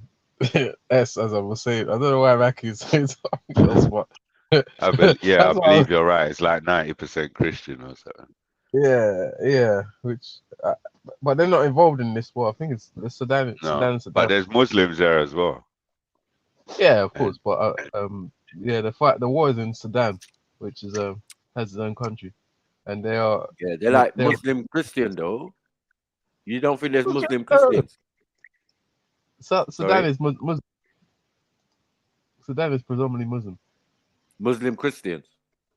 No, Sudan is predominantly Muslim, And South Sudan is predominantly So Christian. are you saying there's no Muslim Christians because they are that in Southern Sudan? What is Muslim Christians? What is Muslim Christians? They would be considered Sufi Ansars and stuff because they are the Mahdi or the Mahdi, and those are the tribe and the leaders of Southern Sudan, right? So tribally they're Islamic or whatever, yeah. But even the tribe and the time they're coming, they're not coming in the time of Muhammad, peace be upon him, which actually the royal family is related to the Prophet or descendants of the Prophet. It's more to do with that. What am I saying now? Oh, I missed a bit. But anyway, yeah, Southern Sudan. These are Ansars, Ansarlars, are Muslim followers of Isa Saleh Salam, which is Christ. So yeah, there you go. The war that they're having is not South Sudan versus Sudan. It is Sudan versus Sudan. It's a civil No, it's war. Northern Sudan, right? Versus Southern Sudan, right? Is that what you're saying? No, not South Sudan at all. It's Sudan. It's within Sudan, which is its own country, and South Sudan is a separate country, which is not Yeah. There's separate leaders, separate state. Yeah, we know this, right? Because we know the northern one has some guy who was in there who looked like he wasn't from Sudan, basically. He was one of the neighboring countries. That's how the guy looked. But I heard that guy was wicked and corrupt, and the West have more influence in that side. That's what I heard. That's what I know. Sorry.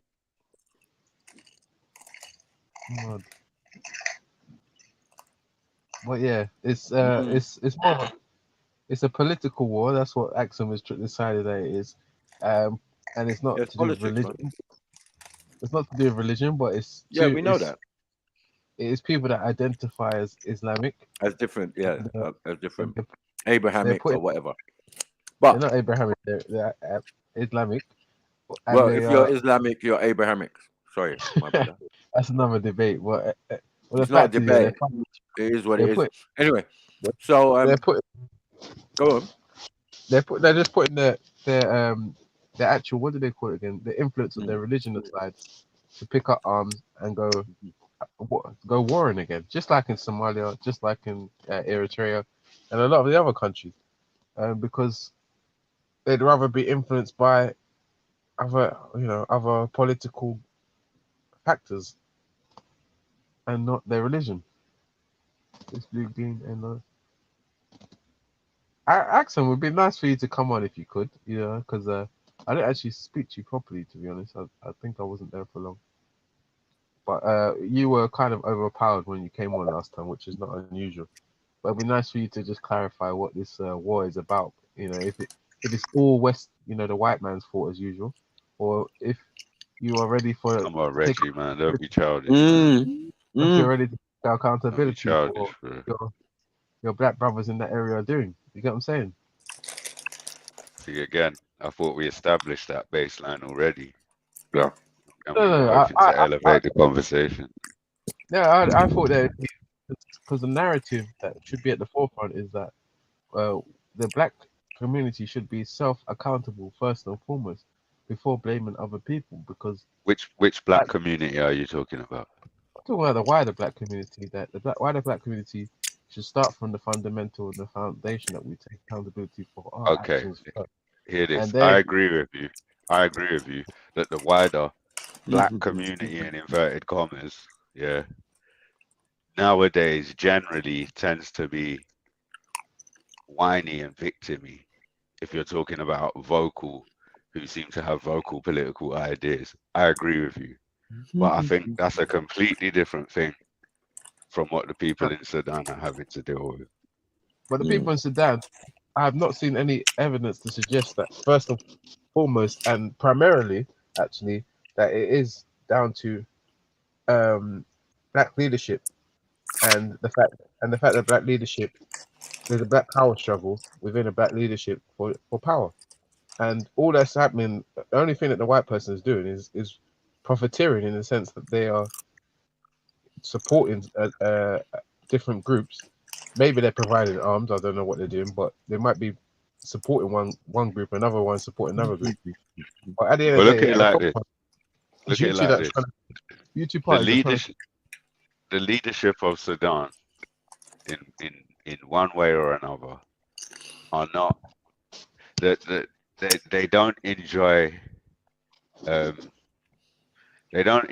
status on the international stage where they're free to self-determine for the Sudanese people without external influence. Do you agree?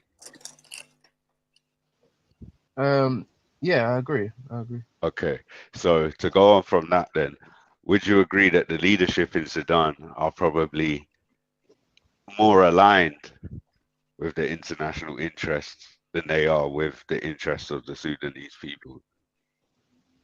I think it's more complex than that. I think that yeah, you might say, oh, that it's very unclear how much the Western governments can profit off a situation. Not Western governments, external interests.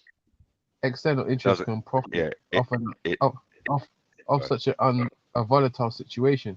So for me, for example, if I was to invest in oil or something, I wouldn't say, oh, because there were warring in Sudan, therefore Britain is going to... No. Okay, so that was a mistake. The oil thing I made a reference to specifically was oil from South Sudan, which was being sold for pennies on the dollar in South Sudan, transported to Sudan and taken from there, I think, to China, then to Japan, and then South Sudan were having to pay premium prices for the refined product. That was a completely separate thing. What I'm saying here is that the power structure, the power elite, including the government in a country like Sudan, are probably singing along to a wider international tune to some degree. Wouldn't you agree to that? Doesn't that seem like a logical adult conclusion in 2023? Yeah, but I would argue that there are some black people that feel that there is intervention needed. So if you're there are some black people amongst us that feel that in certain circumstances, Western intervention is almost essential, such as the Christians like in Sudan that might be facing persecution, or other minority groups that are suffering persecution under the hand of some of these tyrants and some of these supremacist ideologies in certain areas. And so it's easy for people like Mr. Sarah, who's living at large in Dubai or Qatar, wherever she is, you know what I'm saying, to say that, oh, they should just stand aside and let these brothers, these supremacist ideologies dominate and oppress minority groups. But for the people living there, they're saying, okay, no, we can't just allow them to continue as things are going. We need some sort of intervention. You get what I'm saying? But this from what I can see, this is a military split type situation. So this is military versus paramilitary. Yeah. So, but the paramilitary was originally a military organization that was created specifically, from what I can see in this article, to fight the uprising in Darfur, right? Yeah, amongst but now it seems like they've split off.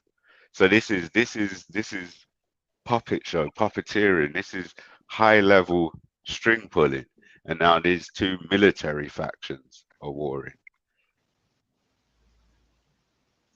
Yeah, they're warring because they want to lead military in a military situation. This is a take orders situation. This is what military do when they go to work. They fight. So this isn't just like black people killing black people. That's what I'm saying. It's a multi-layered thing going on here. Now I don't know. You just educated me that this was actually a situation going on in Sudan. So I just read one article from The Guardian, which is take it or leave it. I don't know what that's worth. But there's going to be a lot of layers to this. Why is there a split? What's the actual reason for the split according to your understanding? I think at the basic level that one wants to be in power over the other. You know what I'm saying? And because they can't accept the other being in power. That's why they've come to this. That's the basic of it. Okay. So are you aware that in pretty much every single situation where there's been a military coup like this, it's because some external interest has offered someone a deal, and if they can pull it off, then their life's going to change forever, and the external interest gets access to the resources. It's a pretty simple game. It's been played all over the world. Like there's all of this is That's what I was saying documented. earlier, man. This is all documented. So you could go back and look at any country in the last, what are we in now, say in the last 60 years, and you could find documentation, official documentation from the governments and militaries involved, talking about specifically this. You find documentaries about it even. Look up for a documentary on economic hitmen. Yeah, I've heard of the book, and I've been hearing of the book time and time again. It doesn't mean that It's real though. It's not. Yeah, it doesn't mean it applies in every single situation. Wherever there's war, then it must be some economic hitman. They've done. No, but this was the point. If you had watched the documentary, you would see that that was the actual point of the documentary. That every single one of these things that had happened up to the point where the documentary had been made, it was the same kind of thing, a similar thing. Yeah, and seeing as this documentary is out there and it's very much out in the public, this is not a hidden book. This is a book that anybody can access. This is something that people are very much aware of, but yet you are trying to tell us that all these black leaders are just falling for the same thing all over and over and over again, and basically we're not learning, and the white man is deceiving us and manipulating us every single time. Well, it's not that they're not learning. They're not black people who are silly. They're black people who have joined a group of people, and so they're working as a group. They just so happen to be black. It's you that keeps making it about race. I kept saying external influences. I never once said white man. I never once said European. I've only said external influences or external interests, because I understand that the machine that's pulling off all of this, it includes people of all cultures and all faiths. Where? Sorry, Reggie. I read quickly as well. Sorry, quickly. There's multiple instances as well, yeah, where things are done to make it look like it's another faction as well. So it's not always where we're giving them money, we're giving them guns. Sometimes they might do something, or like in the instance of the video I posted in the back chat, they will bomb the other side and make it seem like it's the other side when it's really the outside party. Do you get what I'm trying to say? So now I think that Reggie's gonna done that to me. I'm gonna go straight at Reggie, pause, and then me and you start warring. By the time we realize that it really wasn't you that started this, how much millions of people have died, how much people's houses have been lost. Do you get what I'm trying to say? Was you gonna say something about Jamaica before, Reggie? It sounded like you were. Axum is saying that the people in Sudan are living in hell. The insane inflation is fucking up the country. People are starving. The whole infrastructure is collapsed. Yeah. Well, I don't know. Axum hasn't really been very clear whether it's all down to Axum, jump on, man. Jump on, sis, man. Nice of her to jump. If you can, jump on. She does some inside knowledge or understanding what's going on there, but you know, all this speculation and hypotheticals and how they might do this and how they might have done that in the past, it doesn't actually give us anything concrete for what is actually going on in Sudan in 2023. From all that we can do, if we're judging by their apparent, is see black brothers kill each other. And I know I keep repeating myself, but that is what we're seeing. Like, and you're not speculating about, it could be influenced by this. They could have been doing this. They could be doing that. Okay, let me ask you a question. When you see a military operation, yeah, do you say, like, say the US or something in another country doing what they're doing, bringing peace and democracy and whatever to the country, yeah? All you see is a multicultural group of people killing brown people, or is there more to it than that? It depends on the context. Well, not really, because these are two military factions. As in, these were already paid professional fighters. As in, when you get told to shoot, you shoot. Right? Yeah. And then, so they were originally they were on the same side, right? And now they've split. Are you giving me hypotheticals? Or are you actually talking about what's going on? This is what really happened. Is this not Sudan? what really happened? Yeah. So I wasn't following that. Are you talking about Sudan? Yeah. They were originally on the same side. Let's have a look. Where was it? I'm sure this was the article I read, unless a new one's come up.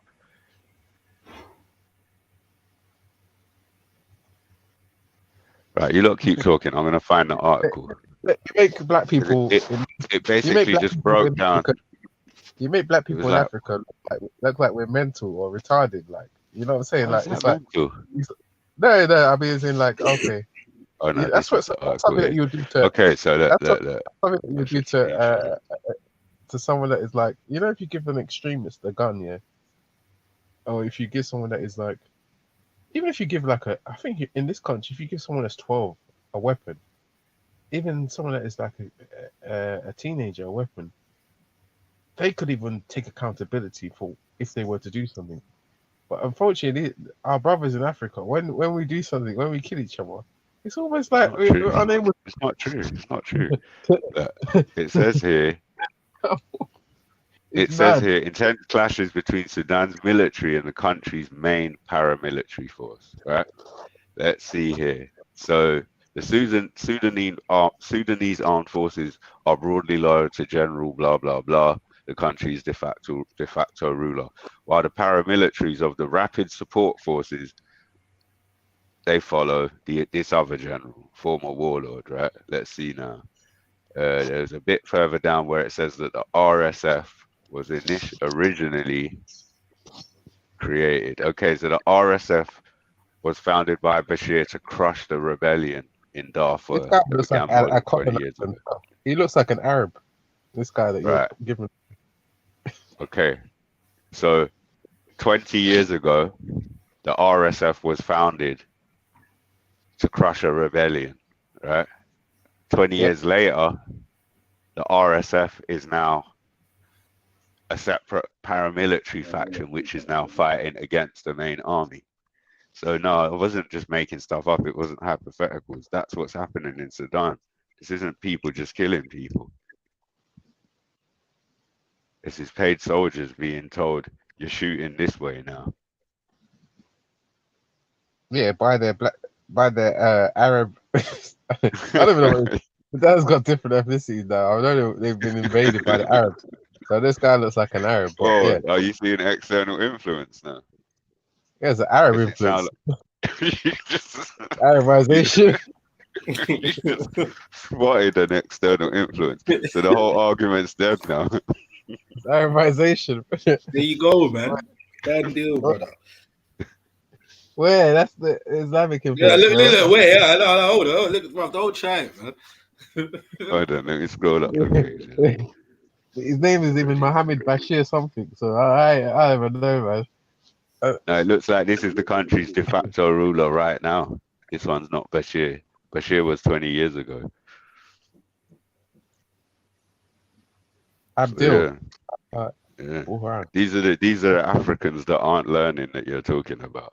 And I'm not saying he's not an African, but the possibility for external influence. But what I'm saying to you, like, no matter how many, the moment they get that Mohammed or Abdul or whatever, you know what I'm saying? Like, they just lose their mind. Even if the person looks the same as them, they're ready to kill. It's weird. I thought this thing is meant to make them peaceful, meant to make them have more regard for human life. It's weird, man. I don't know. Axum, who didn't jump on, was saying something about the economy and inflation and blah blah blah. Right? I'm not sure what's going on with the economy. I can't remember if most of the resources are in the south or some shit like in actual South Sudan. They haven't got an economy right now, have they? I mean, with the place crumbling. I mean, the economy is not even what the last thing I'm was following guessing. them. Wow. I'm Well, she guessing said she before could that. come on and enlighten us. She did say that, yeah. But I don't know why she was not coherent. So economy destabilization, crumbling, dissent in the people, massive special force that was developed to crush a rebellion 20 years ago, and it's obviously been funded and grown since, has now split off and is now an opposing faction. Is this not sounding like the typical playbook? Like, Well, brother, at some you're point, going Reggie, back. you can't. You're giving us the playbook of the white man and the influences or the influence. But if you look through time, long before these people that the outside influence, we've seen people going at it with each other. You get what I'm saying? Like this. You get what I'm saying? So these things can happen. Like we've seen it in the past. They can happen within. That's fine. No one's saying they can't happen, but when they are happening, they can't be discounted as non-culpable. Well, we can't just speculate that they're culpable because what we're hearing Well, here is. what do you mean? If someone's intent is to destabilize a country and then create and engineer a civil war, how are they not culpable? No, that's speculation. We haven't actually bought anything to validate that for this particular. No, I said if that is the case, how are they not culpable? So that's a hypothetical. If they are, of course, then they are culpable in it. But it doesn't mean that they're primarily responsible. I mean, if someone wants it actually does, as a matter of fact, make them primarily responsible. That's what I was saying earlier on. Yeah, big up, guys. Big up. Yeah. Big up. Big up, Axel. Hiya. The last. Oh, Dupes is still here. Okay. Axum, we got a hair for you. Like, come on, like you got. Yeah, I was listening to your lesson. Thank you. And I love the conclusion. So, right at the end, he says that he finally concaves and says, "So it was the Arabs." Yeah, I got this. Arabization was the term we always used. blame the Arabs. Arabization. Arabization. That's mad, you know. He What a doesn't. surprise, Reggie. Definitely couldn't have been the white man. Had to be the Arabs. Isn't No. Because of course, when I'm thinking of Sudan, and then I see a guy, who looks like he's been some Arab mix, and his name is Abdul. Like I don't know. That's not a very African name. You're right. Here we go again. Did you know the Sudanese Arabic, people I'm sure, is an African language. Yeah, exactly. And there's consistency. There's previous, like all over Africa. You see in Somalia, an Abdul or an Abdi killing an Abdul or an Abdi or Muhammad. You see it in northern Nigeria. And Muhammad. And you don't believe it's because they have some type of interest, the West, into destabilize this region, yeah? Let's not say the West though. Let's just say external. Are you in or out? Okay, you're right. Okay, let's say external, whatever, yeah. You're making excuses for them, Absam. You're making excuses. When they took our girls in northern Nigeria, this is the same thing that you enablers did. Make excuses. You enablers, Yeah, I mean, the one that's leading. We got the live studio, Anytime Reggie's in, everyone's got to get a pair of boxing gloves when Reggie's in. But this has nothing to do with religion, Reggie. This is all politics, all this mess, yeah? And even when the US is backing up one militia and Russia's the other way. And why do you think it's that? Because of the damn water thing. Like I said last time to you when I'm talking about the dam. The dam. We all know that the US is supporting Sudan when it comes to because they want your dam. Not the control of the Nile, bro. I told you. It's for control of the Nile. Huh? So you masterminds have got this information and you're letting your brothers kill each other. Why don't you go and tell them that in Sudan? It's all because of the West. Stop trolling me. Do you want to be serious, Reggie, or what are you doing? I'm being serious. Like you've got this information that could save millions of lives. Of course, the people have the information over there too. They know this. This has been a discussion for a long time. Like I said, it's all about denial. So why are they allowing them? Why are they allowing themselves to be influenced by the Westerners? It is all You know, about who are denial, to be fair, but denial, she's saying. No, I said denial. You didn't hear me. It's all Yeah. about denial. You have this information that could save thousands of lives in Sudan, but you're not sitting here on the platform when you could be there giving them this information that could stop the war. What information that could save thousands of lives? That they're being manipulated, that they're being influenced, and they're being Bro, played. you're being silly. You're being silly. No, I think that's the thing. I think you lot are being silly because this is more than just about a now. And to these people, it's about life. If you were to just do a rudimentary investigation into who's funding whose interests are what resources are in what regions, what's being contested, you'd be able to kind of map out what's going on. You're just being childish about it, Reggie. It's not. This is the adult world. This is what happens everywhere. It's the same thing that's happening. You're right. Yeah, I thought Axel was going to give us some groundbreaking news, or even a source, Axel, maybe that can support what you're saying. But you're telling us, oh, this at the crux of this very, very heinous war is the influence of the West trying to obtain a now.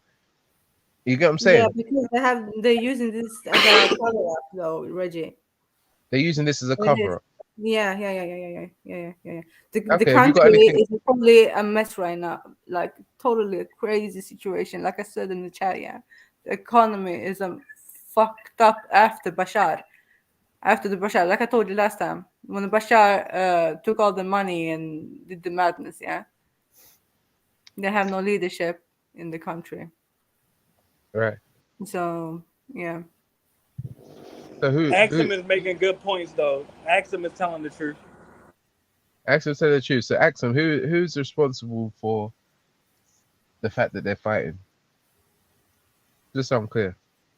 Who do you think? And if I say that, you will say you blaming the white people, right? That's what you're gonna say to me, right? If that's what you believe, then that's what you believe. I'm just wondering, like, how does it link? You're saying, oh, because they want control. Reggie, did you listen to me last time I was speaking about the dam? I don't think I was there. I think I had come off the panel by that time. But I think you keep repeating that. Oh, it's because of a dam. Yeah, but if you were talking black power, would you consider Arabs black or white? Are you talking about Sudan now? That's a deflection. No, because it's funny to me that the Arabs can shapeshift. One minute they're white, one minute they're black. Let's get back to black or white or Arabs. Okay, you're saying all the black Arabs are black. Okay, I get you. No, that's not Jews. We're talking about. That's what I was saying. No, Jupiter took a left. No, Axel made a good point. The U.S. military, I'm talking about this. The U.S. military gave weapons to different East African nations that they are using against each other. That is a fact of reality. Is there anything to validate these facts that you are saying are facts? You asked hold on, you might have forgot your question. You said, whose fault is it that they are fighting each other? My response is they fault for fighting each other, but they got their weapons from the U.S. government. Weapons from whatever store you want. Is he not brother, it's not about brother, slow down. It's not about what you care about. It's about the reality. They would not be able to do this level of damage to each other if they did not have U.S. weaponry. That's a fact. Are you saying that people should stop making weapons? Jupiter, when did I say that? So if you sell weapons, why should you pick and choose who you sell them to? All right, Jupiter has a comprehension issue. Does anybody else have any questions? Yeah, but I'm saying, brother, that if I have a shop where I sell knives, and then you buy a knife from me and decide to kill somebody, is it my fault? No, they didn't sell it. That's the difference. They gave the weapons to the East African nations, Ethiopia, Eritrea, Somalia, etc. Pardon me, not Somalia, but they gave. You're missing the point as well. It's not the fact that they gave or sold the weapons to them. It's the fact that they create conflicts and provide the weapons. Yeah, but I don't. Ask them. That's what I think y'all are unable to hear me. Is it my American accent? No, it's not. I'm reiterating that for Reggie. because Reggie likes To help try and stick on a point to that's not help really me the out. Help point. me out, Axum. Afro, 1 second. Axum, help me out. Then, how did the West initiate this conflict? How did they initiate this conflict in this case? Big up, you lot. Big up, man. Yeah, man. You'll definitely have the answer with. That's a good question, Reggie.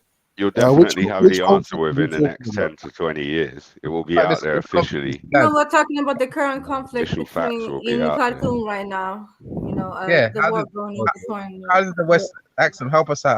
How did the West initiate this conflict, this particular conflict that we're talking about in Sudan? How would Axum have details of special operations? Yeah, it's mad. It's a mad Well, I question. think the point is, like I said, no, Reggie, don't be a child about it. Like I said, as you should know as an adult, within 10 to 20 years, all of the details or enough details will be out there.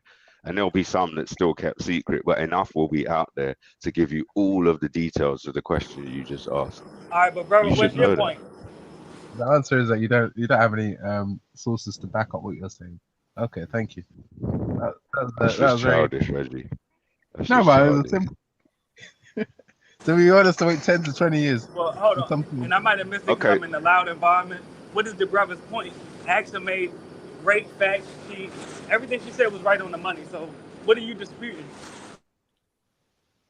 I think I was very clear. I don't know. This brother needs to get inside, but the fact what he's saying, Afro, is that if you look at the pictures, black people are killing black people. That's his point. Who don't? But I'm asking respectfully, who don't know that? Who doesn't know that the Amhara and Tigrinya are both African? Who don't know that? We did establish that, but that's what he keeps coming back to. That's his checkmate move. Yeah, I'm asking how is that? Respectfully, I'm asking how is that checkmate when we already know that? Afro. What was being highlighted? Yeah, it's leaving. What was being highlighted is that the conflict within. Really, I'm confused. What part are you not understanding? The weapons just let him go. Let him go. Let him go. Just let him go. Let him go. I think you'll be less confused if you listen, do more listening than talking, bro. So the fact is, I was asking Axum very clearly, who is primarily responsible for the conflict, and if it is outside influence, could you explain to us how that is? How is it become? We answered that though, brother. That question was answered. You might have forgot. The answer is that the Africans are responsible for killing each other, and the weapons came from the Caucasians and the U.S. government. And they want to destabilize the whole region because of the dam building in Ethiopia. And they created Sudan in the first place. Sudan wasn't even a country to begin with. So should they not have given weapons then? They should have just let them beat each other. Whose business is it to give anyone weapons? They should have Well, not if they're going to buy anything, them, if they come to somebody who's selling weapons and say, "I've got this much money. I know you make armory. Will you make me some?" So do you regard drug dealers with the same favor? No, I don't, because drug dealers. All right, then, shush them. Do you think we should be allowed to carry handguns and rifles in this country? Yeah, I think the British people should have gun rights. Yeah. Good. The way I said that, good. No, just checking. Because if she said no, I'd be like, Jupiter, what the hell are you talking about?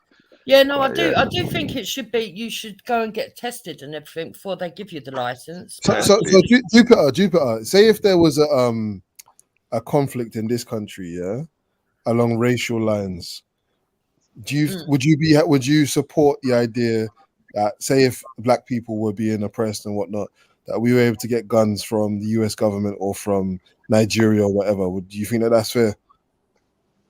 That we should be armed by an external force that influences politics in this country? And it's stoking up racial hatred. If you've got the money to go and buy them, yeah, because at Yeah? the end of the day, All right, it's not their fault. It's not their fault that you've bought them. It's you that's done the crime. It's you that's going to pull the trigger. Yeah, man. You must have intent. Most times people have intent before they pull the trigger. So for you lot to just say, "Oh, they gave them guns, therefore they have no kind of conscience." No, but the conflict begins with the construction of Sudan as a bordered state. That's where the conflict begins, because the conflicts that you were trying to describe earlier on, Reggie, that they've been having beefs for time or whatever, they weren't these type of conflicts, bro. They weren't. This is a completely different nature of conflict that you're talking about between so-called tribes versus militarily backed armed conflict with drones and all this kind of shit. It's just a different scenario, and it doesn't exist without the invention of the gun and also the invention of the so-called bordered state. Unfortunately, Africa had none of that, man.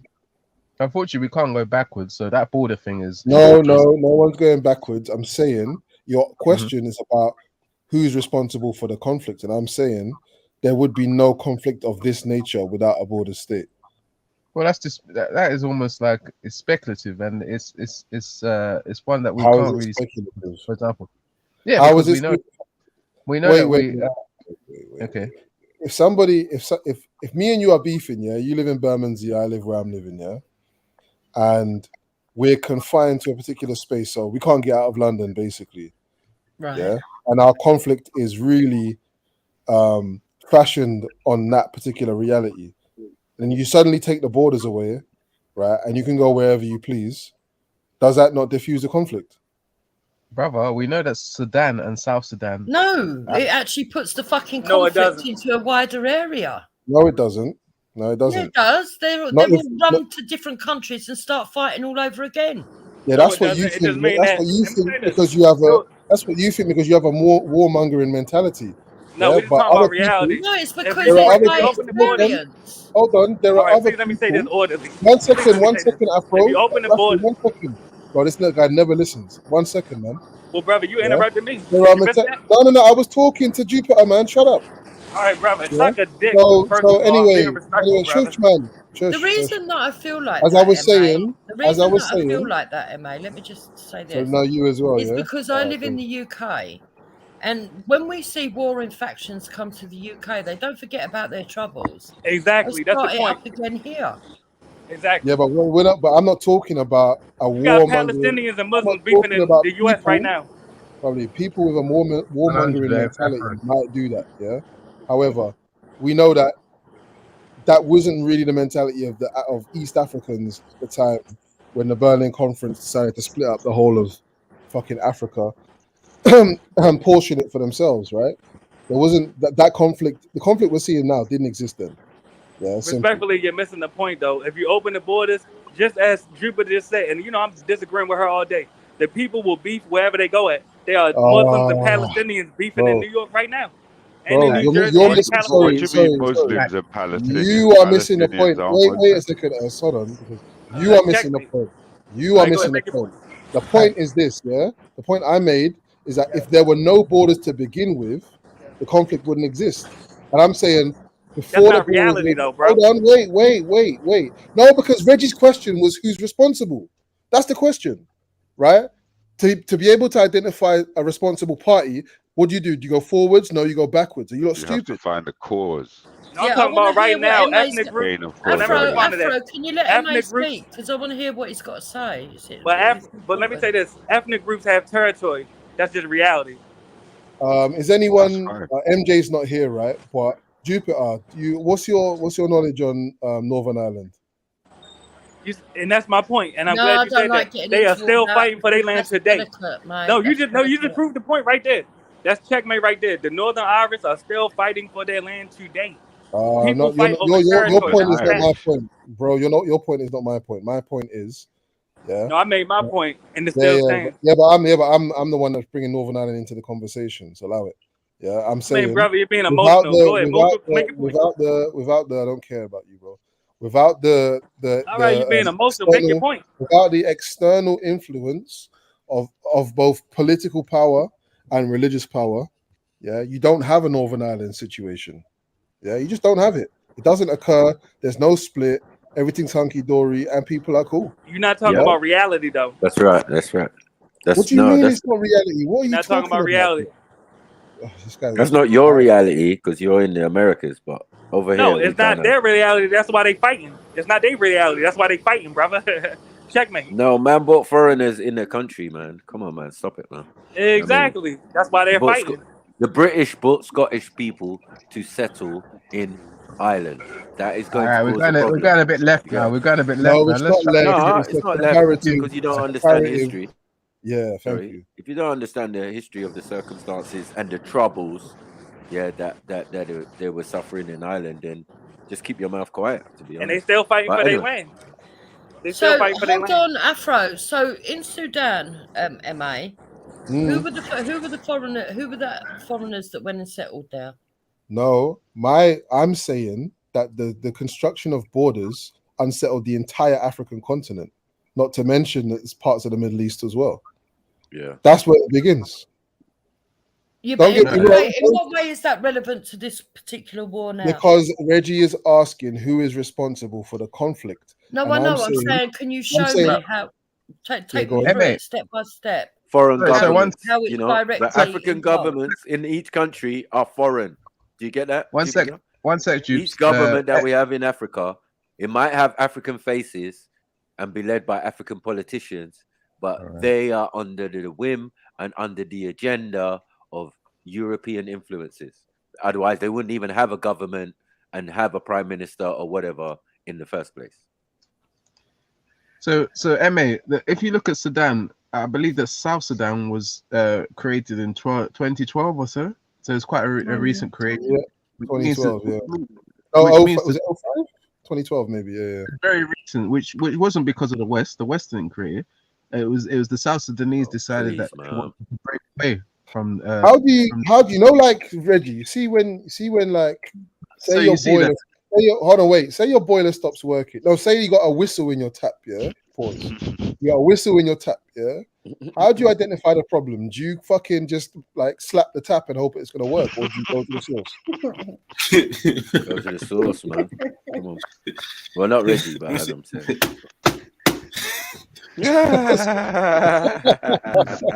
Slap the tap, kick the pedestal. Reggie slapping the shit. Gonna whistle forever. I don't know what's wrong with it, Khadija. Khadija. Anyway, I don't know back to what's my wrong point. with it, Khadija. Sorry. Back to my part. Back to my point. South Sudan decided that they were going to break away from Sudan, and it wasn't because of the West. They made a conscious decision to separate from their violent brothers that were occupying, who look Arab actually, by the way, that were occupying Sudan and wanted the Islamic supremacy ideology to be the predominant for the people of Sudan. But they divided themselves. No. They wanted it to be the predominant. Sorry. They wanted it to be the predominant religion of what? Of Sudan. Exactly. This is the point I'm making to you, Reggie. It's a country. So brother, this is the point I'm making. South Sudan decided that they could not live with that kind of. So you're making the point further. So another division was created, a new border. So I'm proving my point that regardless of the West influence, the South Sudanese people took it upon themselves to create their own border because they could not live with their violent brothers who are now killing each other in Sudan. You got what I'm saying? Wait. Don't call the same people, and even if they're cousin, they're not. What do you mean violent people? No, people are violent because of government policies, right? And one definitely has a government established before the other, right? Well, not really, but yeah, whatever. Officially, as they're saying, right? So I'm saying, like, it's still governmental. It's still, and once you have a government, and once you're called Sudan, and once you're part of the African UN, you are part of the European agenda. That's it. Okay, sorry. Case closed. On the 14th of July, 2011, South Sudan was admitted as a member of the United Nations. Right. Right. Now let's go down. Let's find its allies. So the United Nations is its allies. Europe, hold on. All the other countries and the African Union. No. So hold on, because Sudan's on there as well. Right. But they're not beefing. That's not who's beefing now, right? I'm trying to find who This I'm trying to find who their allies are. South Sudan and Sudan. No, but I'm trying to find who their allies are because he's saying they just split. It was nothing to do with anyone outside. Right. Blah blah blah. They just split. So I'm just trying to see who's their allies because you don't just get to split from a supremacist majority No. Exactly. And you just get to split, and that's it. Yeah, we're just gonna take this piece, and you lot, it don't work Yeah, like that. listen, Like, You no, gotta but have Reggie, you support. know You they gotta got the have backing backing. from the I think Exactly. Southern Sudan is the British, right? You've got Yeah. to have and the backing. Sudan is British the too, of British. course, Maku. Brother, I think we're going away from the MA's point, but MA was trying to suggest that We're not. before just came and divided us, that we were all peaceful, and this is the narrative that you get a lot from No, some we don't say that, He man. never said No, that. he He didn't never say said that. that. We He don't never say said that. We're warrior people, man. Like, what are you doing? At the No, end of the day, no at the end of purple the words day, on that, bro. long after colonization and the British have been there, the South Sudanese people made a conscious decision because they don't want to be part of the warmongering, conflicting group. But why are we talking about South Sudan again? Why are we Themselves talking about and South Sudan again? full South Sudan, where they don't have to have this civil You know what war. you're doing, Reggie? Reggie, do you know what you're doing? Respectfully, Having yeah? Sudan. Respectfully, what you're doing, yeah, is you're going back in time, yeah, to at your convenience. You'll go back far enough to make your argument, but you won't go any further, bro. And that's why we're not getting anywhere in this conversation. How can you? Yeah, I don't know what you're doing, bro. Like simply, yeah, the conflict begins when you're enclosed in an area. So show me where were any tribal borders other than like a tree or fucking where the river ends or whatever. There weren't any, bruv. Yeah. So as far as conflicts are concerned, most conflicts that were intertribal weren't really about man encroaching on next man's land unless it was like an actual, do you know what I'm saying? An actual yeah, unless it's that, but most conflicts aren't like that, bro. Yeah, they might be intertribal because of some other factor. Someone got killed for this reason, and these guys owe these lot 20 goats or whatever, and then it's a problem or whatever. But it's not like this enclosed crabs in a barrel thing that you're seeing in Sudan and other African nations now, bro. It's not the same. Yeah. Hold on. So the part the West created are not at war. Sorry, so you see South Sudan, yeah. So it's Mabio that. So there was a rebel guy called Mabio, yeah, and he comes up. Someone can correct me if I'm wrong in it. He comes up in '83 or something like that. Yeah. He establishes a kind of rebel alliance, and the attempt to resist them being under the ambit of this Islamic leader or whatever. They were trying to create an Islamic state or whatever, as well as the fact that southern Sudan, the southern part of Sudan at the time, borders also with other nations like DRC. Yeah, South Sudan is not that far from Eastern Congo, by the way, which is where the most killing is going on in Africa today. Right, so there's a lot of geopolitical, strategic movements and No, I shapes. understand that, but within the country of Sudan, so there was an uprising from people that didn't want to be under an Islamic nation. That's one of the reasons, yeah. So they created their own country, and they're not the ones fighting.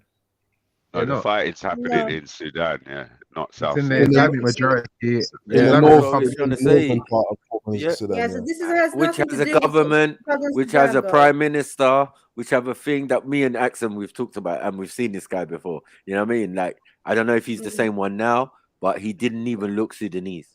He looked like the fighting is Somali a or military It looks split. like those people were right to uprise and move away because they're living in peace now, and the other people are still fighting with each other. But imagine Sudan is in conflict for however many years, yeah? What, 1983, 84, sorry, 94, 04, 40, almost 30 years, yeah? Imagine it's in conflict with the southern part of what was formerly a nation, and as soon as they stop fighting, suddenly the fighting turns inward. What do you think the problem is? The people that are in that are on the not in Administration. South Sudan. So It's like it's a Northern bit like Sudan, what yeah. you see on these channels, right? Going to give you a really basic thing, where you see the trolls come and attack. You ignore the trolls and you stop fighting back. They start fighting each other. All right, but Jukes, like in your experience, you see a military split in a country, a split in the military. So now one side of the military is fighting the other. in every case you've seen that in the past, has it not been? Yeah, because obviously those people just enjoy fucking fighting. They've obviously got some kind of temperament. Soldiers are soldiers. They have to fight. They're paid to fight. They're soldiers, right? But what I'm saying is, when you see these kind of splits, when you see military coup attempts, is it not usually because there's some external influence back in the coup?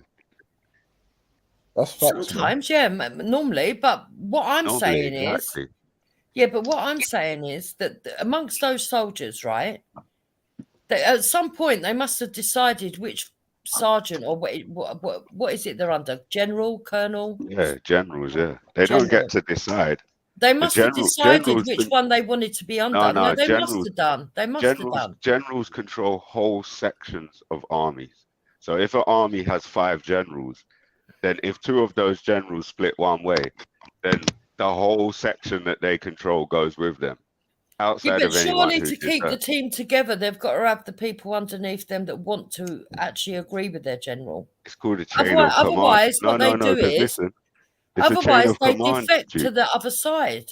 Right, you will get defectors. You'll always get defectors from both sides. But the point is, it's a chain of command. So when the general sends the message down, people just make the moves they were told to make.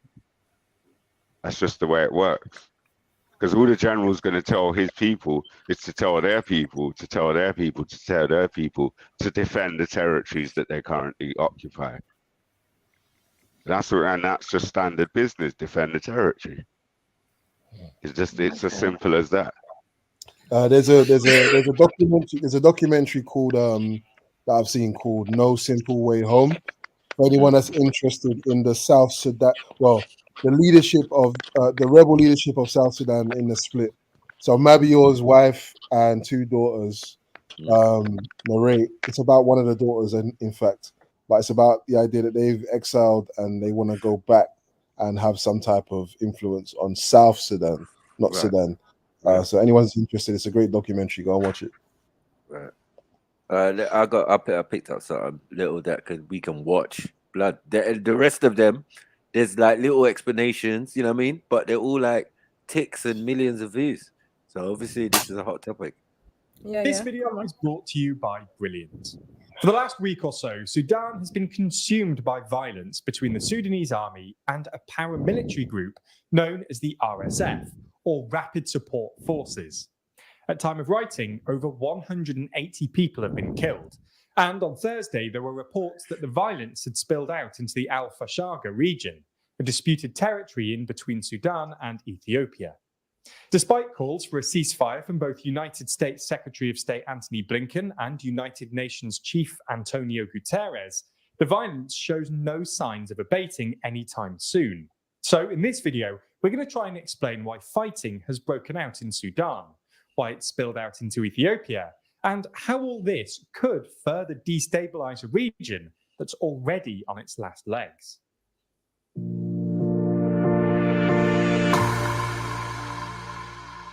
Before we start, if you haven't already, please consider subscribing and ringing the bell to stay in the loop and be notified when we release new videos. So let's start by explaining what's going on in Sudan at the moment. This requires us to rattle through some Sudanese history starting in 1989, when al-Bashir took over Sudan via a bloodless coup. From there, he basically rigged the elections to stay on as Sudan's head of state for the next 30 years. His government continued the Sudanese civil war, a long-running conflict between non-Muslim ethnic minorities in the south against the mostly Muslim central government that ended with the creation of South Sudan in 2011. Soon after, he reignited the long-running war in Darfur, despite previous peace agreements. According to an investigation... You see what I was talking about? This is what I was talking about. They divided themselves. So everything I said has been validated. That's what I'm talking about. But we all know that. We all know. We know this already. I don't know. It's not just today. It's not just today, though, Reggie. This is Reggie.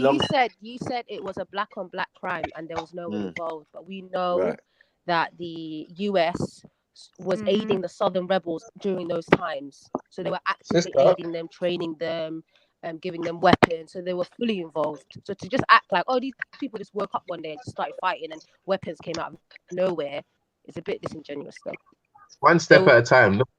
This Is that me? It's One. Oh, sorry. Yeah, one step at a time. She's jumping way ahead. Look, the point I made earlier that this basically what I was trying to bring out is that given the opportunity, it doesn't need Western people to want to divide a lot of African nations. Nigeria, a lot of Nigerians would like to divide themselves, even not just based on religious grounds. And these people, just based on the religious tensions, decided that Sudan needed to be split between South Sudan and Sudan because they don't want to be under this Islamic Caliphate ideology. Reggie, why do they want? Reggie, what are they splitting from again? What are they splitting from? They're running away from Sharia. No, what are they splitting? Bro, why can't you recognize the significance in your argument pertaining to the idea of the state in the first place? How come you're like just doing everything you can to swerve that? Rabbi, you can rewind the video. It's only a few seconds. You can rewind the video. Yeah. So just from a layman's ignorance point of view, right? Yeah, if I was an outsider and you see this country and the majority of the country are one thing and there's just a few people that are something else, it doesn't matter what they are, but they're being attacked and they're the minority. What's wrong with giving the minority some weapons so they've got a standing chance of surviving? Okay, there's nothing wrong with that, but that's one way to look at it. But like Reggie said earlier, we've got no evidence or proof that that's what happened. Now, realistically, if we're looking at it like adults, this split cannot happen without the backing of another nation that can make. No, but they probably would have ended up murdered. That can put a minority in a position where they can compete with the state that they're trying to break away from, and compete successfully, and successfully make it happen. South Sudan needed to split away. They needed to. That's otherwise for their own sanity. Otherwise they would have been there fighting. You know what South Sudan needed to do? They needed to never have been corralled into this pen by the colonizers in the first place. That would have been better, right? How are they going to be a minority when there's no borders? They would have been a minority. They separated on religious grounds. They could not tolerate the. You don't understand at all, bro. You don't get it. So should I rewind it a little bit? But the borders created by England, and they are the colonizers of the land either. Of course. Not listening. And you know what? The funny thing is, like, I've heard man championing the West and whatnot and whatever. So if you're championing the West, then at least give them the benefit of the doubt, or give them enough credit to think that they had such a great plan in dividing Africa that perhaps what we're seeing is the results of their plans.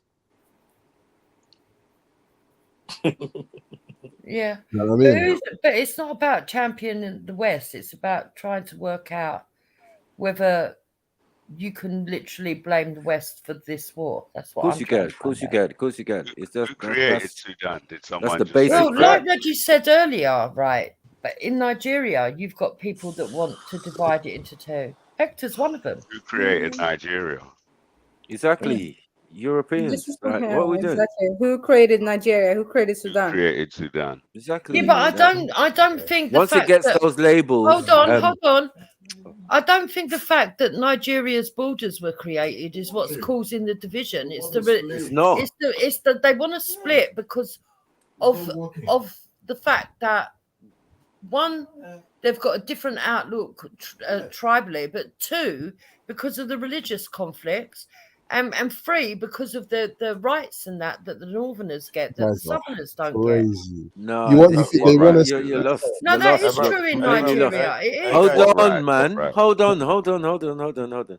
What I'm saying, Dupes, is like when it comes to Nigeria, it's a whole different kettle of fish, right? But it's the same circumstance that we've had.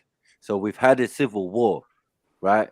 Yeah. And if you're saying it was two sets of Nigerians just fighting each other, you'd be very much mistaken. No, it wasn't. It was all different tribes amalgamating, but it was tribes. The South. Forget all that. Tribes. You're talking about the Nigerian government against a regional people. Yeah. So that's one authority, and another one the Biafrans trying to create their own autonomy. They're The autonomous Nigerian anyway. government is Right. external influence. Right, but the unfortunate thing about that is if you arm them, and remember, you've got to see who's on each side. On the Nigerian government side, the Federal Republic, is Britain, France, and all of these things, and then on the other side, you've got France, and you've also got Russia, and you've got, so this is what you have to look at when these conflicts happen. Right, and this is the most bloodiest, horriblest conflicts we've ever had in Africa, right? When we talk about civil wars and that. So what I'm saying is, in Sudan, it's a very similar thing. You know that even for them to have a government or to have a bit that is separate and from what it was before, it was just a whole one country. Now somebody's sectioning it off, putting in a government, putting in a president, yeah. And from that, look, there's going to be problems. Yeah, you can get the army who are meant to be with the government, rebelling, and then it can become military rule. We've seen these things happen all over Africa, and we're now at a time. I get that point of view. But we're now at a time where it's not happening that much, but it is actually happening in South Sudan, or in Sudan. Sorry, yeah. So it's a very similar model to what has been happening all over Africa. Was Sudan colonized then? Did they have colonization? Britain. Of course. Right. And Britain were the ones who left the leaders in place in Sudan. That's your Lawrence of Arabia story, but we'll leave that for another time. Bro, you see what you just said, yeah? There's only one situation where it kind of worked in, and that was India, when they split India in two. But what are you talking about? India was split in two, bro. Yeah, I know, but it wasn't a good thing. I said it's kind of a situation that kind of worked when the British split India. What do you mean it worked, bro? It didn't work. You can't. It never worked. I said kind of worked, bro. What do you mean it kind never of worked, bro? bro? What do you mean it worked? Bro, they're not really fighting each other. And it's not into two. Yes. And before they were fighting, Pakistan and India. Hold on, wait. Pakistan and India have both got nuclear capability, and at one stage they were going to bomb each other. So now the Europeans, hold on, the Europeans who they're attached to and NATO and all of these things advised against it, because I think that they know that anyone who's got melanin, is liable to be unpredictable according to them. Yeah, they only threaten violence and all of this type of stuff and nukes and all of that, where the more melanated people, they're warriors, these Indians and Pakistani, they're warriors, Their history is about warrior conflicts and so they won't be afraid to use nukes on each other.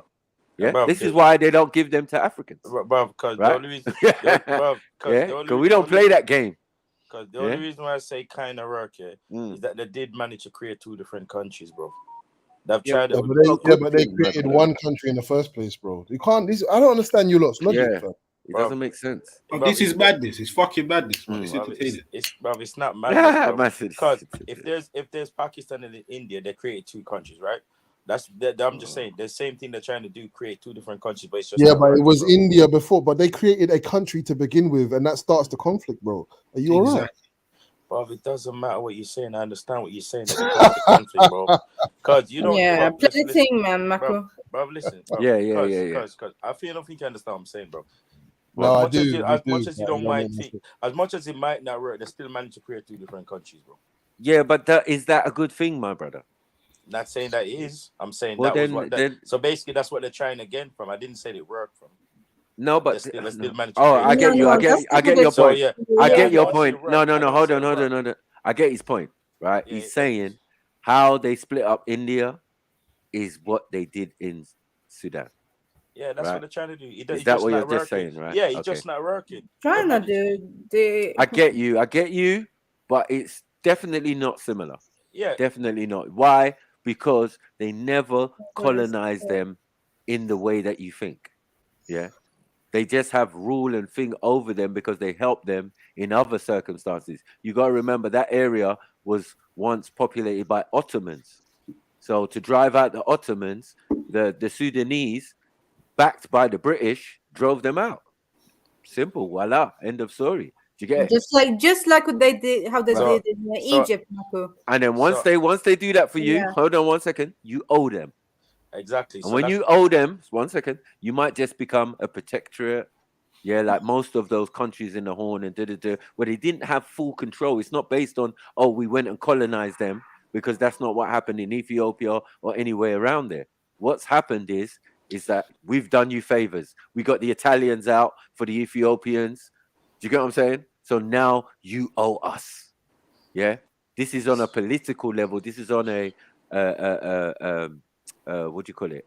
Monarch, who is part of the political system and all of that. They've got their own monarchy system and do their deals amongst countries. But what we're talking about here is the formation of the two of from one place, Sauda, to Sudan and North Sudan and South Sudan. Yeah, bro, but they can't expect someone to do something the same way they done it 50 years ago today, bro. No, they will do it different. That's all they do. They're doing it a different way, bro. Yeah, I get you. Yeah, but look, it's still a little while ago. It's not even just yesterday, so we're going back to play. His government continued the Sudanese civil war, a long-running conflict between non-Muslim ethnic minorities in the south against the mostly Muslim central government that ended with the creation of South Sudan. You see, central government. You see, once you have a government in the north, they don't have a government in the south. They're just rebels fighting for their freedom or for their thing or for their king or for whoever, right? They do have a structure, but it's not the same as what the Europeans have left, or the Arabs or whoever, do you get what I'm saying, have put in place, and it's going to be a problem. I told you, every government that they put in these African countries is like a disease. Yeah, it starts to spread. It becomes infectious. It tries to, what do you call it, usurp the land and the resources and blah, blah, blah. It's a disease. Yeah, bro, it's like the Borg. But you have to keep in mind, just like in Pakistan, it's another Islamic government that people are trying to separate themselves from and divide themselves from. And I don't think division is wrong if you're dividing yourself because you want to survive, if you're dividing yourself because you want to live in a more fairer system than what you previously had. And if you don't want to be part of these wars and conflicts and these civil wars, which they keep on having. I feel it's just like how Nigeria is. In northern Nigeria, we would say the Muslims there are Arabized. So now the ones in Sudan, this is what I'm suspecting is the case, right? These are ones who have been Arabized and influenced by other Middle Eastern thing and European 100%. Influences. And this is what we're trying to say, full stop. How can you not see the influence of the hidden hand of the European, the Arab, or whoever? Exactly, Bob.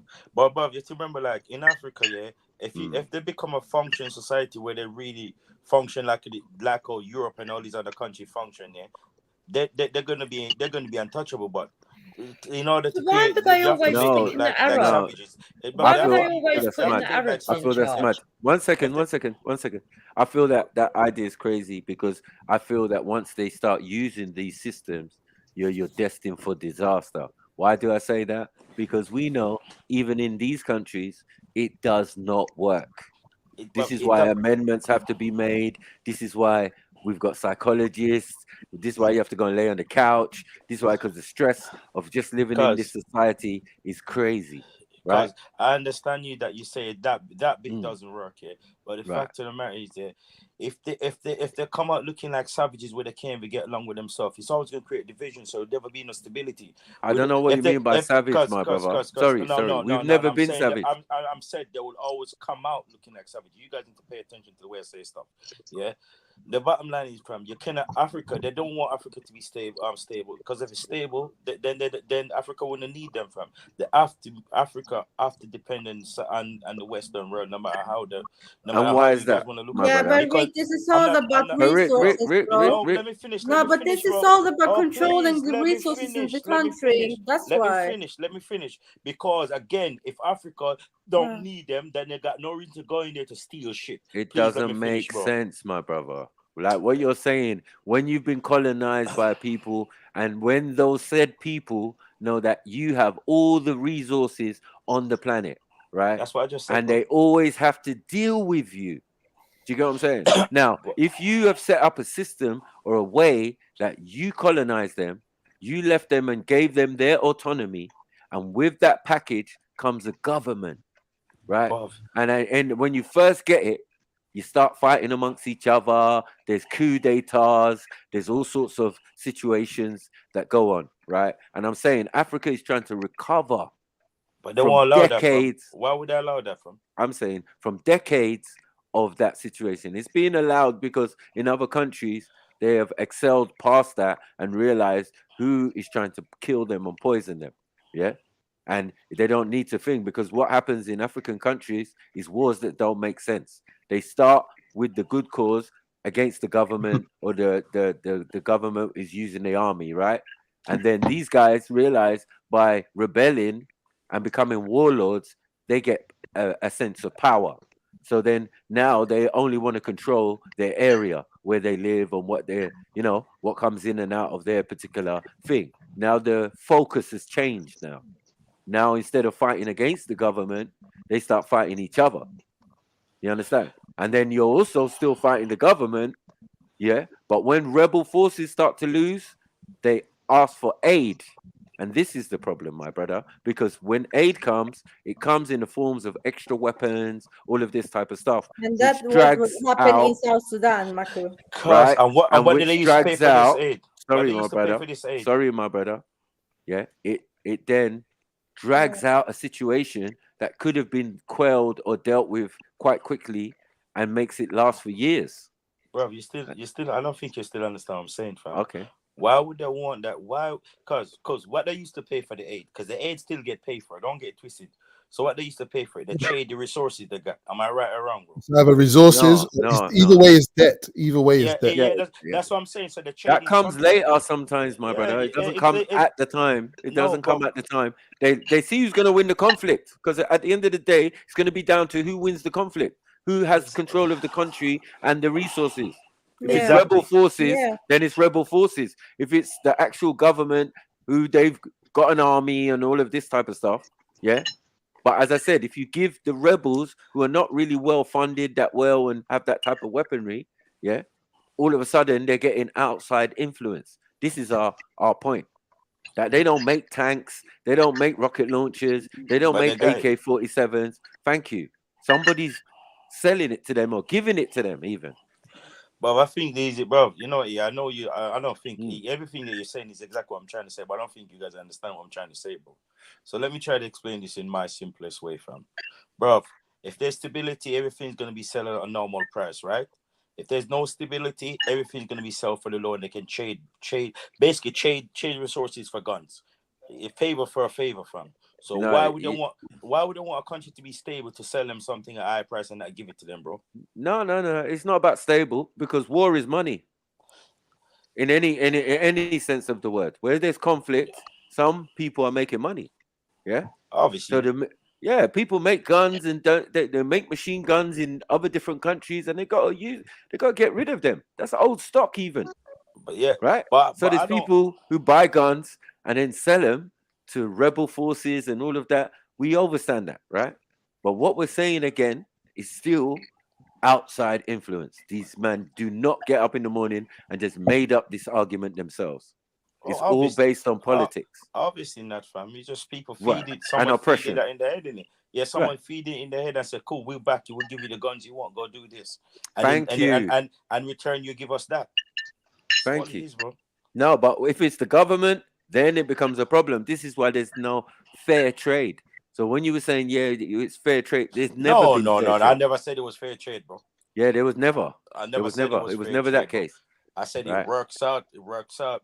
But it's, I don't know, Bob. Especially in recent times. No, once they colonize you, there was no more fair trade, right? But I'm saying, like, even afterwards, and they give you your independence and all that, their influence is still there. They didn't take the machinery or nothing, or the factories or whatever they've got there. They didn't take them away, or the mines. They're still reaping the benefit. They're still reaping the benefit. Right.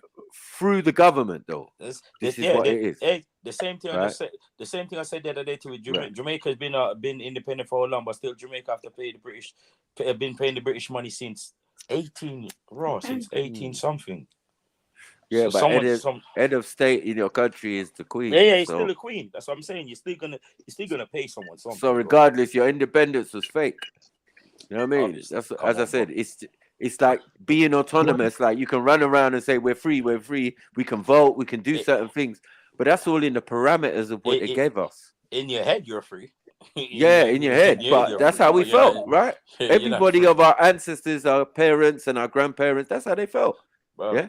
We're free now. Yes. Boom, boom, boom. We've got our independence. We always celebrate our independence every year and all of that nonsense. Well, I tell Jamaicans this all the time. As many people as I know, I say, getting independence was the worst thing for you. You could have done nothing with it. You know? I don't think it's not about doing anything with it. It's just a fake status. One second. It's just a fake status to say that the Europeans are officially leaving you alone, right? But in reality, it's not the case. They've still got the hidden hand. The hidden hand saying, "I'm holding on to the back of your top." Marcus, say that to Reggie, please. Right. Anyway. Go go on, Reggie. What you saying? No, I thought Axel was saying something. What were you saying? No, I said what Marcus said. No, I said it to Reggie. The Europeans always have a hand in it. Play the thing, man. The Europeans are living rent free in a lot of black people's heads who haven't been treated. So anytime things that happen and you don't make a bad decision, or your leaders make a bad decision, you always say it's because of the white man. Yeah, it's true. No, I'm saying your leaders. Hold on. They have a hand in it. What's wrong with you, Lord? Don't you understand? But your leaders. Sorry. I've been quiet for a while. I've been quiet, haven't I? I've been quiet. Sorry. So you'll see that a lot of the people speaking here, I think there's still a lot of PTSD, and unfortunately, it's not been treated. It's not been treated. So there's a lot of people that everything that happens is because of the white man and the European and this and that. And unfortunately, there's never any real concrete evidence to provide that that's put forward that shows and demonstrates this conspiracy that you are always putting forward. Now, these people, bro, you can't have PTSD. You can't have PTSD from a situation you've never been in. You're only looking from the outside and seeing what you're seeing. So, are you gonna suffer from a situation you've never been in? You're all right, bro. Yeah. I don't understand. The explanation. That's you a can great never point. have PTSD. Wow. From a situation you've never been in, bro. I'm going to quote that. Are you going to suffer from a situation you've never been in? No. You can empathize, you can sympathize, but you're not in that. No, he's looking at it wrong. Bro. You're looking at it wrong, bro. But he's putting that aspersion on the rest of us. But it don't matter what Reggie says. There's a hell of a lot of PTSD. There's a lot of PTSD on these panels, and I think a lot of people should spend more time. Actually, let me ask: has anybody? No one still. Anyway, has anybody? Sorry, let me play the video, man, because you just chat shit, Reggie, man. Stop. All right, cool. Right. 2011. Soon after, he reignited the long-running war in Darfur, despite previous peace agreements. According to an investigation by the International Criminal Court, al-Bashir, quote, masterminded and implemented a plan to destroy the three main ethnic groups in Darfur. These groups being the non-Arab Fur, Masalit, and Zakhawa people, with a campaign of... Where's that, Reggie? Why did he want to kill three ethnic groups? Where is that, Reggie? I don't know. Where is it? I'm a bit... It's Northern Sudan. Yeah, okay. That's another Islamic jurisdiction. Yeah, I get it. The whole beef is in Northern Sudan. Well, the whole civil war, the whole like thing they wanted that's to kill non-Arab groups. Right. Yeah. I'm just saying, whatever groups Arab it supremacy. is. Arab Islamic supremacy. That's not. I knew that would be blaming the white man, but this is Arab Islamic supremacy. Yeah, but there's been Arabs. One second. When you give Axum the floor, she wants to talk about other things. She don't talk about this Arab supremacy that this has been described. No, but this is the main. Arab supremacy because it's not about South Sudan and Sudan. Yeah, you're right. That's why we were talking about the conflict. Okay, so what these three ethnic groups? Why didn't they like those three ethnic groups in particular? Because were they dark skinned? No, they're probably as I said, the new set of Arabs, which are the pale Arabs, which are some probably Ottomans, they're just calling Arabs, but they're just basically foreigners in the country. They are dominating. This is why we're saying the North was Arabized. Do you get what I'm saying? Because it's got Arab influence, or other Europeans or Middle Easterns, you would call them. I don't even know why we're calling them that. But let's say Ottoman or a Saudi influence type groups. Yeah, that's what they're dealing with.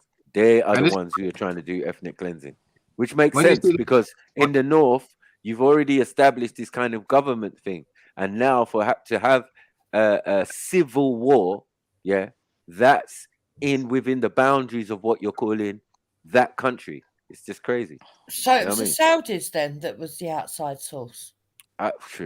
In some respects, yeah. See, but they want to blame. Who knows? Hold on. Who knows who's funding and arming these individuals? Here we go. Now here we know. It could be Russia. It could be anyone. It could be France. Could be England. Could be anyone. Trust me. I'm suspecting that all of this is in the boundaries of Britain. So can I come in? Britain is the overhaul. 1 second. If Britain is the overhaul fat controller, it's just like saying when people saying, "Oh yeah, the Chinese are going to Nigeria." You think well, I would say Saudi controls Britain, not Britain controlling Saudi. Nah, you'd be very much mistaken. I mean, financially, 1 second, they're more wealthy. Yeah, but at the end of the day, influential. That's it. You can't influence. Yeah, They got more influence in Britain. I respond like the fact of the matter is, we don't need to spend. Reggie, connect your question. Hang on, let me just finish because if I lose my let me just finish. You can ask a question after. I'm just trying before I lose my chain of thought. I mean, if you look at these areas and if you look at the leaders that are part of these the two leaders of these two political groups, you'll see that they look Arab. They look Arab, and the leader of South Sudan looks like a melanated black man. The fact of the matter is, the Arabization of this region of Africa is not influenced by Europeans. It's influenced predominantly by the Arabs. New. Yeah, but Arabs are Europeans. Like, what are you doing? You're not getting it. Reggie, I got a question for you, Reggie. You're not getting it, no? Reggie, can I ask you a question? Because remember, Turks were Muslims as well. So that region has always been influenced. So I did ask this question earlier, whether Arabs were white or not. Remember what I said about the shape shifting? I want to ask Reggie. Yeah. I want to ask well, Reggie. I don't know if I was here, but yeah. Hey, Reggie. I hear you. Yeah. They are thing because there's different types of Arabs, right? What color are you, Reggie? What's your skin color? I'm melanated black, blackity black. Are you married? Blackity black.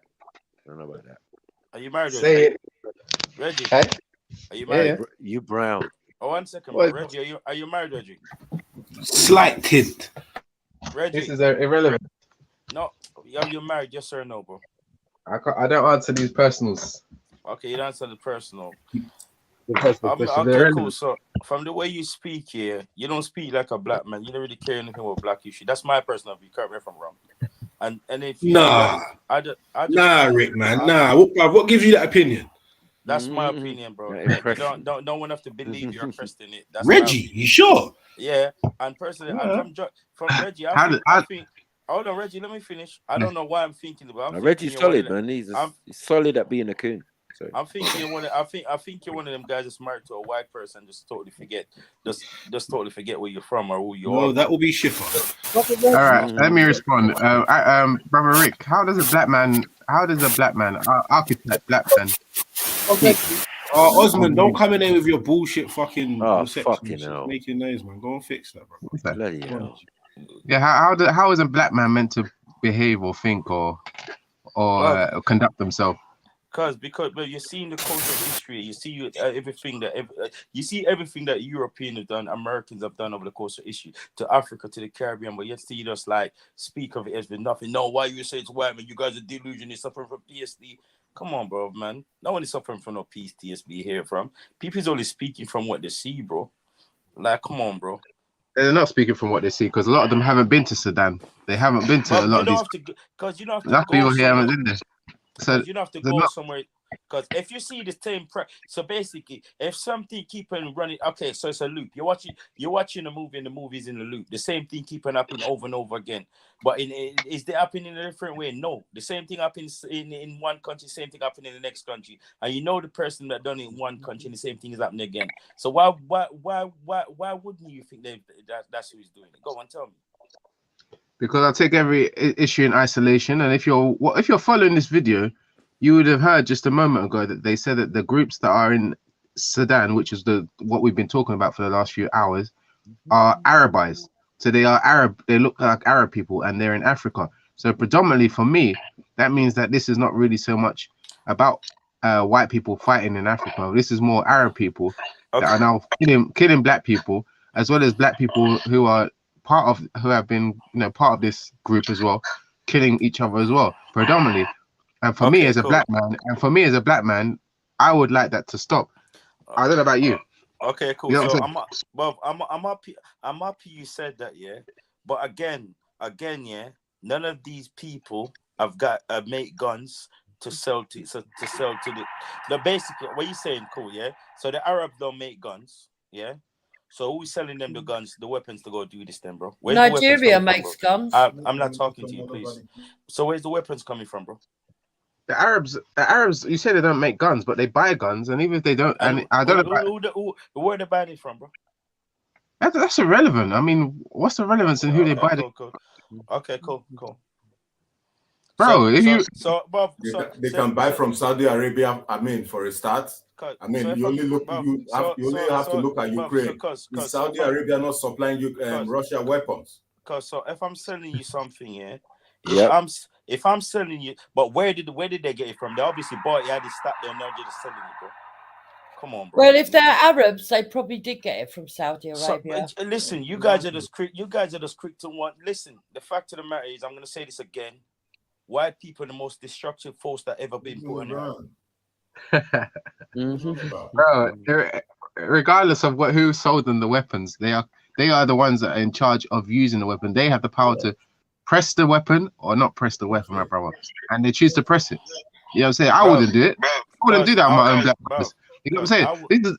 And I wouldn't do it on anybody, to be fair. But I'm just saying that you know, at the end of the day, like your Arab brothers, and I know you're in cohorts with the Arab, and your black brothers in Sudan are the ones that are killing each other, regardless of whether they are black or not. How do you know that, bro? How do I know what? Well, because I'm Muslim, I agree with everything that everyone does. Though you're saying. No, but I'm saying that Sudan they're predominantly Muslim in that part of Sudan. Sudan is a Muslim. So you're saying because I'm Muslim, I agree with that. I didn't say you agree with it, but I'm just telling you that the black Muslims in Sudan and the black ones and the Arab Muslims in Sudan are the ones killing each other. And this is you can blame white people as much as you want, but it's them that have blood in their hands because they're the ones killing people, women, children, men, etc. You get what I'm saying? And instead of people taking ownership for it, they're saying, "Oh, it's the West, it's the." We're not, but we are not denying that either, Reggie. What is wrong with you, bro? Okay. So now we're making progress. No, but because of course the West and the other countries are involved in this, but that's not only it. It's control of the resources. Come on, bro.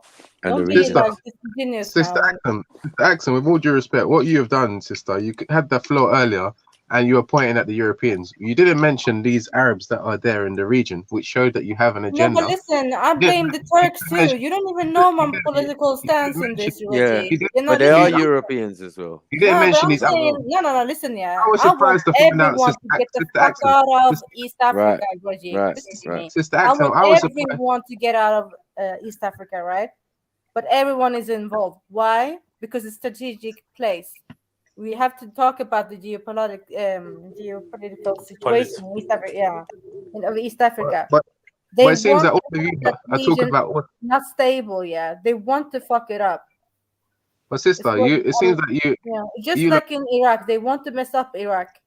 It's just the same thing. Come on now. Sister, it seems like you lot are just talking about things that are more, the groups that are more convenient for you. The ones that are suffering from PTSD, trauma, that haven't been treated. I've come here to, make the agenda about white people. and the ones that are like yourself, accent, I don't like you. care about the white people or the Arabs or whatever. Yeah, this is all about control and power of the region. Yeah, of the control of the waters. Remember, we have the Red Sea. People been fighting over the Red Sea for time, Reggie. If you know about Red Sea, right? Russians, Israel, all of them, yeah, claiming some islands in the Red Sea. Listen to me. It's more complex what you than you think. You think it's just about Islam and Christian as in Sudan. Obviously, not. All the resources. Sister Axum, with all due respect, it has to be about Islam and it has to be about Arabs because, like you conveniently didn't mention earlier, the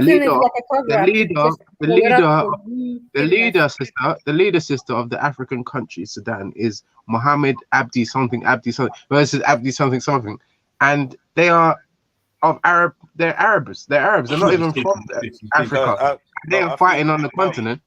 And they are fighting on the continent, and you're blaming whitey. You get what I'm saying?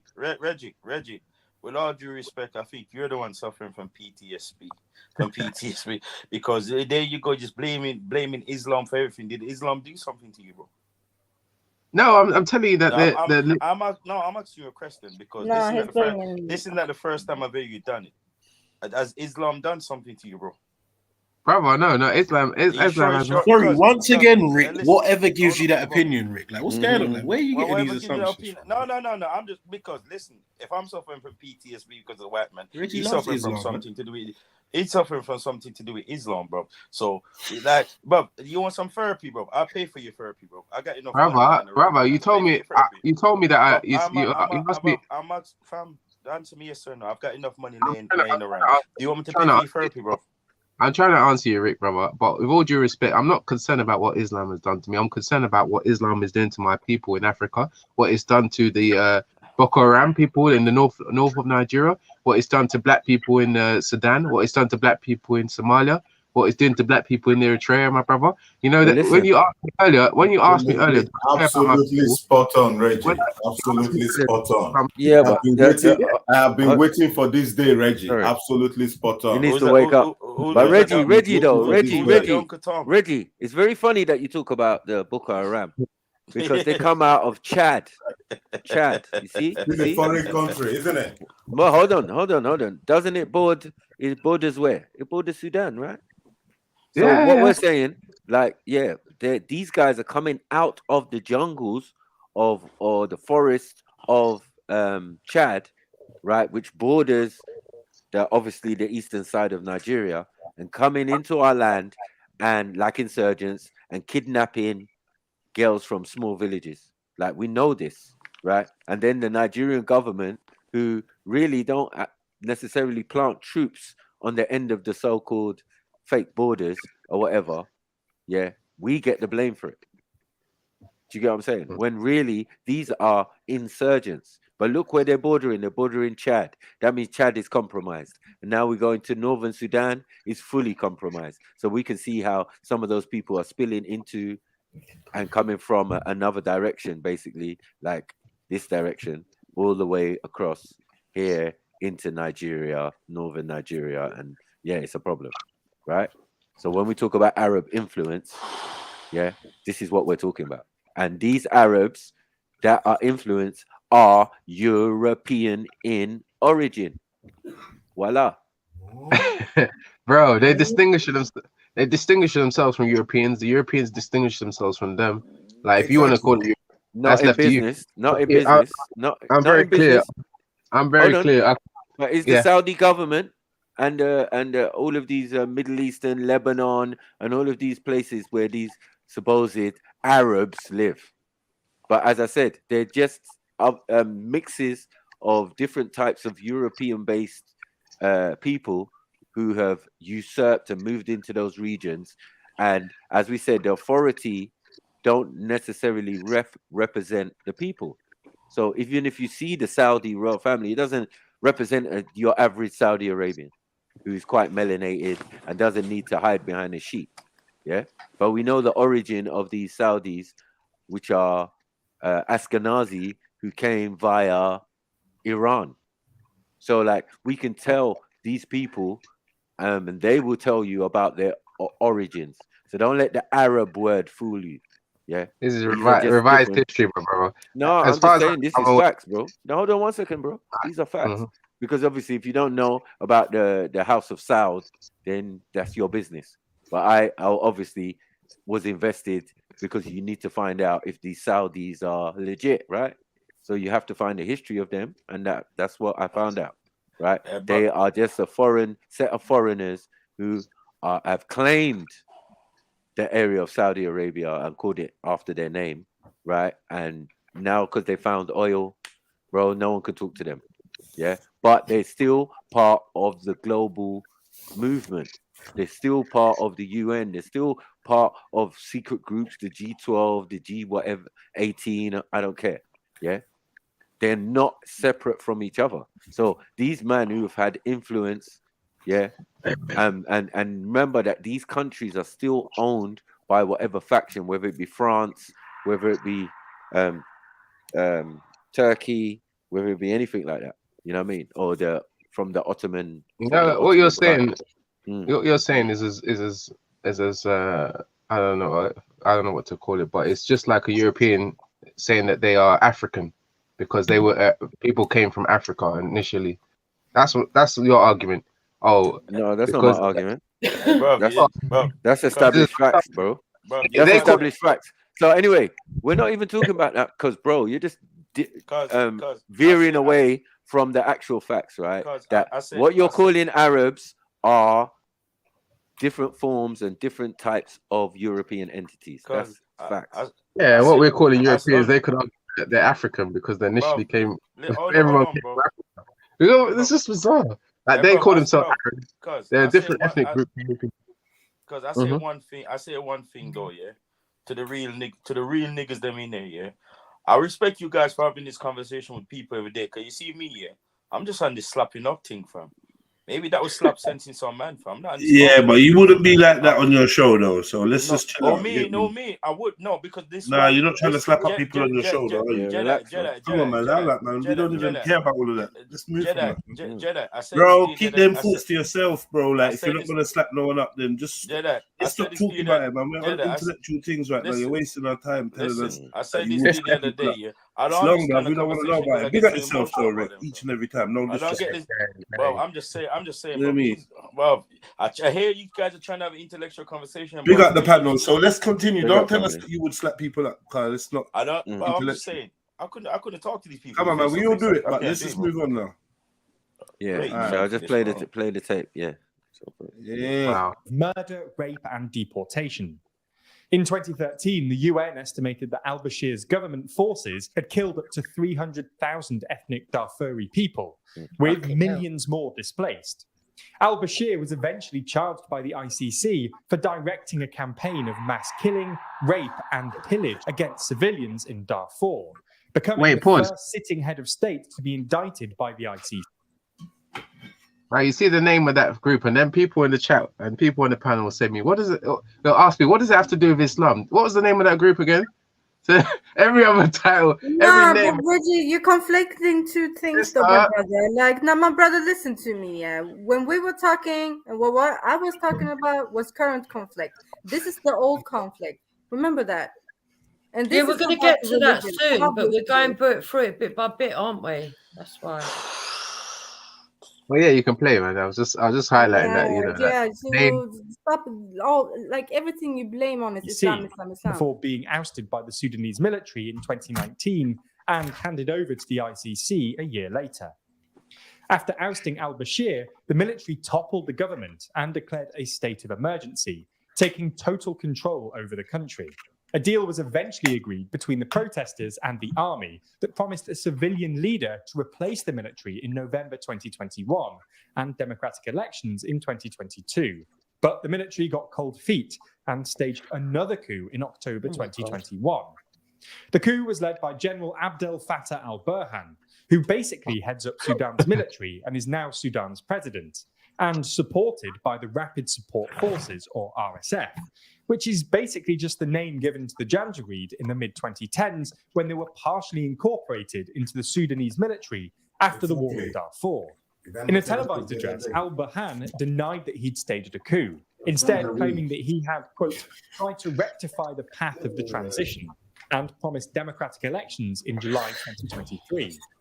This didn't go down well with the Sudanese public, the vast majority of whom wanted democratically elected civilian government, and triggered massive pro-democracy protests that lasted until early 2022.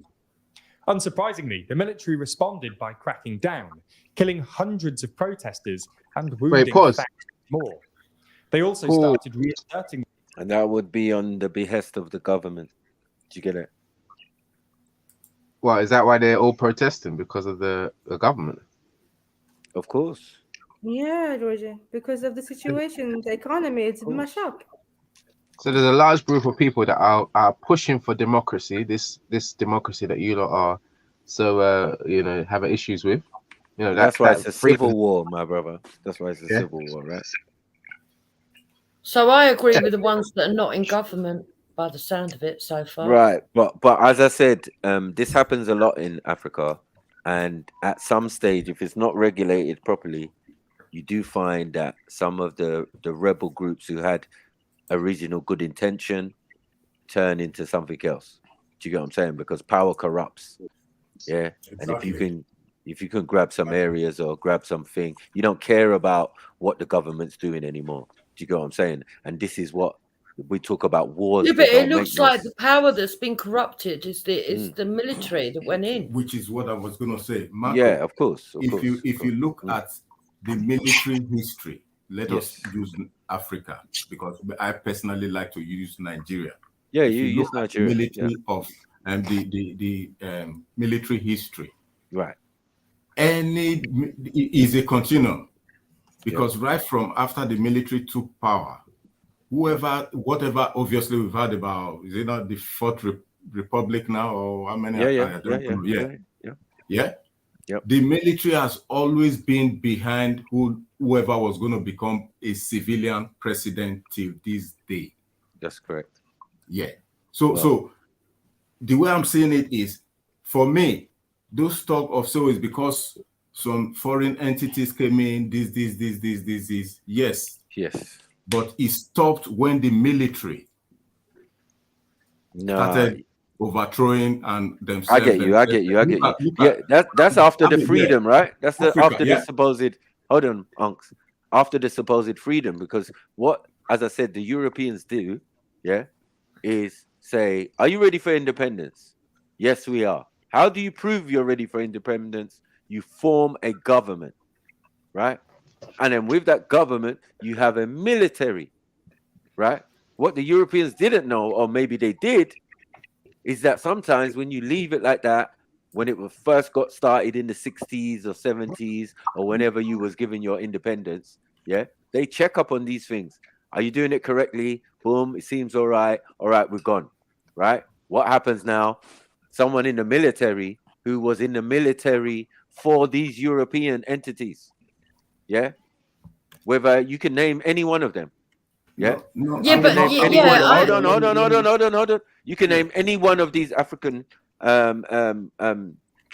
presidents or dictators or whatever you want to call them.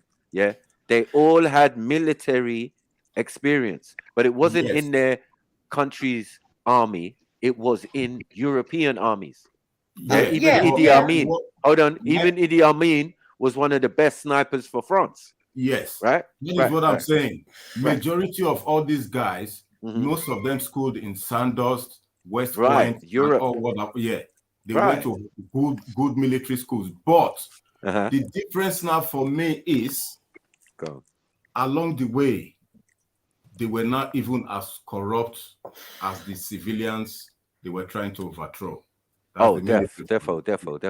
Yeah, that's what I'm saying. Yeah, they but then sometimes they are highly trained military men from and that's what makes them dangerous, because they've got the armed military sort of like training. Yes, as well as the political. They're not as well as the degree. But this is what I'm trying to say. This new system that they brought to Africa, and they said, look, you're going to be democratic now.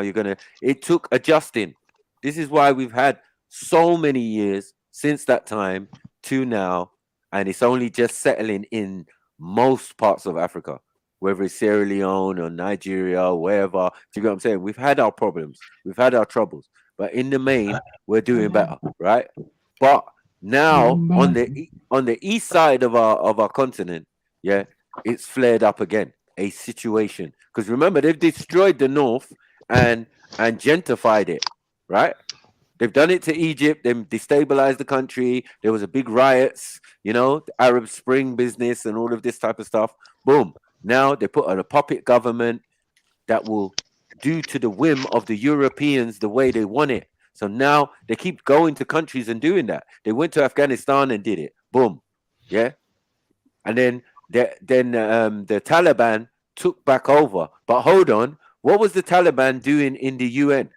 Now, the Taliban has been gentrified now. You're part of the system now. So now, if you decide to take over the country, it's not a problem because you went round it the legal way, right? Because now you're part of the family. Interesting. But what I'm saying is, yes, the Taliban has now become a member of the EU, like you're saying. Right.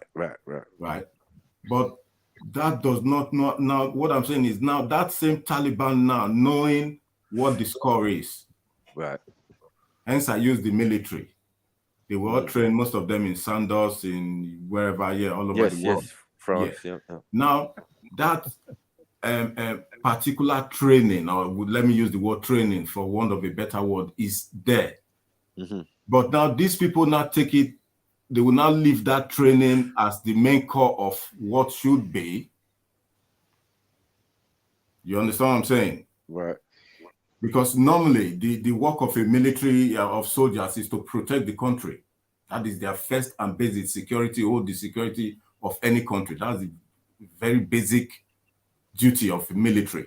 They don't have, they are not meant to go into politics. But what I'm saying is now, after getting that training and all whatnot, obviously they'll do political studies, to do military political studies and all whatnot now. Those particular points now, which they could have used for good, but because of corruption, it's greed. Not, yes, and but greed. Think about it, uncle. Right? When they got those military training and all of that, and and their country gets their independence and gets a military. One, they hold a high military position now. It's not even you're in the military anymore. Now you've become Minister of Defense. That is what I'm saying. Wait. From a position of Minister of Defense, which is in the government. Yeah. Think about it, right? There's going to be a coup d'etat. He might decide now, you know what, this guy who's the leader, I'm not really feeling his actions. And it's happened time and time in Africa, right? Yeah. We've given you, exactly. we can even give you the list of the right, dictators. We can call them names. We can say this. We can say they were militaries. No, some of them were, yes. Some of them were communist, socialist, fascist ideals because they're military trained, right? And we don't use military in politics, like Uncle's saying. We don't do that, right? Because even in this country, where's the military? Listen, they're in their barracks, one second, or they're outside of the country. That's the safest for us, for not to be near us. We worry about things like martial law, right? If there's martial law, you don't want the military on the streets because they don't have the same mindset. Their mindset is to kill and destroy, yeah?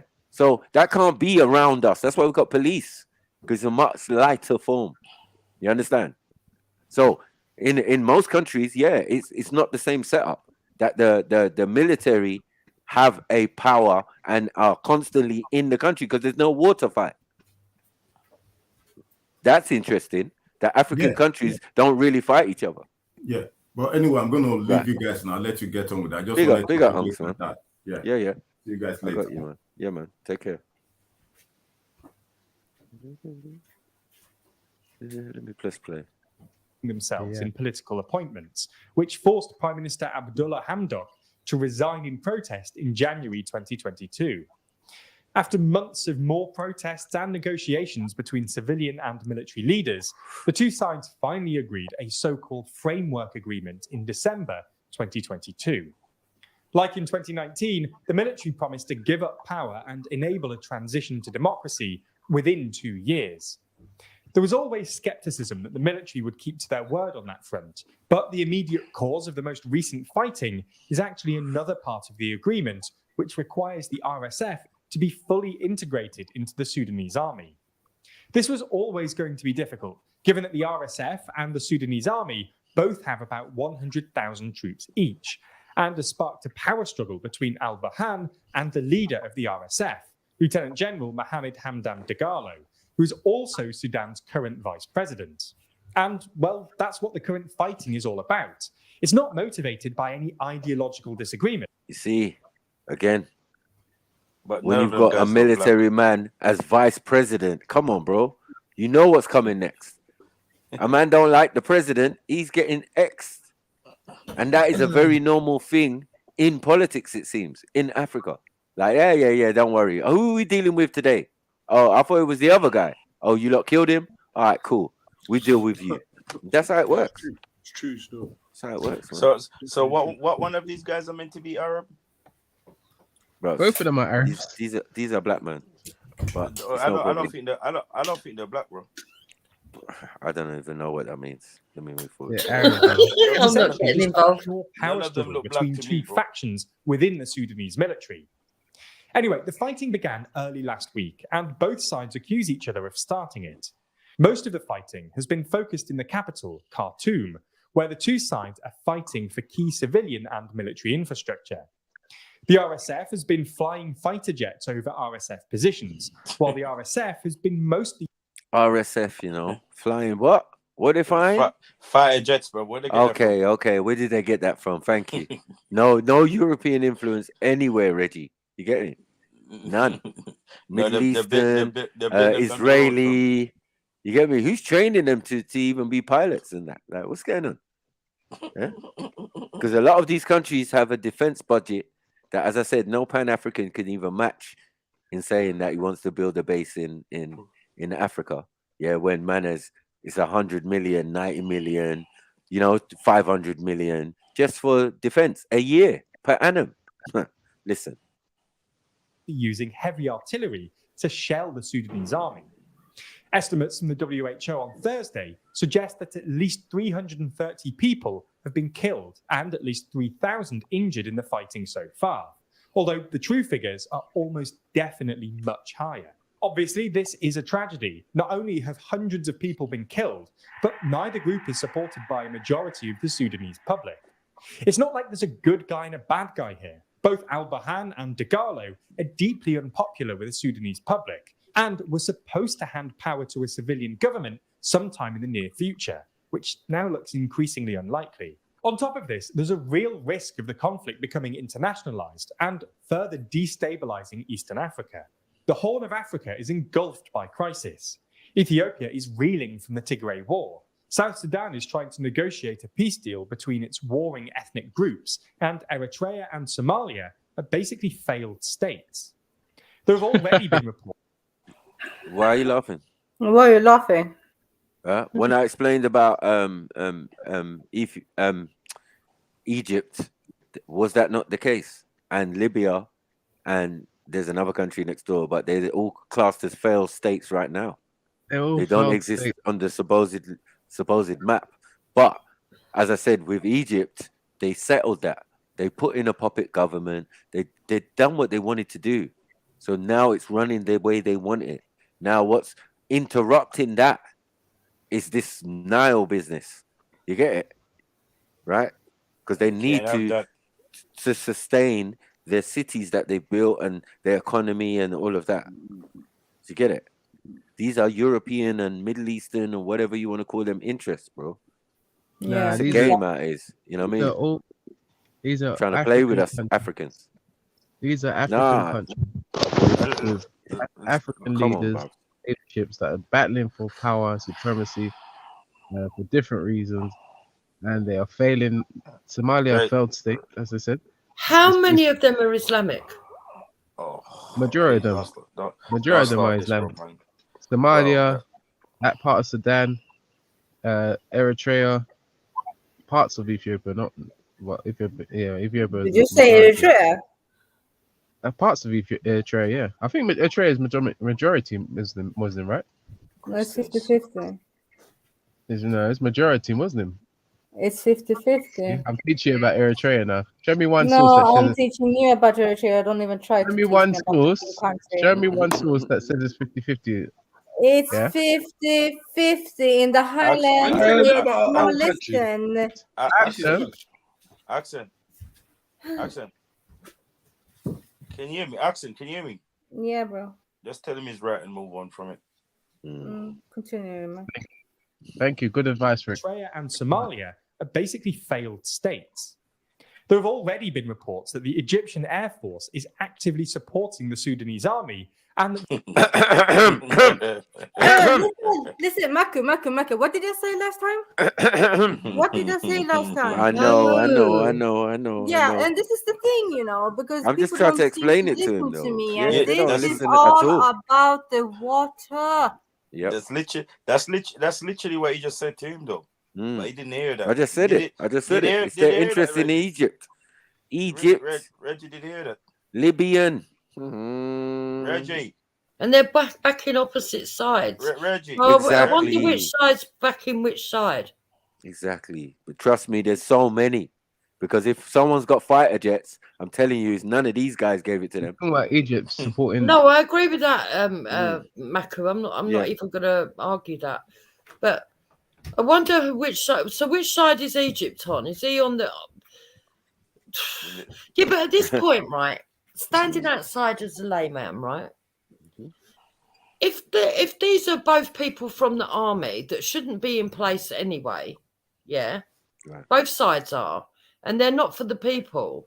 I feel sorry for the actual people because, to be honest, I couldn't give a shit which one of them wins. The people are not going to win. It's going to suffer, yeah. They're the ones who are going to suffer. That's what we've been trying to say. Where Reggie's trying to put labels on them and call them, it's just blacks fighting each other. It's like, it doesn't make no sense. We can clearly see that this is politics, yeah? And politics in Africa leads to death and destruction. What we really need is a militia group to come up from the people that we can arm to overthrow the pair of the cunts. That happens sometimes. Sorry, that happens, but happens sometimes that a third party is created. You know what I mean? That says like, no, we're not even going to be like the rebels because the rebels have sold out. Yeah, we are for the people. Well, the thing they get power. Hold on, they get a little bit of power, and then more corruption. So it's designed that all sides are going to fail. So they're saying that Egypt is training the RSF and giving them weapons. Right. So well, this that's is what not we're trying to fucking say. Europeans, is it? Oh, for you know what I'm saying? Yes. You listen to anything he said prior to that.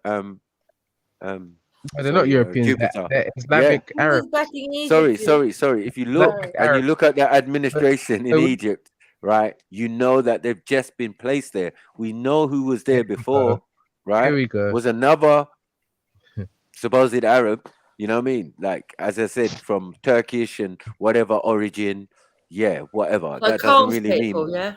It doesn't even mean much because they can mix. You know what I mean? They're just going to call them Arabs anyway. What's you know Khan going to have to say about all this? I don't think this is a joking metaphor to me. I don't even think so personally. I think it's very serious and it highlights something that's been happening like a hamster on a wheel constantly in Africa. Constantly. Now this is a new thing because the Nile is the most important superhighway that we have in the whole of Africa. You know what I mean?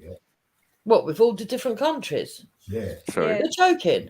That is first, not south. You want to divide it into two? Yes. Well, make all the Arabs come up the top. I've just said north south. Whether they go anywhere, north south, then we'll have peace down south.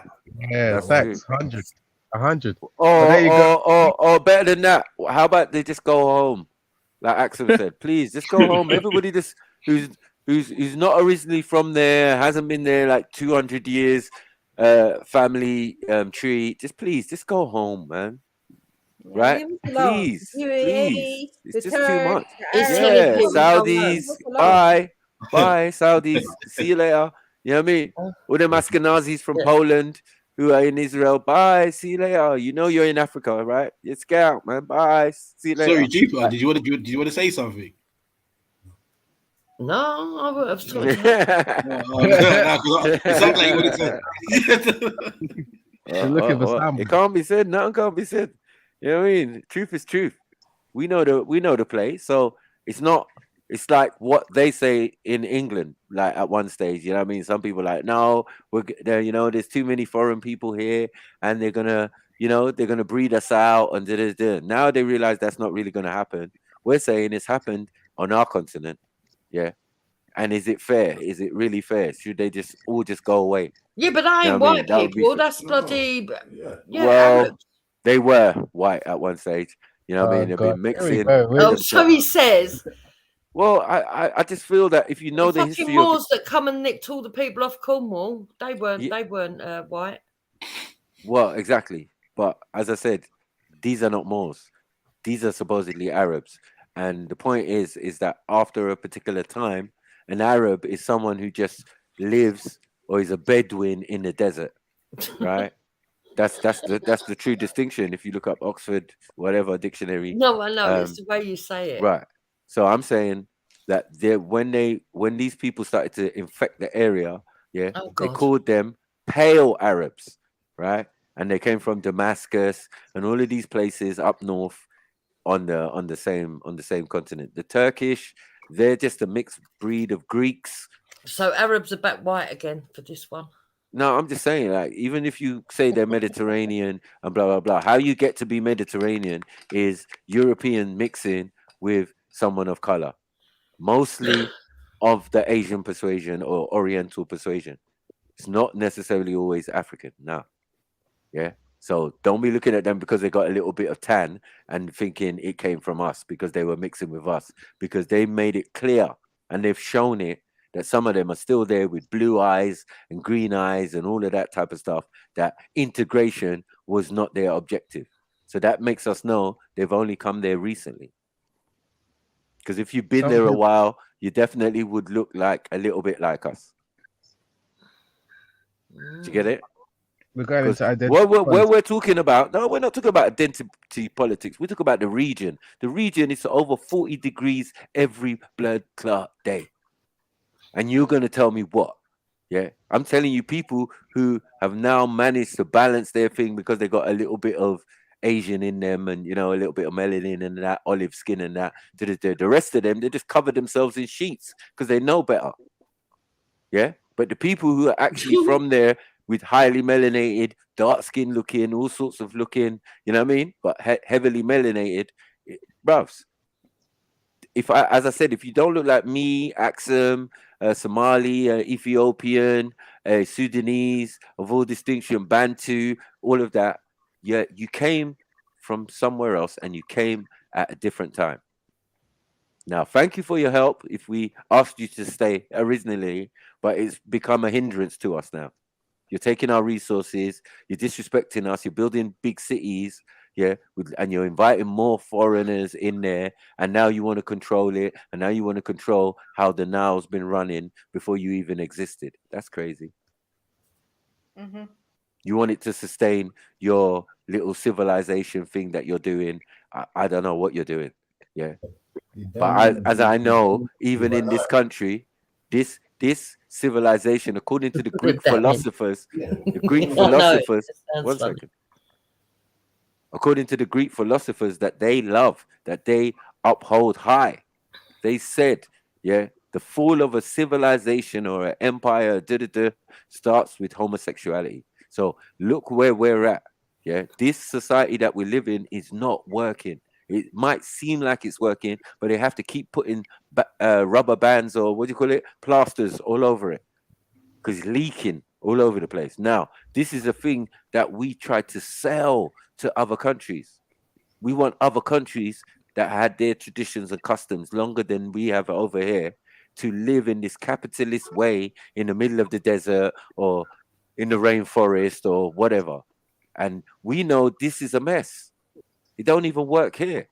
We debate on it, we argue about it, we vote on it, because we know that the system that is running here could be 100 times better, all of this type of stuff. You get me? That's why you're civic nationalists and that. because you don't agree the way that the country's run is correct. And I'm saying, yeah, I agree with you. And I think we should all be unified on that still. Let's get back to the fuckery. The Libyan army is providing supplies to the RSF. The RSF have also appealed for help from Eritrea, which intervened in Ethiopia's Tigray war. Unfortunately. You guys are hey, Axum, did you hear that? Big That up means that Eritrea, man. you are responsible as well. You intervened in other people's. Oh, what are you talking about? Yeah, Other and people. we intervened because of the Tigray region. Do you know the story between Tigray and Eritrea and the war? It doesn't matter. You're influencing. Eritrea. No, you don't, Reggie. You're influencing other people's politics in their home. That's not other people. I speak the same language as the people in Tigray. So relax yourself. Well, you're not Ethiopian. The same. You're not Ethiopian, are you? But your people are influencing the conflict in Ethiopia. No, you're trying to troll me, right? Again. So there you go. I think where she's from is a little bit older than the concept of Ethiopia still. Yeah. You know what I am from? You know what the Tigray region is in this map?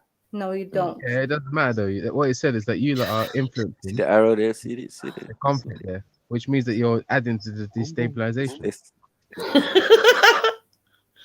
I don't know why this is okay. Continue, just my friend. Yeah. Let's display the thing because I don't know what Reggie's doing. Nah, you ain't got no case, man. You're done. War last year, and the Sudanese army have claimed that after the army moved troops from the border with Ethiopia to Khartoum, Ethiopian forces staged an armored assault on Al-Fashaga, a disputed border region between Ethiopia and Sudan. Ethiopia's Prime Minister Abiy Ahmed has denied the allegations, but the region has seen an uptick in violence since the Tigray War, and Abiy Ahmed's inability to control Ethiopia's various regional militias doesn't bode well.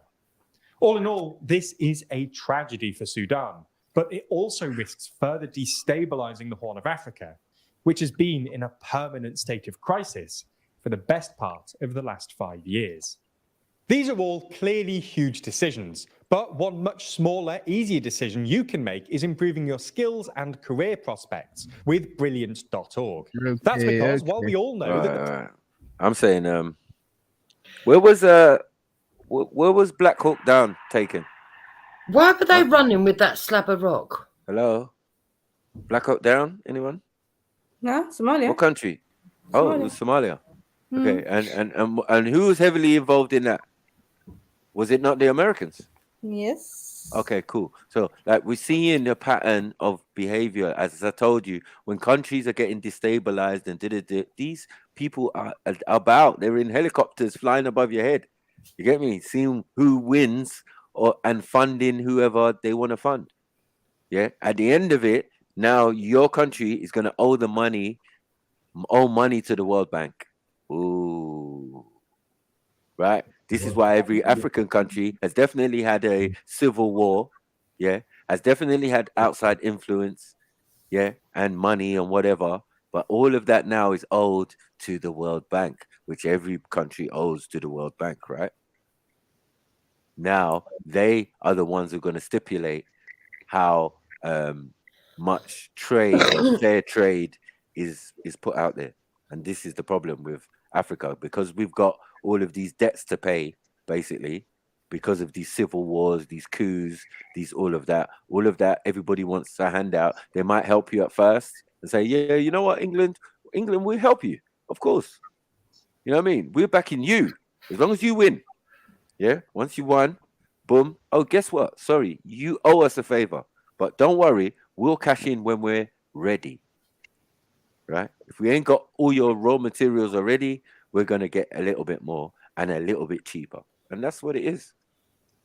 I think we should be helping the Ethiopians make sure that border is not accessed. Yeah, we should be. We should help them protect that border. They can protect their brothers themselves. Why? They can do it. They're a country, isn't it? They've got army.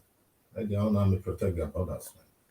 If it leaks into Ethiopia, next it'll be leaking into Europe. It is the same thing I'll say about Nigeria. Let Nigerian soldiers protect Nigerian borders, because they do it very well. Boko Haram and all those people coming from Chad, that kidnap even innocent people, citizens. They Yeah. won't be coming in. True. Let me Yeah. do their job. True. Not involving politics. Yeah, but it's a problem. Politics is part of what's the problem is. Do you get what I'm saying? Yeah. These other countries allowing insurgents and people to just come into their country, and you're thinking, huh? How does this make sense? Yeah. I don't get this. Did they just walk from nowhere? You've got borders. You're kidnapping even reverend fathers, everybody all left, right, center, and they are not Nigerians. They come from foreign countries. I get you.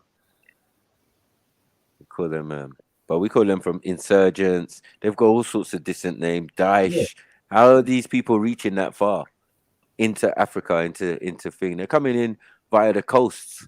We knew in Somalia they raided Somalia and came in that way and disappeared supposedly. And then Tutus, they're just popping up in Nigeria's Boko Haram and other insurgent groups that in countries that we don't really hear. We only concerned about our own. But when it's Chad or when it's Sudan, it's not really our concern like that. You know what I mean? Obviously, we're all concerned now, but because it's been highlighted. But these kind of wars have been running for, as I said, many, many decades. But it's been under the spotlight because of the Ukraine war instead. Right. Yeah. Right. Yeah. So they don't really care about Africa like that.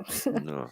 Care about Africa? Why should they care about Africa? Like you know, you know what I mean? Like it's not their war. It's you lot that are killing each other. And it's only when we highlight it that you lot are like, oh, it's because of them. It's because of them. Because of them.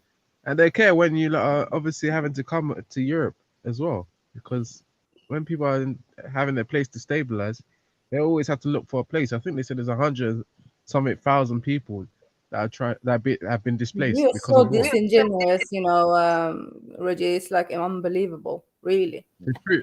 It's next level, isn't it, Axel? Yeah, it is. It's the truth. The truth sometimes is at odds with most people anyway. No, it's not the truth, bro. It's just you and your dishonesty is mad. It's not dishonest. What did I say? It was dishonest. You really think? No, you know what? I'm not even gonna engage with you in this no more, right? Because nah. Because the truth hurts. I get it. But the fact is, Axel, I'm telling you the truth that at the end of the day, if black people in Sudan are killing each other, then primarily, in order for it to stop, the onus is down to black people in those countries. Who put the leaders there? Yeah. Let me ask you something, Reggie. Who put the leaders there? Well, who put those leaders there? It looks like the Arabs. They're from Arab descent, from what I'm They're seeing. from Arab descent. Do you think the Arabs have the power to put them there? You don't think that the Europeans been putting all these African leaders on power from the 60s? They're not even African. In my opinion, they're not really even African. Like if you look at the just leaders, because they have an Arabic name, they're not Africans, right? They even the way they look Arab. You got what I'm saying? Yeah, they don't look no. This is not even funny, Jude. Reggie, what does an Arab look like? What does the Arab look like? If I had an image, I could. I'm not on my laptop, so I wouldn't show you. But I will show you. If you look at the South Sudan leader, and you compare him to the other Sudanese leaders that are on the ones that are controlling these two parties. You're going by phenotype now, Reggie. Yeah. You could call it that, yeah. Yeah, that's bullshit. You cannot go by phenotype to describe an African. Come on now. What is an African to you? You have to look like a. You have to look like a what now, Reggie? No, I'm talking about if you're going by ethnic group, like those people. No. Let's stay on this, yeah, because you're trying to say just because you don't look like an African, what is an African look, Reggie? I'm talking about the way that ethnically they don't look African. No, you know what I'm saying? Answer my question. What is African look? They don't look like me. They don't look like Hector, and they don't look like even Maku, for example. You get what I'm saying? So that means they have to look like West African. That's what you're trying to say. To be an African look. No. They can look like an they can look like an Ethiopian. They can look like a typical Ethiopian. You stuttering. They look like an Ethiopian. Just stuttering. Come on. Mm-hmm. My sister, it's evidently clear that the two leaders that they showed look like Arabs. You know what I'm saying? They didn't look like Africans. But now you're trying to tell me that they're and it was But what is confirmed. an African look, though, Reggie? Can you It please was tell me what is an confirmed. African look? In this semantics, it was confirmed in the video, Axum. You know what No, I'm no, saying? don't even try to wave yourself out of this. Yeah, what is an African look, Abek? What is an African? No, the African look that you're talking about. What is it? Like a West African, my sister. That's the predominant one in West Yeah, Africa. that's what you think is an African look, right? Yeah, it's synonymous. But at the end of the day, these Arabs that are in leadership in Sudan are fighting just like They Rick are came not on. Arabs. A lot of Sudanese people don't even claim themselves as Arabs like that. No, they don't. Sister Axum, you're seeing a common denominator, a common trend. Just like our brother came on earlier, I was, wanted to fight. This is the fighting mentality that comes with this ideology, my sister.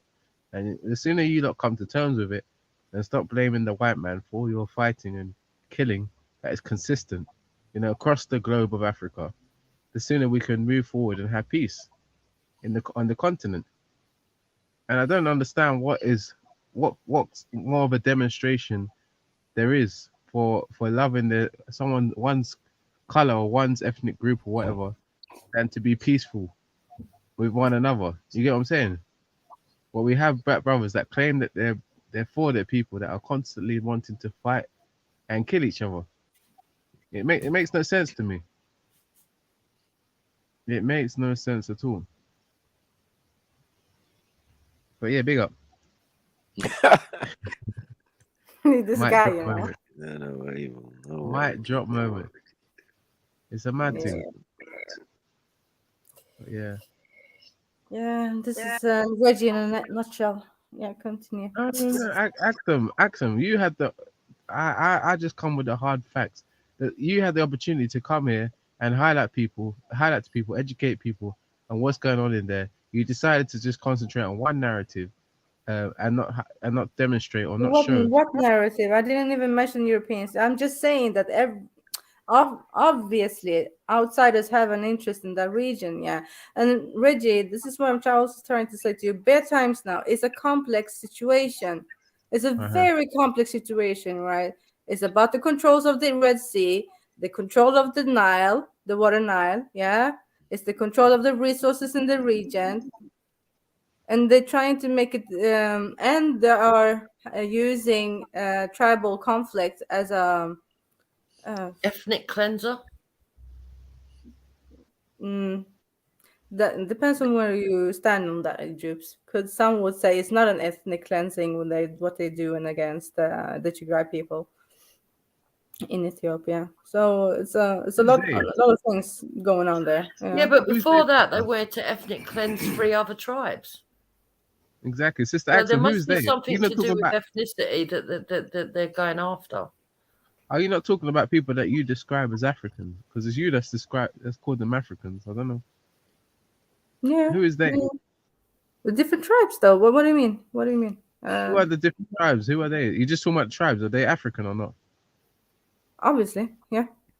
Okay, so you admit that This is some internal conflict going on. Yeah, and they're using it as a cover. Help me out, Reggie. What's it called in English? People cover help up? me. Is it cover up? No, it's another word. Distraction? Huh? Is distraction? A distraction, yeah, for the real cause why they're doing what they're doing over there.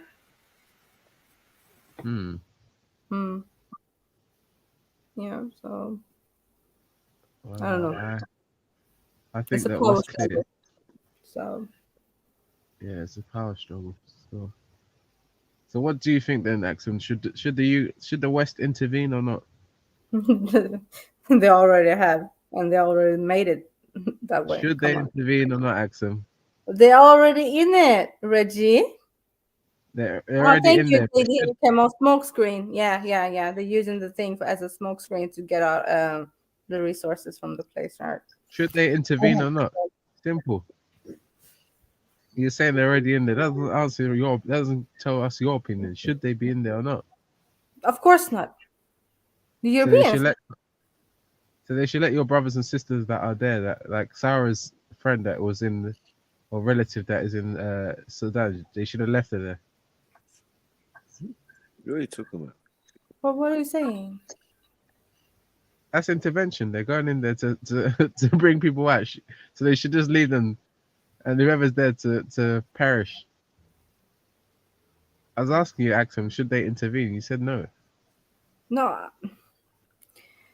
they should not intervene. Let the Africans deal with the African problem. Yeah, when it comes to the tribal problems between people. Yeah, but they, like I said, they're using it as a smokescreen to do whatever they want to do in the region. I don't know. Does this make sense or not? I don't know. Maku, help me out. Like, I'm trying to. I hear you. Yeah. Isn't it? Mad. Yeah. Oh. I hear you. I just don't want to. I don't know. It can pop off anytime. Even worse than it is right now between Egypt and Ethiopia. So I'm just waiting for it to calm down. But I don't know about that. Egypt and Ethiopia fighting. Oh. Yeah, because Egypt have been threatening Ethiopia if they don't stop with the control of the Nile. They're gonna do some military actions. Oh my gosh. Yeah. So that's why I keep telling you, it's not that simple, Reggie. The whole region is just come like fucked. Really. Yeah. Yeah. Hey. Right. Yes, I bet you're happy that you're in UK then. Oh, sorry, in is it? You're in Europe. I bet you're happy that I'm in Europe. Eh? Well, I'm here because of the Europeans in the first place. So. It's going. No, but it's true though. It's true though. I wouldn't leave my country. My parents wouldn't flee from my country if it wasn't for the Italians, the British, the Turkish, or the Arabs. So. I thought which Arabs. So he wouldn't be in Europe. If it wasn't for the Europeans, yeah. Yeah. What did the Europeans do that made you come here? Are you really? No, nah. You know what, Reggie? You're the best troll out here, and that's so obvious. What did the Europeans do to Eritrea? You're asking, or to Africa? No, to Eritrea. Huh? That's what I'm asking. What do they do? Yeah, who were trying to colonize Eritrea, or who did actually colonize Eritrea? Who did? Was it Italians? Yeah. Okay, and when they colonized Eritrea, how long ago was that? A long time ago, but not that a long time ago. They destabilized the whole place. We end up in a fight with Ethiopia. The fight in Ethiopia were in 30 years. Mash up the whole place. We got a military leader from it. Yeah, listen, yeah. We got a military leader from that one. Yeah, and then he turned up to be the president of Eritrea. He mashed it up by becoming a dictator. Yeah, this is the story of Eritrea and the stabilization of Eritrea by many countries. Been doing it since the Ottomans been there in the 1500s, trying to take over too. So Ottomans. Yeah, the Ottomans. Dupes. What do the Ottomans look like? Take over. They're like Arabs, I think. I don't even know. Man, so hang on. Axum, so you had a recent war recently, yeah? And this is the Europeans' fault. Yeah, in the early 98 war, yeah, that too, between Ethiopia and Eritrea and the border again. And all this damn border bullshit. Yes. The borders. So you believe that we actually, am I the only African here that actually feels that the borders are actually like common a good sense? Thing. Like, yeah, good thing, yeah. Are you for real? Yeah. You think the borders are a good thing? But they bloody well are. So you believe that the Europeans were chopping up Africa with a fucking ruler is a good thing, Reggie. Are you sure you're African, Reggie? Yeah, but all those people would have been ethnically cleansed if they didn't have a border. No, Jews. Yeah, they'd have been We running didn't in kill there, us. murdering them Listen, fucking Jews. left, right, We and didn't centre. kill each other before that. This political BS that people putting in just because of the borders. People are like divided because of this borders. We wouldn't be having a fight with the Tigray people if that border didn't come up. My people, Tigrinya and the Tigray are the fucking same people.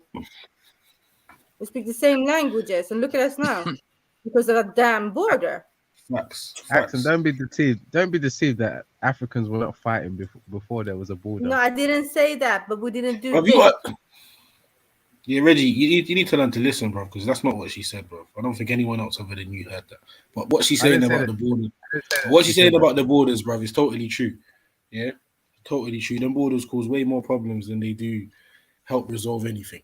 Yeah, they've got people from their own, people from one tribe beefing over, I'm from this country and you're from that country, but we're all the same people because of a man-made border that someone's drew on a fucking paper map. Yeah, that's ridiculous. No, I just think I actually think that they were fighting before that. The people were fighting before that. Well, you think one tribe was killing each other before that? Yeah, I think tribes were fighting before that. There were tribes that were selling other people into slavery, by the way, as well, and all kinds of other. So they recognized the differences way before any border was built. But then people would just tell you, the borders changed everything. Like, this is strange, very strange narrative. I'm wondering when all the albinos are going to rise up together and say we ain't having it no more. They get picked on a lot in Africa, didn't they? I don't know about them ones, but I just think, people need to realize that, you have to take accountability for yourselves. It's narrative. It's always someone else's fault. Accountable. It's always someone else's fault. No accountability. See, this is where it becomes difficult, isn't it? Because as a British person, I'm sitting here thinking all those people are dying. We should go and help them, right? Let's try and stop it. And then on the other hand, I'm thinking, no, we fucking shouldn't because we just get the blame as per usual. Yeah. And I don't know. People, regardless of what you give, they'll always, the people that want to be victims or want to blame other people. The thing that I need to start asking these people anyway, I've just started recently. But Axum, seeing as you're still here, can I ask you if you're still there?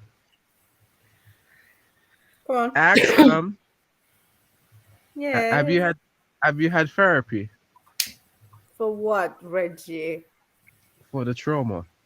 Oh God, I'm staying out of this.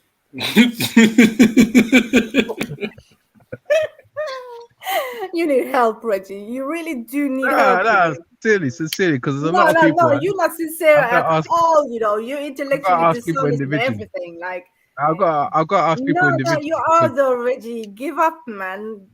Hey, Reggie, have you had therapy? Have you had therapy for Stockholm syndrome? Have you had? No, it's important because there's a lot of people here that are victims, and I think any. I'm asking you, but have you had therapy for your Stockholm syndrome? Have you had that? No, I haven't. I don't even know what to anyone. Have you got a consultation? I don't have Stockholm syndrome, as far as I'm aware. I don't have Stockholm syndrome, but I'm asking Axel a question. You know, I'm trying to. As far as you're aware, you don't have Stockholm syndrome, brother. I'm asking Axel a question. You're diverting, deflecting. Maybe you're trying to cape. No, he's not trying to cape, but you're fucking funny, you know, Reggie. But yeah, continue. But you look that claim to be victims, and claim to be victims. Have you had therapy? For what, Reggie? Be specific. For the trauma of your victimhood, because you're a victim. I'm not. No. Listen, no. Me personally, I'm in Europe. Yes, I'm born and raised in Europe. Yes, or Scandinavia. Yeah, I am. But me calling myself a victim, I'm not a victim. What are you talking about? No, whether you call yourself or not, it's evidently clear from the narrative that you have put forward, along with a lot of other people on here, that you're a victim. Yeah, because of what the Europeans did to my country. Yeah. Exactly. So there And you the go. rest of them trying to take over my country. Yes. Me being in fucking cold ass country because of this destabilization in my country. Yes. Why would my people leave my country? Someone get us some thermals. We don't want to upset no more. So Axum, so first and foremost, then Axum, you admit that you are a victim. Yeah. What's the fucking point, Reggie? Come on.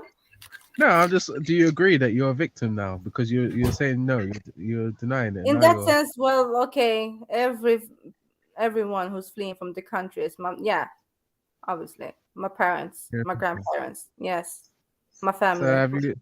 So have you gone about getting we some therapy? are the refugees kids. Yes, we are. Yeah. Okay, so have you gone about getting therapy? No. So why did you go to Sweden? Sweden didn't do nothing to Africa, did it? What did you say? Repeat it again, Jim. I said, why did you go to Sweden? Sweden didn't do nothing to Africa, did it? Yeah, that's true. But as a refugee fleeing, you don't really have. What's it like in Sweden now, though? Because apparently they're saying that it's really violent out there now. Yeah, it is a bit violent. Yeah. Was it like that when you first went there? I'm born in Sweden, Jibs. Okay, so if you were born in Sweden, you must have seen the change. How old are you? I've seen a lot of changes. Yes, I have a big change. Yes, because of that. Because England used to look to Sweden as one of the best European countries, and now they go, oh God, no, it's worse than the UK. Fucked, man. Yeah, you're talking about the gang violence. Bare Somalis in there. Sorry, Somalis. Have the foreigners referring to the immigrants, right, Jubes? More importantly, the culture that they brought with them, with the fighting and the factions, and right. That's right. Culture they brought with them, or the mashup that happened in their country that they took with them back, right? Is that true, Axum? Did they bring a lot of their grooming and grooming? I didn't say that, Reggie. Come on, Reggie, man. Sister, that's what they say they've been saying. Reggie, relax yourself now, bruv, man. You're just moving like you're bored, bruv. Like, chill out now, man. It was kind of funny earlier on, bruv, but it's a bit dead now, isn't it? If you ain't got nothing constructive to say, bruv, just allow it, edit. Just allow it. No one wants to hear your dumb, sarky comments. No one wants to hear your shit fucking ploys, bruv. Just allow it, edit. Try and have a conversation, fam. So anyway, Jupiter, you were saying to Axel, was it like that when she grew up? No, obviously not. I mean, we notice a big difference. Yeah, obviously, we've seen it. Do you, as an ethnic minority, feel more in danger? Do you prefer it as it was or as it is now? And I'm not trying to sort of catch you out of anything. I'm being serious. A genuine question. No, I hear you, sis. No, I don't. You know what? I don't feel like that at all. I feel like I'm more okay. Let me. And on the parts where this is a lot of like issues going on or segregation and blah blah blah, I feel most safe over there because the right wing has been taken over Sweden too, and I'm not feeling that Jews at all. They are scaring the hell out of me, and some people groups are walking around on the streets doing whatever they want to do from extreme right. So I'm more comfortable with people looking like me, to be honest. So, yeah. And would you have felt like that? I don't know. How old are you? I don't know how old you are. That's the problem. So say 10 years ago, would you have felt that way? 10 years ago, I already felt the taste of that one. So if you say like 15, 20 years ago, yeah, Jupes, the climate in Sweden was totally different. Yeah. And then and that would have been when it was predominantly white and you could walk anywhere. Yeah. But in this case, yeah, now it's the white people who's actually scaring me, right? Yeah. But now there's segregation and you can't walk anywhere. I feel like if I'm a white neighborhood, I know if something can happen. Yeah, and a lot of things do happen to people looking like immigrants. I mean, yeah. All of this BS. And you know that the funny thing is that I hear people that are white who say similar things from Sweden. Yeah, they do. Yeah. They're not happy with the segregation, and they feel like there's parts of the country they can no longer go to as well. Yeah, but I will blame the government, right? They were the ones who put the situation into this. Yeah, making the poor people even become more poor, closing down everything in the society that makes you secure, right? The pharmacy, the social worker, after work, after school activities in those regions. Yeah. And the kids are starting to hang out in the streets, just like in the UK. So we can see the trend, even up here. And this is the result. Sad. It's really sad. Yeah, it is. It is. And I don't blame them. I don't blame the kids. They don't have anything to do. And remember, this is a cold country. Yeah, a very cold country, a lot of snow. They don't have anything to do. They cannot be outside and play football all day. Axum, can I ask? Yeah. If I have Zelina's permission, I don't know. But yeah. yeah, I was gonna ask. Do you like are you planning to stay in Sweden then? Are you planning to go somewhere else later? I'm currently in Norway. Norway, sorry, yeah. So I'm currently in Norway. Yeah. So you So plan to stay there? You plan to stay in Norway long term then? I don't know. We'll see. We'll see. Okay. Yeah. What are you trying to say? Go back home? No. I'm just.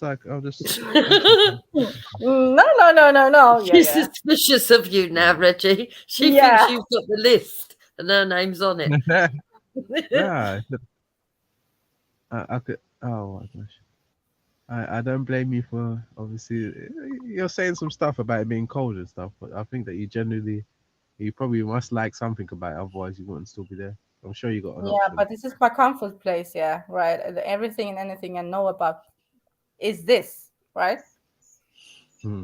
Yeah.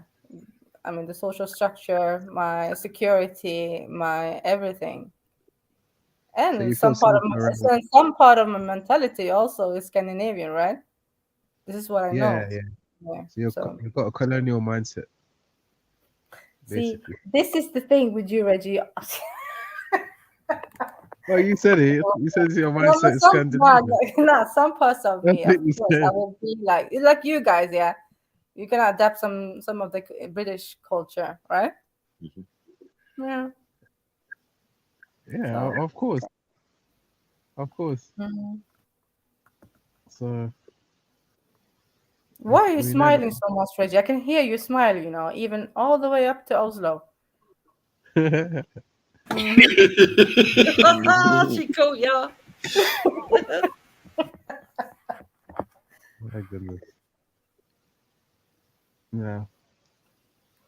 Yeah, for me, I don't know. I heard that, Scandinavia's changed, but everywhere's changed, isn't it, in Europe? So what can we do?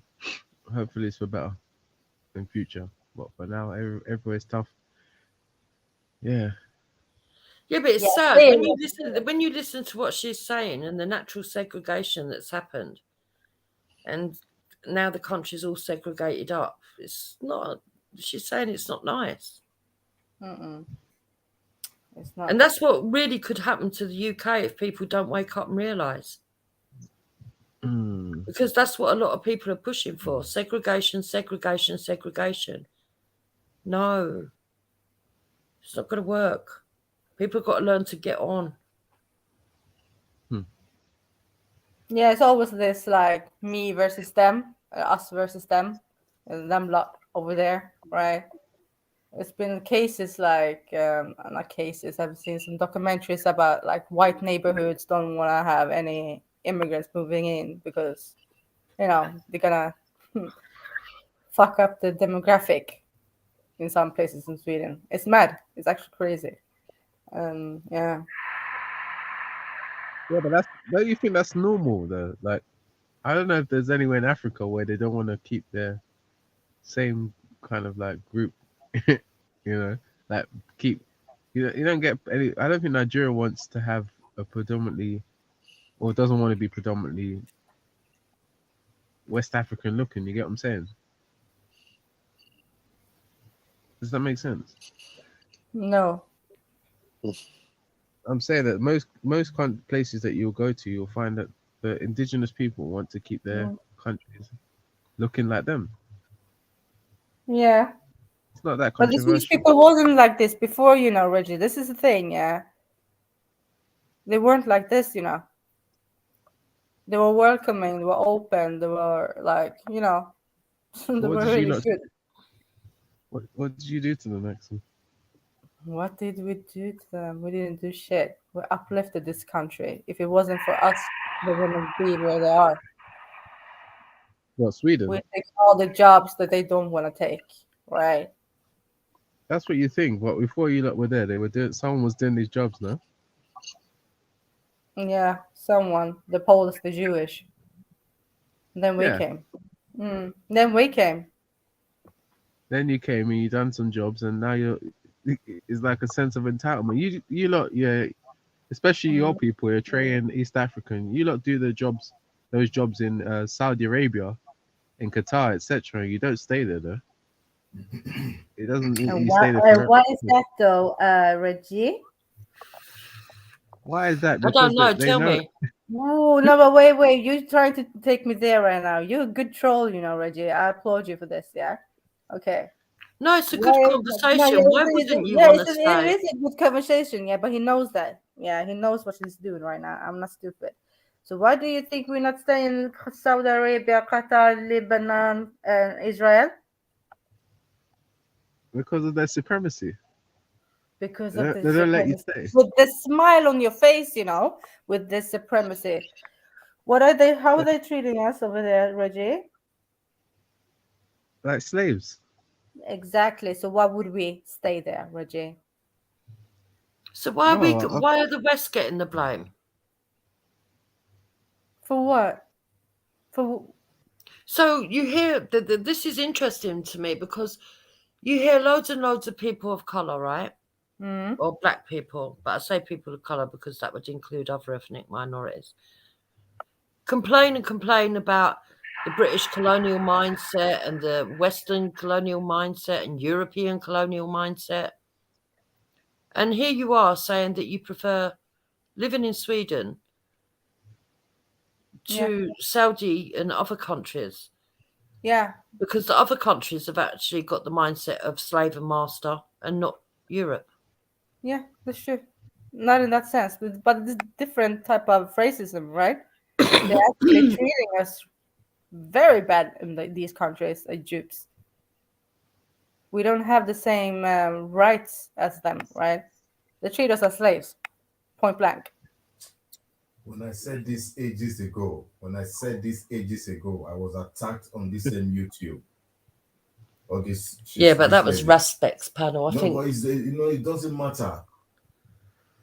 No, it's still punctured to this day. Listen, from what I can understand where she's coming from. From what she's saying now, she's absolutely 100% saying that. Yeah, it is. Yeah. And for me, she's even brave saying it. Maybe it's because the woman. That's why they did not come to attack. Yeah, they're just not around. That's not good. No, to be honest, Reggie, she has been brave actually coming out and saying the truth. Yeah.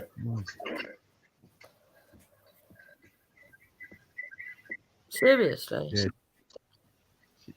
She has, yeah. Yeah, so you can finally give her a little bit of praise, eh? Yeah. Yeah. But she's got experience as well. I'm sure she's got family or friends that are there, and she knows the deal. They treat them as slaves. They don't give them any citizenship, so they know Yeah, already that. and I was speaking about this too, Reggie, here on the panel, and then Marcus' panel. And this is nothing new either. I've been talking about the treatment of Africans by Arabs a lot of times here. And yeah, some will acknowledge it, others won't, and it's I don't know. Many won't acknowledge it. Many won't admit that that's the truth. They won't admit that. But what's scary for me is the segregation situation. That's what's scary for me. I'd hate to see Britain go the same way, and it already is in parts of the country, looking like that. It's crazy and it's scary. It's not good. Yeah, now people groups are actually scared of each other, dupes, and yeah, it's a bit mad. Israel, of course, kosher Abbey Club, Israel. They've been one of the worst countries. Yeah. Israel's not. I don't know what about Israel like. You're not always talking about Israel like. How they're treating my people. Israel's such a small. It's one small country. Like, yeah, you know what they've been doing to my people, right, Roger? Yeah, I know. But... yeah, and the sterilization of the women by vaccines. Oh, badges. Sorry, my bad, people. Badges. See, that's disgusting. And they went into the promised land trying to get a new life, go back home. Yeah, like they say to some of my people. And then I remember seeing a video from Israel where there was an interracial couple, and they were trying to beat on the husband, and the wife was screaming, no, he's legal, he's my husband. But whether that was a true translation, I don't know. Yeah, see? Because obviously I don't speak the language, but yeah, that's what they were saying that they were saying. And you could see the man getting beaten and the woman really, really distressed trying to stop it. Yeah. Crazy. It was in Israel because of the people that were surrounding it and where it was, but I don't know. I can't guarantee that the subtitles were correct because, you get propaganda videos. Yeah, pour me a glass, babe, as well. I'll be back, yeah. Marco, you here, yeah? Yeah. Yeah, okay. 1 second, I'll be back. Mad. Aksam. She's a Norwegian. Very proud Norwegian. No, Gurdeep. Why does Gurdeep said, was Hector moving the TV yesterday? No. Why do you think that? Why does he think that? People ask some very odd questions, didn't they, on here? I don't know how these people they're so sure of the fact that our borders change everything, and they don't realize that a lot of Africans don't want to be in the same area as certain ideologies or certain ways of living, and for some people they're happy to be separated from certain people. Otherwise, sometimes you don't want to be in the same space as some people that want to live in a certain way. You get what I'm saying? It's just, I don't see how you can say that having an open border is actually a good policy. Even for the UK, that's the worst one. That's the proposal. We can't have open borders here. It don't make sense. It'd be crazy. I couldn't imagine even the Europe system is already failing now. Yeah. If people won't realise that the NHS has just completely collapsed directly because of immigration and stuff, and people can argue till the cows come home that immigrants are working within the NHS system. Yeah, that might be true, and yes, we might be grateful for all of that. But the fact of the matter is that it's not big enough for the population. Imagine open border. If UK was having an open border, all these countries that are fighting each other, Sudan, Eritrea, Ethiopia, India, Pakistan, loads of Indians in Pakistan, they want to come here. All these people are trying to come here. It just wouldn't work. But talk us of Africa. Africa's another ball game. Like, I don't know. I can't see the benefit in having an open border at all. Even in Africa. Yeah. The truth is, even if you could go anywhere you wanted and there was no violence, most people are all going to want to flock to the same places where the wealth is. Yeah, exactly.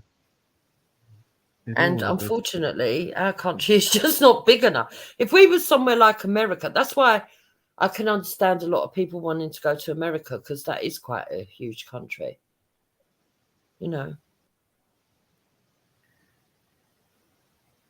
But still, you need it takes time for people to transition into any, even if you have similar values. It's just not the same. Like, it takes time for people to adjust, and people have to be willing and wanting to actually, what do they call it? Integrate and stuff. And people take these things like as if they're not important until it starts affecting them directly.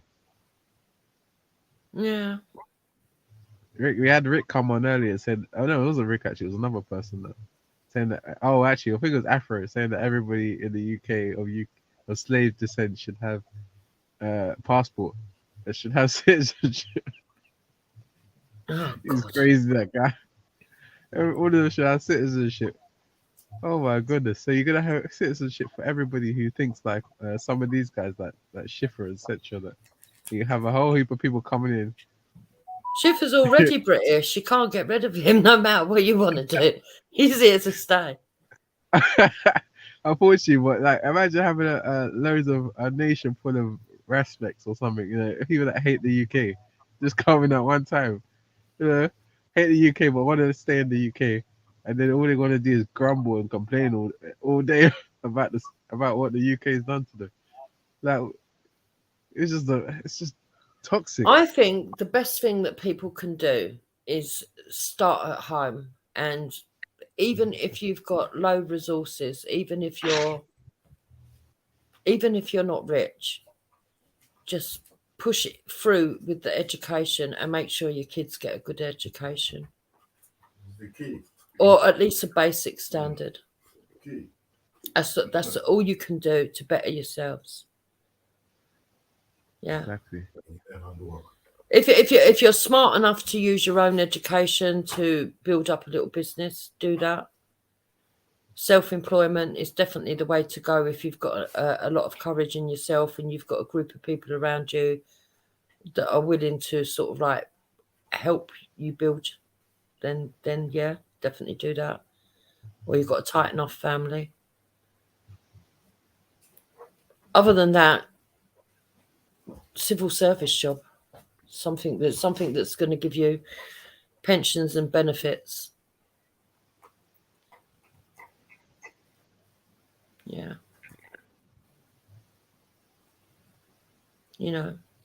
All these 0-hour contracts, that's what we should be arguing against. We should be telling them to get rid of them.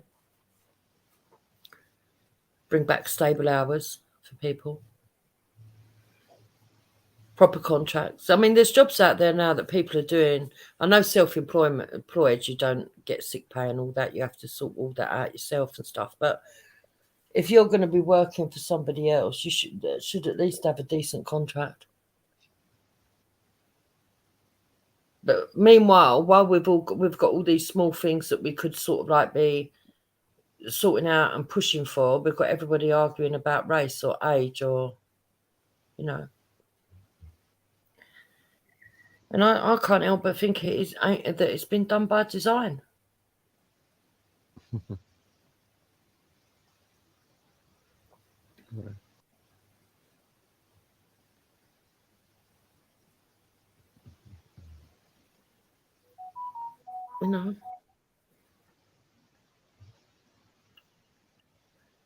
I mean, I was thinking about it the other day. I prefer traditional families, right? I think that traditional families is the way to go. Mum and dad and children.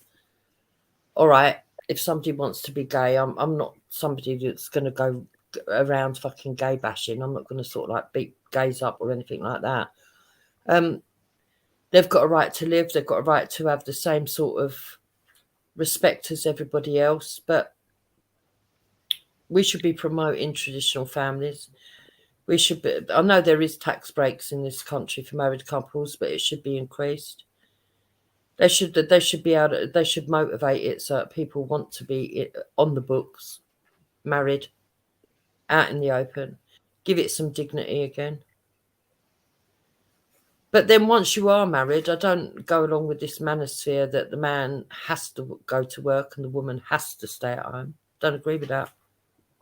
I think in a world where we've realised that children need their fathers, if there is a period of time within your relationship that the woman's working and the man's not, these men need to stop whining and realise that it's an optimum time for you to get to know your children in an in-depth way that you probably never would was you working all the hours that God sends, and that your children are only your children for a little while, and appreciate the time that you get to spend with them. There's a lot of fathers out there that are waiting for their children to get to 16 or 18 because they've not got to see them because of mothers not allowing them, thinking that it'll all be perfect and rosy when that happens, but it won't. You never forget your parents, that's true. Your father's always going to be your father, whether you're absent or not. But there'll be a lot of damage that will need to be repairable. And sometimes it just can't be. I feel sorry for those people. Yeah, wise words, man, wise words. Can't disagree with what you're saying there still. All right. I don't know. A little video. Probably be shutting down soon, but like, I thought I'd play this, see what you lot think. Let's have a look. The secret behind secret societies. Obviously, the secret behind secret societies is a secret that people don't want to spread abroad.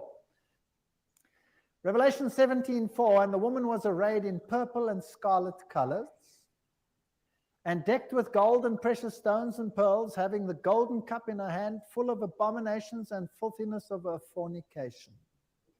There's only one church in the whole world that uses a woman with a cup, and that is the Roman Church. And here is Città del Vaticano, using the woman with the golden cup, and she is called Fides on all their documents. Fides. Now, what does that mean? Fides. Well, let's go to a Masonic source, a very good Masonic source, written by Albert G. Mackey, the Manual of the Lodge. Albert Mackey was a 33-degree Freemason. It'll become clear as we go through the lectures what this means. And he says, the right hand has in all ages been deemed an emblem of fidelity, and our ancient brethren worshiped deity under the name of Fides, or fidelity, which was sometimes represented by two right hands joined, and sometimes by two human figures holding each other by the right hand. Numa was the first who erected the altar to Fides, under which the name, the goddess of oaths and honesty, was worshipped. So it means honesty and fidelity, but it is also an image of a female deity. Now, Revelation 17 verse 5 calls this institution the mother of prostitutes. In Revelation 18 verse 7, she says, I sit as queen, I am not a widow, and I will never mourn.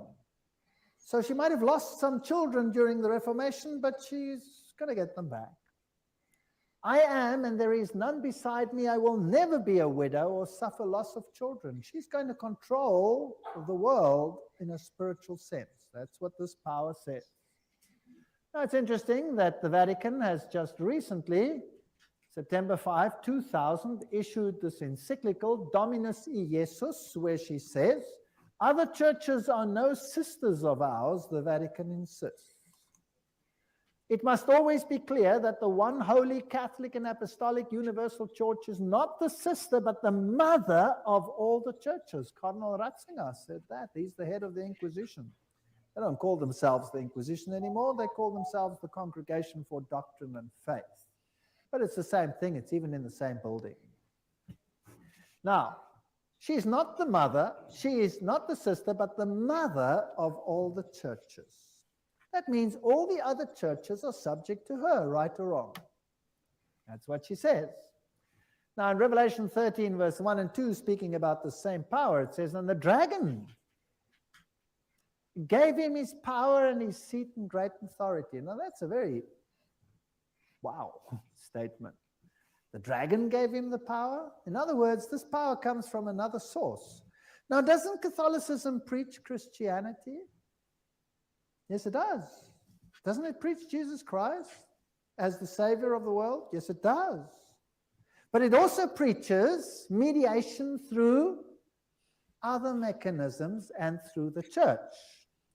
Now, it is interesting that in secret societies, there are always two doctrines. One for the initiated and one for the goyim, the uninitiated. And the Knights Templars had two doctrines. The one was the inside esoteric occult doctrine, and the other one was the exoteric, the one to the outside, and that was Catholicism. So the masses received a religion which the insiders turned on its head. Amongst occult insiders, Lucifer is the true Son of God. Jesus is a second son who was defeated by the first one who had been thrown out. So Lucifer is the true luminary, the victor in the battle, and will be the one who will be worshipped at the end of time. That is occult doctrine. That's always been the doctrine of the Kabbalah, the Kabbalist doctrine, and it has been the doctrine of Gnosticism. But of course, it's not what the Bible teaches, but then Catholicism doesn't teach what the Bible teaches either. Revelation 17, verses 12 to 14, talks about 10 horns you saw are 10 kings who have not yet received the kingdom, but who for 1 hour will receive authority as kings along with the beast. They have one purpose and will give their power and authority to the beast.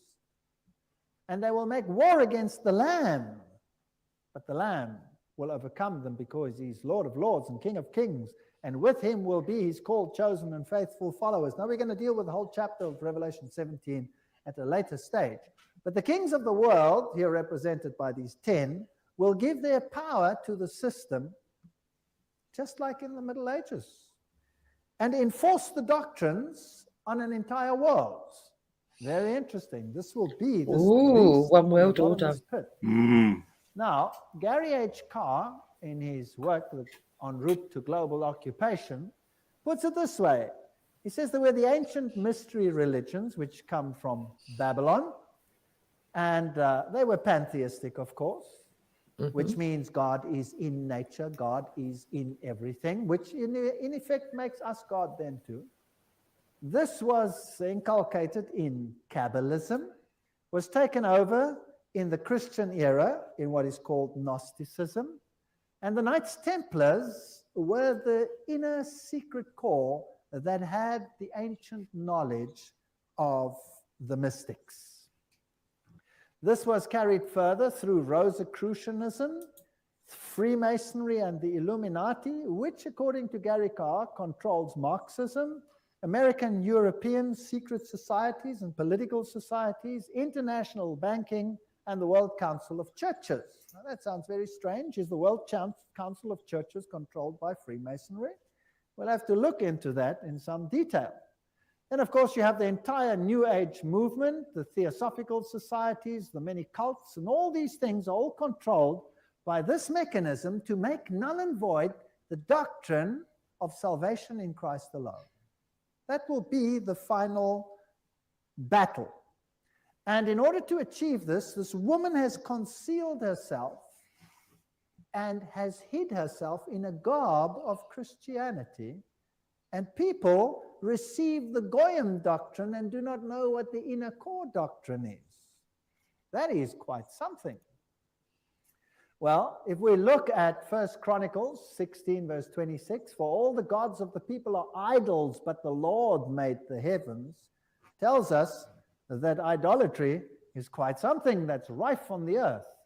And Nimrod, the Lord of heaven, Tammuz, the pagan Messiah, and Semiramis, the queen of heaven, these find their origin in Babylon. And if you go through all the religions that were propagated in Lebanon, Phoenicia, Babylon, Assyria, Greece, Rome, Egypt, India, China, Mexico, Scandinavia, you have only this same picture under different names: Baal, Tammuz, Ashtoreth, El, Bacchus, Astarte, Belus, Tammuz, Rhea, Ishtar, Ninus, Hercules, Beltus, etc., etc. In Egypt, Ra, Osiris, or Horus, Isis, Hathor, India, Vishnu, Krishna, Isi, or Devaki, and so on and so on. Now, Romanism, the Roman Church, has taken this Trinity and made it father, mother, child, which means that they must elevate the female to the point of deity. And we'll see how they did that and how they are doing that with the sanction of the Pope. So the true Trinity and the Roman Catholic Trinity are two different things. For the Goyim, it's Father, Son, and Holy Spirit. For the inner circle, it's Father, Mother, Child, which is none other than Baal, Tammuz, and Ashtoreth, if you want to take it back to those times. Jupiter is the god who is worshipped under Petrus. So, any comments on what you said so far? It's a stretch. No, it's making sense. It's making sense. I want to see what else he's saying. The rock. And Ubi Petri, where Peter is, there is the church. So here's another rock which takes the place of the true rock. Christianity and the secret societies, we could just summarize it as follows. The old Babylonian religion gave rise to Kabbalism. Pause it a sec, bro. I just thought of something really weird. You know, they say that when the Muslims refer to the Trinity, they get it wrong and they put Mary in there. Have you heard that before? No. Basically, when the Trinity is mentioned in the Quran, it's the Trinity that this guy just said. So he might have a point where he's saying there's two different versions of the Trinity. The one that the Muslims referring to is the one that he's saying is the secret one. Because Mary's in there, and most Muslims, because I've heard this argument, I think, at the park, where they say, oh, the Muslims got the Trinity wrong. Muslims are dumb. They don't know what the Trinity is. But anyway, I just wanted to say that. Big up yourself. Big up the show. It's been wicked today, by the way. Yeah, man. Jumping off. Yeah. Anyone else heard what Khan said?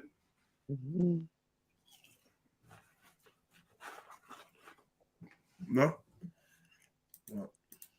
The Essenes and others, Gnosticism came into existence, and Gnosticism was founded by Simon Magus. This comes from no other source than History of Lamagi and by Eliphas Levi. Wow, that's a high Masonic source. So Gnosticism founded by Simon Magus. Then this Gnosticism, with its secret doctrine, was eventually, over time, through many intermediary organizations, carried over to the Knights Templars. And the Knights Templars were a group of a Roman Catholic order, if you like, that were set over the temple site to protect it. And they had strong links to Islamic societies, the Ismailis, the Karmatites, the Fatimites, the Druzes, and the Assassins. And these are very, very interesting, and we'll be dealing with them when we talk about the Islamic connection, what the secret societies actually teach. Just like the Templars had two doctrines, one for the Goyim, the uninitiated, and one for the insiders, and the two diametrically opposed to each other. So the secret societies of Islam do exactly the same thing. But that's another lecture. Now the Templars, they had their secret inner information inculcated in the Rosicrucians and the Jesuits. The Jesuits, again, formed and created Freemasonry. And Freemasonry was created as the Protestant arm of the Roman Catholic Church. Unbeknown to them, beguiled, fooled, if you like, into doing the work that Rome wanted them to do, so that Rome could sit in the background while Freemasonry did it for them. And then it wasn't them, it was them. And it was mainly Protestants that were doing it and not Rome. Very clever. Very, very clever indeed. So now let's have a look at these Knights Templars. Here are some of the representations. This is Desmalloy, the founder of the, or not the founder, but the leader at the time of its dissolution of the Knights Templars. This is what their dress looked like, if you like, and that is one of their symbols. It is a symbol that is used by many churches today. Did you know that? Many charismatic churches use that symbol. That's fascinating. And Jehovah's Witnesses use that symbol as well. We'll come to that in another lecture. Now let's have a look at what Nestor Webster, Secret Societies and Subversive Movements, has to say about the Templars. We're not going to read it all, but you can always, if you get the video, stop the quote. In the year 1118, 19 years after the First Crusade ended with the defeat of the Muslims, the capture of Antioch and Jerusalem, these groups were founded that were eventually established as the Templars, and they presented them with a house near the site of the Temple of Solomon, hence their name, Knights Templars. And they became very famous and a very powerful order which controlled all the finances, the financial world. They were the banking elite of the world, if you like. And then in the year 1128, the order was sanctioned by the Council of Troyes and by the Pope. It was a Roman Catholic order within the church. Now, some years later, October 13, 1307, this order was officially brought to an end by the King of France because it had come to light what they were doing, so it was said. The King of France, Philippe le Bel, had the Templars arrested, and the date was Friday the 13th, October 1307, and since that day, Friday the 13th is a day of bad luck for the entire world.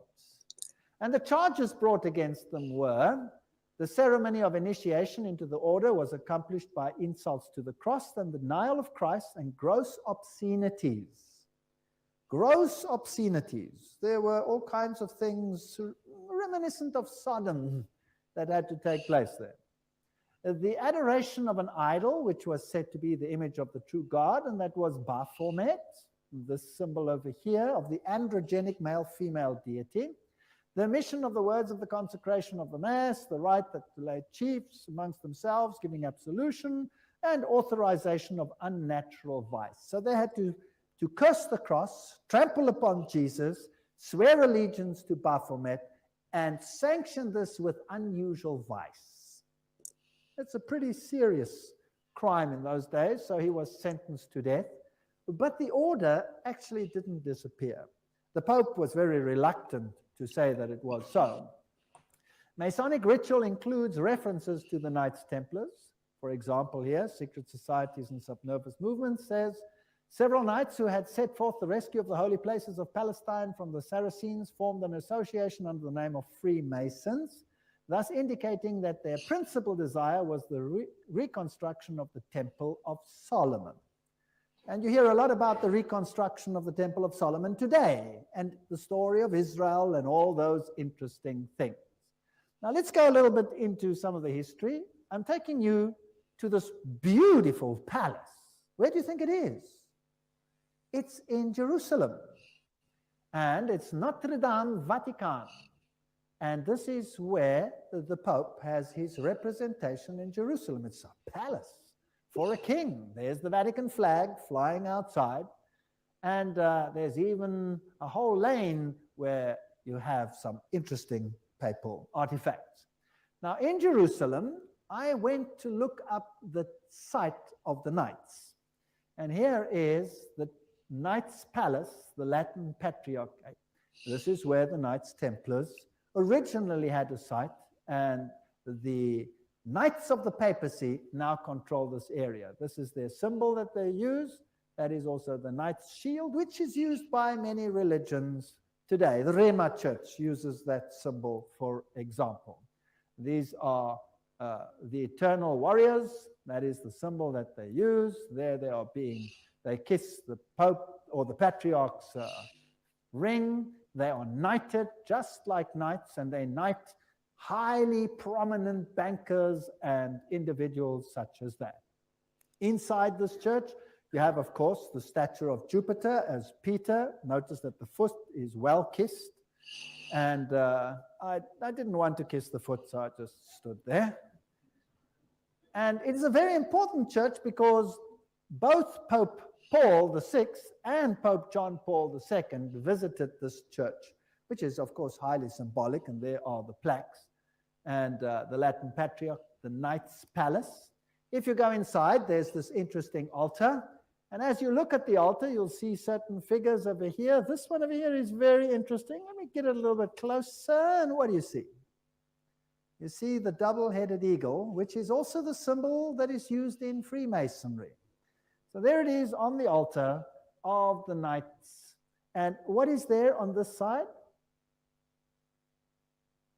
Two swords held like a compass. Fascinating. So there are many, many Masonic figures in here. The tail feathers and the feathers of the eagle, very reminiscent of what you have, for example, on the back of the dollar, and all those other interesting symbols of the circle with the triangle and the sun around it. And the inheritor of the Templar nuance are the Jesuits. Now, the Jesuits, of course, are the ones who behind the scenes control many things. They were founded on the 15th of August, 1534 by Ignatius Loyola and were sanctioned by the Pope on the 27th of September, 1540. So they were created, as it were, to stand against the Reformation. They were designed to destroy the Reformation.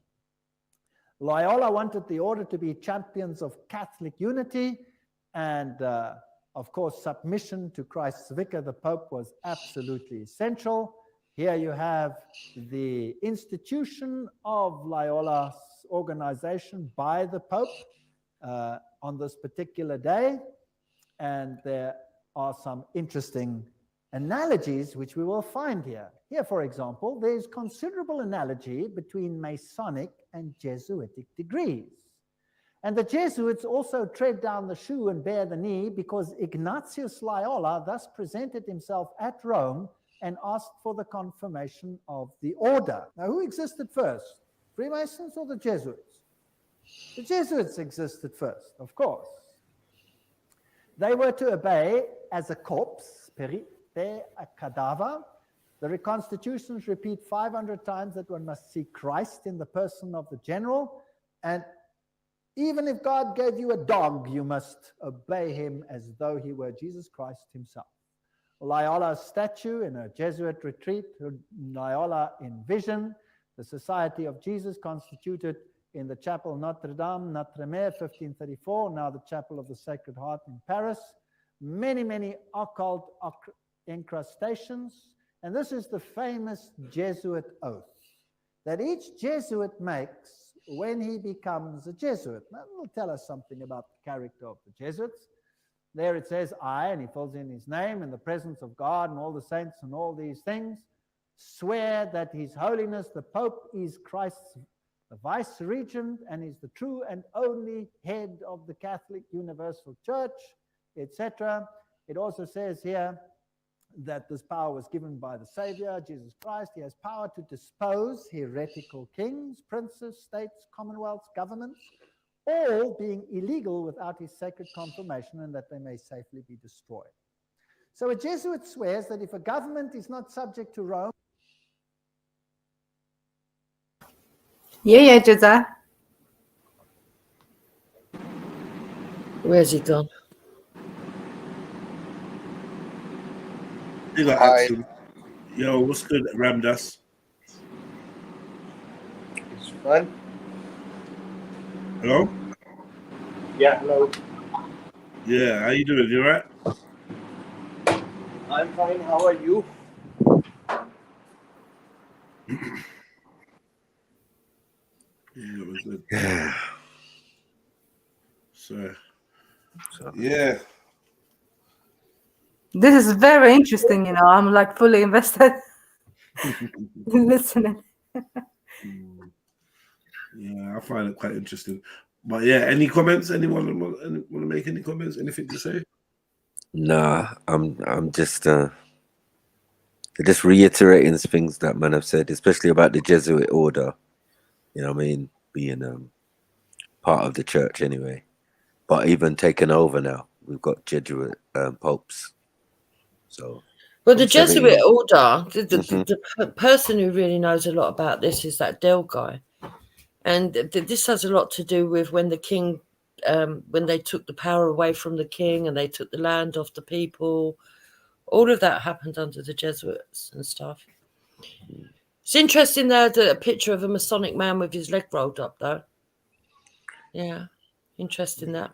Because one of the signs of being a Mason is to have your trouser leg rolled up, and it's to do with walking into the entrance so that the entrance of the Masonic lodge actually touches the leg. Now, if I remember rightly, I think the Masonic lodges have to be built with a certain tree or something. It might be yew or acacia. Also, the shoe. That's another Masonic thing. Let me see if I can find it. I've got some stuff on it because I was going to do a stream on it. But let's see if I can find it.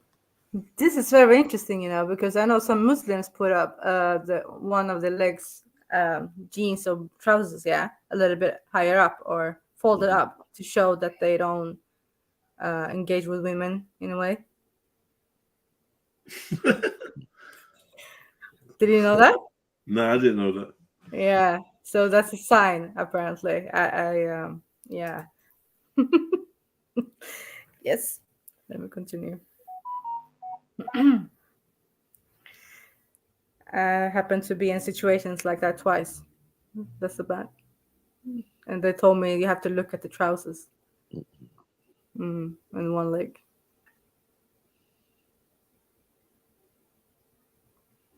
You. Did you know that, Marco? What's that? Oh, the trouser leg thing. Yeah, the trouser leg thing. Yeah, they bury them a biff, and they have to give that's like the first two steps. The two ceremonies they have to do with the blindfold and all that, right? And a noose around their neck. It's crazy. All the symbolism, you know, in the church and everything. Boy.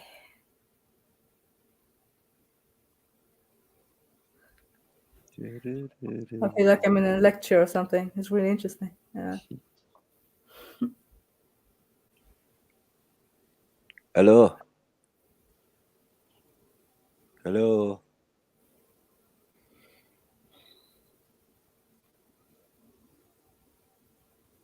Hello.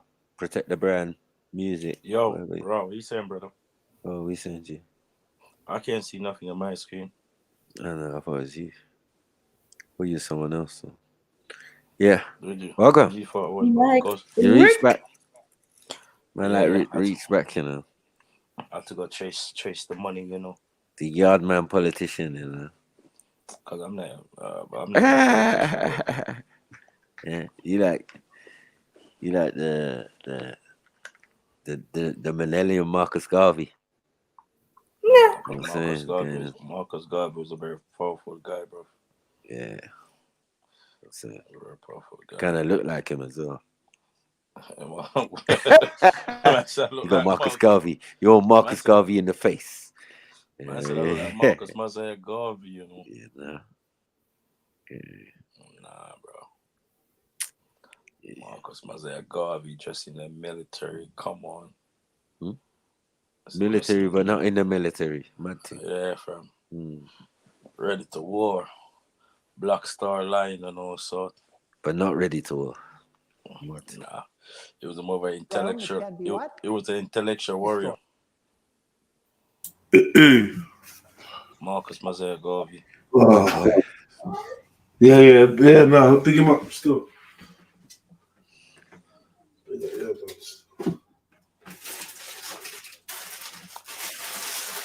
Marcus. Big up Marcus, man. He's one of destroyed.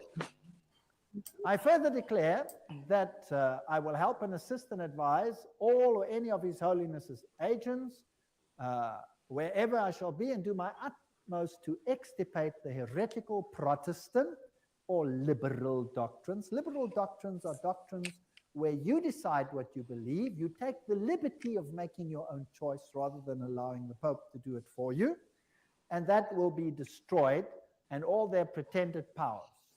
And that it doesn't matter where you send me in the world, I will obey. And I promise that I will have no opinion of my own. I will obey like a corpse. And I will make war secretly or openly against all heretics, Protestants, and liberals, as I am directed to do, to extirpate and exterminate them from the face of the whole earth. I will spare neither sex, age, nor condition, and I will hang, waste, boil, flay, strangle, bury alive these infamous heretics, rip up the stomachs and wombs of their women, crush their infants' heads against the wall in order to annihilate forever their execrable race. It's quite a nice Christian promise. Would you agree? Very Christian promise. Did they do it? Well, the Waldenses, they smashed the children's heads against the rocks to make the parents resent. God have mercy. In the Ottoman Empire, that's an interesting story. In Serbia and in all those East Bloc countries where they occupied, they took the children, where they're threw them from. in the air, Come on. and caught them on the ends of their bayonets. They were nice people. Now you will say that was Islam, that wasn't Jesuits. Well, debatable. We'll talk about it another Bloody time. disgusting. And if I cannot do it openly, I will do it secretly. So that is what a Jesuit swears.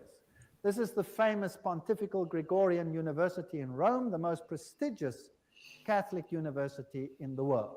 The Jesuits, in all their enclaves, have their figures in caves. Now, in paganism, all the deities come out of the cave, and they have the letters IHS, which actually stand for Isis, Horus, Set, which is the Egyptian Trinity. They, of course, say it means Jesus hominum salvator, Jesus the Savior of men, but it doesn't. It means IHS, Isis, Horus, Set. And their symbol is the triangle with the all-seeing eye in it for this deity. They also use the pillar, the stela, if you like. They have the symbol of the triangle with the eye in a circle, which is also the symbol used in the New Age movement. And we saw that Gary Carr says that Freemasonry controls the New Age movement and the Jesuits control the Freemasonry, or created it. This is the University of the Jesuits in Prague. On top of it, they have Atlas, not Jesus Christ. If you go to a more modern Jesuit enclave, like this one in Germany, I visited this. I'm quite cheeky sometimes. There I am. And took a picture, and inside they have this picture of Christ. This is not Christ. This is Atlas, holding the world on top of his shoulders, disguised. They have these symbols up against the wall. There, this symbol is the symbol of Hermes. If you take away the cross, then you have the symbol of Isis. This is paganism at its best. And these symbols over here are nothing. Here it is, Jesuit Kirche, when it was built, etc. And their symbolism, Maria, the M is the Masonic M, the triangle, Ria, the goddess. Here is a church in Germany, a cathedral. Inside, you will see this circle with a cross in it, the crossed swords, symbol of all symbols used also in Freemasonry. Now, if you go back to ancient Assyria, that was a very prominent cross. It was the Maltese cross. It comes from ancient paganism. They have the symbols of the star over here, two stars, one over the other, or two crosses, one over the other. They have the compass. They have the moon with a disc in it or a star in it, which is the symbol that Islam uses. For example, They have the solar calendar and the triple crown. All of these are used by the papacy. Upside down crosses represent victory over Christ. Hammers and compasses and sickles. These are symbols that are prevalent in the world. There's Jesus standing above the skull and crossbones, which is a symbol of Jupiter, the god Jupiter, who is a symbol of course, who is Lucifer. Upside down crosses again. Hold on there. Did he just say the symbol of Lucifer? The symbol of Jupiter. Jupiter is Lucifer, yeah? Yeah. I just wanted to make sure I hear that correctly. I just want to make sure I hear that correctly. Any comment, Jupiter? No, I know he's not talking about me, so don't worry. I'm 100% talking about you. Where did you pick that name Jupiter from? Like, why are you called Jupiter? Me and Hector just come up with the name. We were going through planets and we just liked it. Yeah.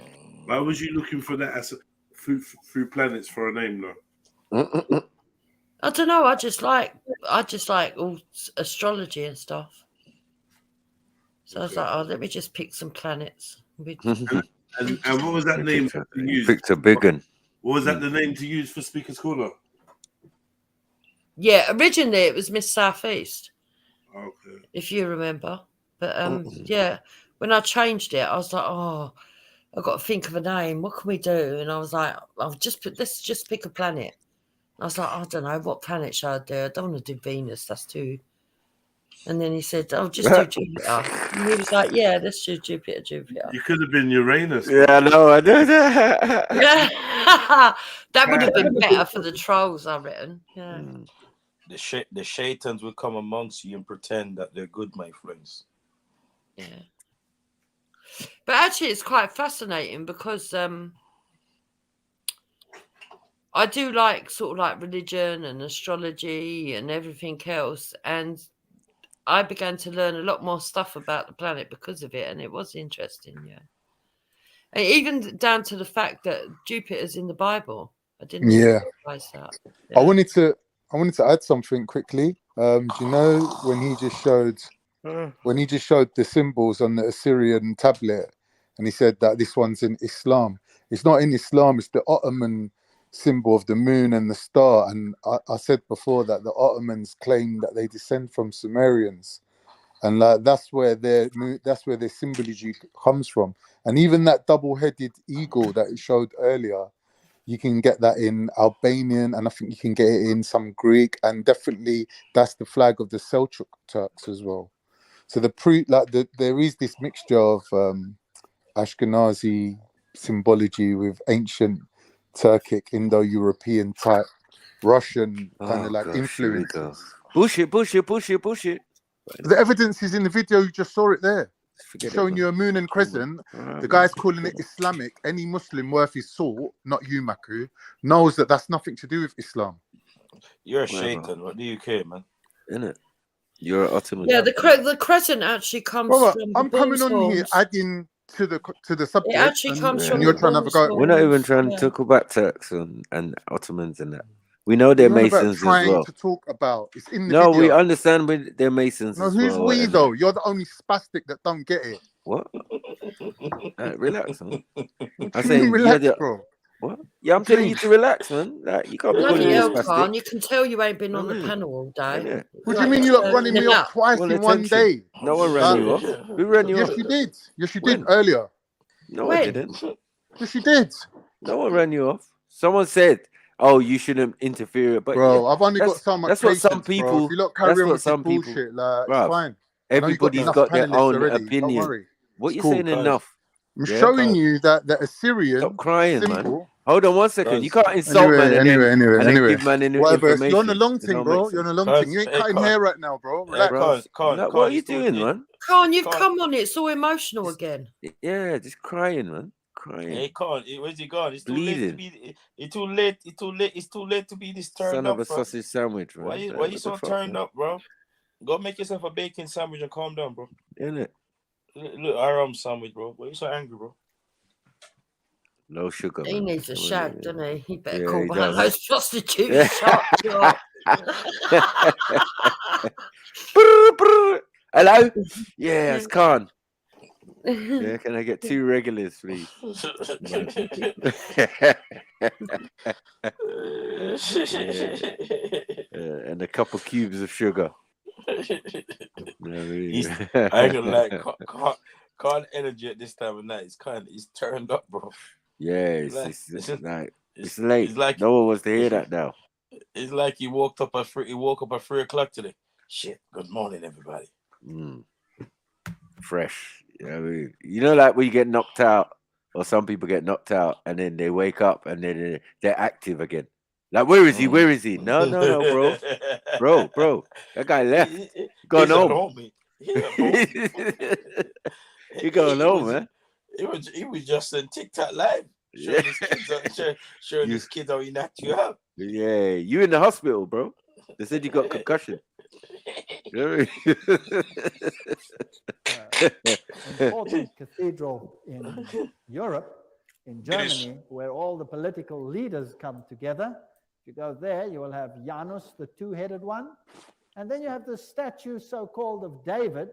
But of course, it isn't David. It is the god Pan, because he has a pan flute in his hand. David didn't play a pan flute.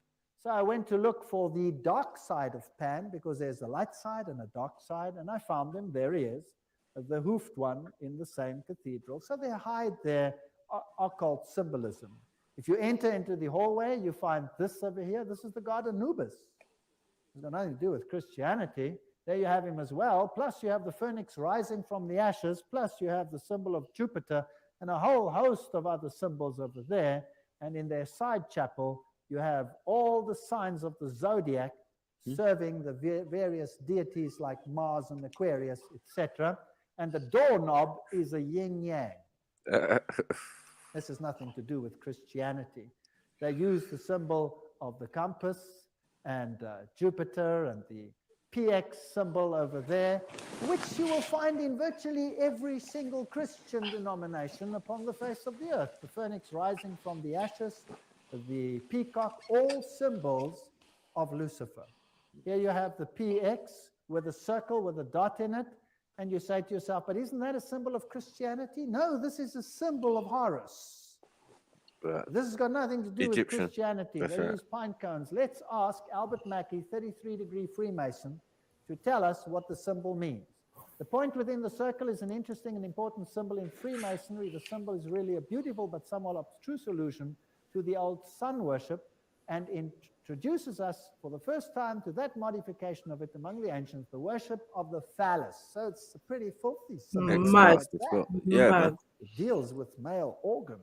You got to see on the Egyptian. The horse's mouth. Oh, sorry. So that's what it means. Now, what's the PX? Yeah, on the image of the pharaoh after he was deceased, you would see like an X on him. That's where the X comes from, right? And he would have an erect phallus, so that's where the P comes from. Do you get it? So these Europeans took it, and that's what they did with it. So, you know, you can see how. You know what I mean? Where it came from, sorry. Yeah, it did come from Egypt, but it's not what they're thinking, because it's to do with the 40-day ceremony after the body was risen up, so that the pituitary gland can hit the rising sun and the body can leave the thing. It's called the open mouth ceremony, yeah. Sorry. For the soul to leave the body in that. And the bit that you meant to say pause. Hmm? You said open mouth ceremony when you meant to say pause there. Yeah, that's what it's called. Because it's a dead body, you know. It's like the person's dead, but the soul ain't left. So what they do, they open the mouth and they lean them back, and then their pituitary gland still seems to be working, or Barafi gland or whatever. So when the sun hits it, then the body, the soul leaves and all of that, and then they can wrap up the body and do their ceremony with it. Is that what Crystal? Who does that? The Egyptians. That was like in the time of mummification kind of thing or whatever. They were saying, yeah, Osiris and this one and that one, and yeah, it's just part of the process or what they saw on the walls. So yeah. Jupiter, you've been around for long enough. Did you see that sex mean? Let's go I've to the seen best an erect Masonic source phallus in the quite world. often. I've got 8 kids, mate. You got 8 kids? Yes. Shit. Big up, panel. Big up the chat. Big up, how are you? Yeah, interesting What's going video. on? Yes, Big H, big up yourself. Big Yeah, up bless up, Jedi. sis. Big up XM. Yeah, a lot of civilizations have an obsession with the phallus because their monuments are also in the shape of phallus. Like, I wonder where that stems from. Like, do they uphold it as somehow like that part of the body? Like, what do they? Why fixate on that? It's not fixated. I mean, in a ceremony of mummification and in a ceremony of death, it seems that all the blood rushes to your penis. So in those cases, yeah, the penis will be erect. So they're maybe mummifying around it. Pause. Yeah, so what the Egyptians were doing has no bearing on how people are going to interpret it and use it for negative or whatever they're going to do with it. So Isn't it You're also right though, Hawaii, because the Scandinavians do the same.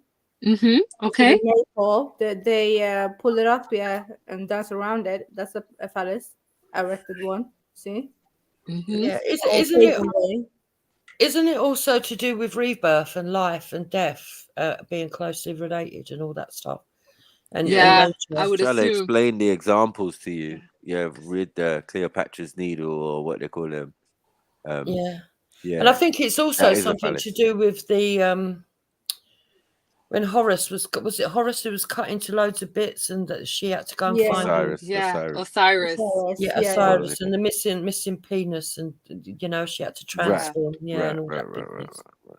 Had to make a gold one and all of this type of story. But anyway, they took it and they used it, as I said, as they came into Africa with their Howard Carters and all of these Egyptologists, and they keep these information in the secret schools and they use it whichever way they see fit.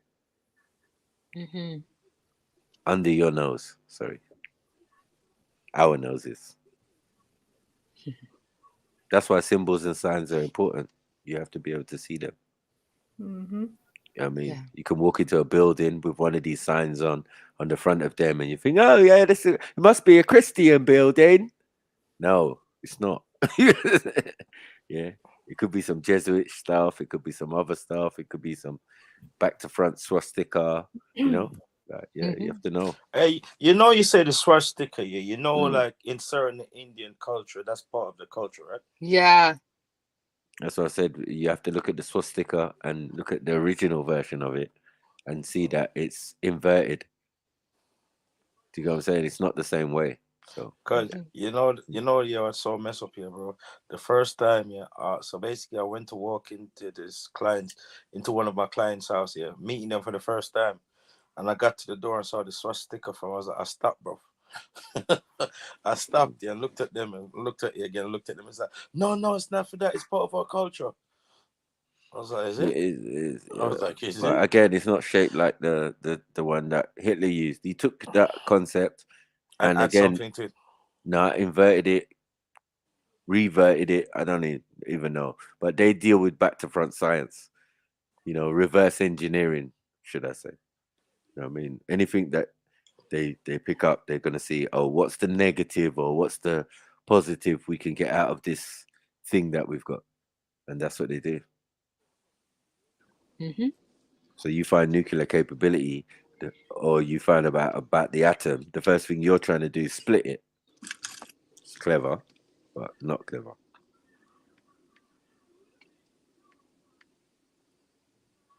Go on, Mr. Jedi. In the world, Morals and Dogma, page 292. And in case you don't believe me, I photocopied it so that you can see it. And there you can see the symbol. You see that? It is the staff of Osiris on the medal of Constantinople, in hoc signat eris, whatever the inscriptions. And then some other interesting things. So this is the staff of Osiris. And then he goes through the mystic Tau and the crosses and the stars of David, and then he uses this one as well. Interesting symbol. He says the vestment of the priest of Horus were covered with these crosses. That's a Maltese cross. Remember that I showed it to you on the Syrian king? Now, who wears that on his vestments? Well, let's have a look. Oops, there it is. Who's wearing it?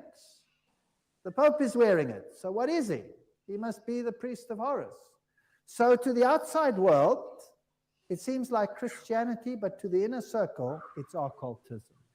On the floor of the cathedral in London, you have the tricolor, which is the triple yin yang. And what does that mean? Well, let's go and ask the sources themselves. Celtic version of the yin yang. That's what it is. The tricolor, the sea, good luck, cauldron, Celtic goddess, the goddess of wisdom and witchcraft. Who was enthroned in the French Revolution? Goddess of reason, witchcraft, reason, all these things, same deity. This is a sick on the floor of the MJ, where's MJ? Tau. What does the Tau represent? Let's ask another Mason, Ward. He says it's a symbol of the male creative side of the deity, sign language of the mysteries. So again, it has a sexual connotation. What's it doing on the floor of a cathedral?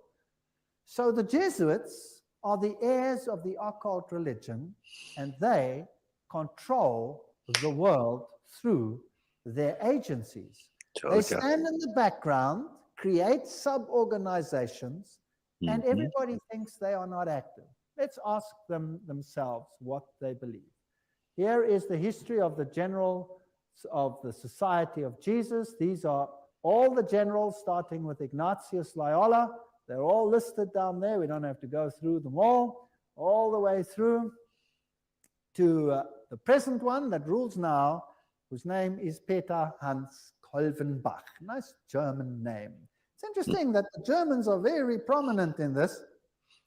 Peter Hans Kolvenbach is the head of the Jesuits. Cardinal Ratzinger, another German, is the head of the Inquisition. They seem to be pretty much in control.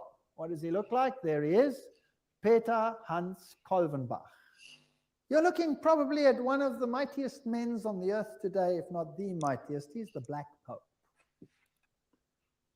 Here you have the cave of Loyola. Here you have George W. Bush and the Pope in audience with each other. And they don't do anything by chance. They just happen to do this exactly under that picture I showed you, where Loyola receives his commission from the Pope. Now, the ceremony of induction and the extreme oath of the Jesuits, Library of Congress, catalog card, there it is. You have been taught to insidiously plant the seeds of jealousy and hatred between communities, provinces and states that were at peace, and incite them to deeds of blood, involving them in war with each other, and to create revolutions and civil wars in countries that were independent and prosperous.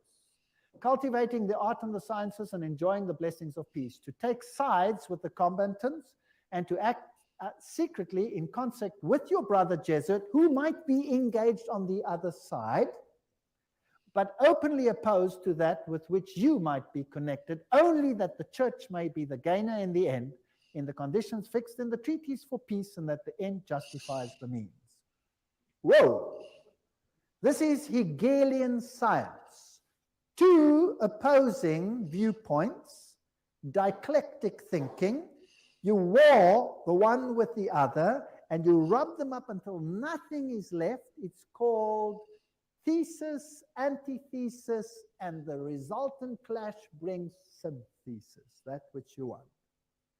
Now note that the Jesuit can be very active on the one side, but he can be equally active on the other side. So this is all a process whereby they wish to attain things. The 30-Year War. What was that about? The aim and the object was that that war should in truth become a war of annihilation. Besides, was it possible for them to allow peace to be concluded with countries whose rebellious governments had issued a law ruling that no Jesuit should ever again dare to show his face? Do you know that the Jesuits were thrown out of virtually all countries, including Catholic ones, because they were so divisive? Catholic kings couldn't even take the Jesuits and threw them out. If a Catholic king dared to throw out a Jesuit, that country was destroyed, Catholic or not, and the Jesuits are back. You can take your bottom dollar for that.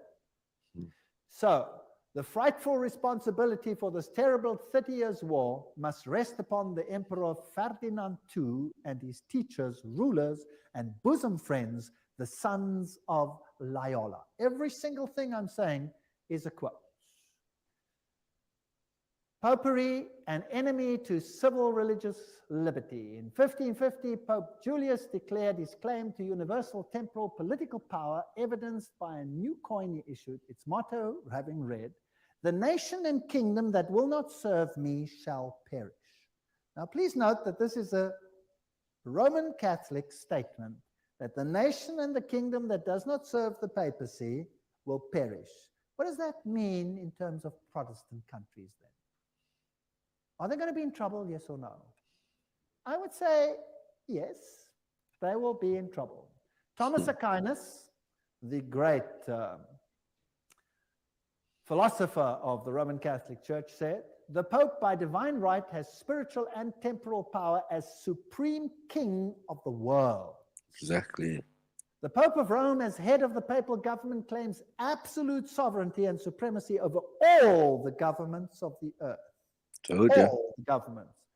All these quotes are highly potent quotes. There is nothing mediocre in these quotes, and they come. That means the Vatican is a centralized power.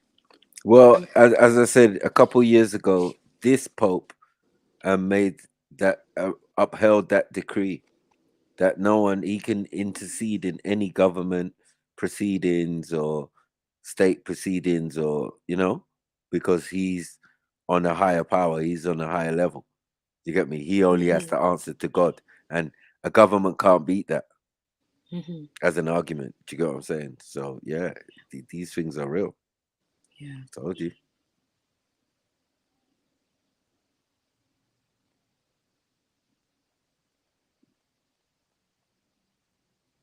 Right of deposing kings is inherent in the supreme sovereignty which the Pope, as vice-regent of Christ, exercise over all Christian nations. Cardinal Henry Manning, 1892, he was Archbishop of Westminster. So, he is in control of all nations of the world. Now, it's interesting that the Bible tells us that these words were put on the Christ's cross at the crucifixion. Jesus of Nazareth, the King of the Jews. You read that in John 19:19. But the Roman Catholic crucifix has the words "INRI" written on it. Now, if you look it up in Webster's dictionary, it means Jesus Nazarenos Rex Iuderum. But in the extreme oath of the Jesuits, "INRI" means something totally different. It means "Iustum necare reges impios," which means it is just to exterminate or annihilate impious or heretical kings, governments, or rulers. That's an interesting point. Now, another thing that they want to do is destroy Protestantism. We cherish at the bottom of our hearts this principle that whatever does not unite with us must be annihilated. And we hold ourselves ready to make, as soon as we shall have the means, an energetic application of these principles. Protestantism is already wearing out and sinking to decay. Yes, we are destined to insult its last agonies, to march over its broken skeleton and scattered bones. Oh, let us hasten this dissolution by our strong and united efforts. Then already, they wrote, Protestantism is becoming decomposed, and we are gaining men of note. This is extracts from The Secret Plan. Those are the worst of the Catholics, the Inquisitors, the Jesuits. They are simply the Romish army for the earthly sovereignty of the world in the future, with the Pontiff of Rome for emperor. Something like a universal serfdom with them as master is what is being planned. That's all they stand for. They don't even believe in God, perhaps, the brothers Karamazov. All these quotes. The general of the Jesuits insists on being master sovereign over sovereigns. Wherever the Jesuits are admitted, they will be master, cost what it may. The society is by nature dictatorial, and therefore it is the irreconcilable enemy of all constituted authority. 50 Years in the Church of Rome, written by Father Cheniking. Ignatius Loyola says himself, the power of the general will be so unlimited that should he deem it necessary for the honor of God, he shall even be able to send back or in another direction those who have come direct from the popes. So this is a powerful order. Friedrich von Hartenberg said, never before in the course of the world's history has such a society appeared. The old Roman Senate itself did not lay schemes for world domination with greater certainty of success. They want world dominion, with the Pope enthroned as the universal ruler.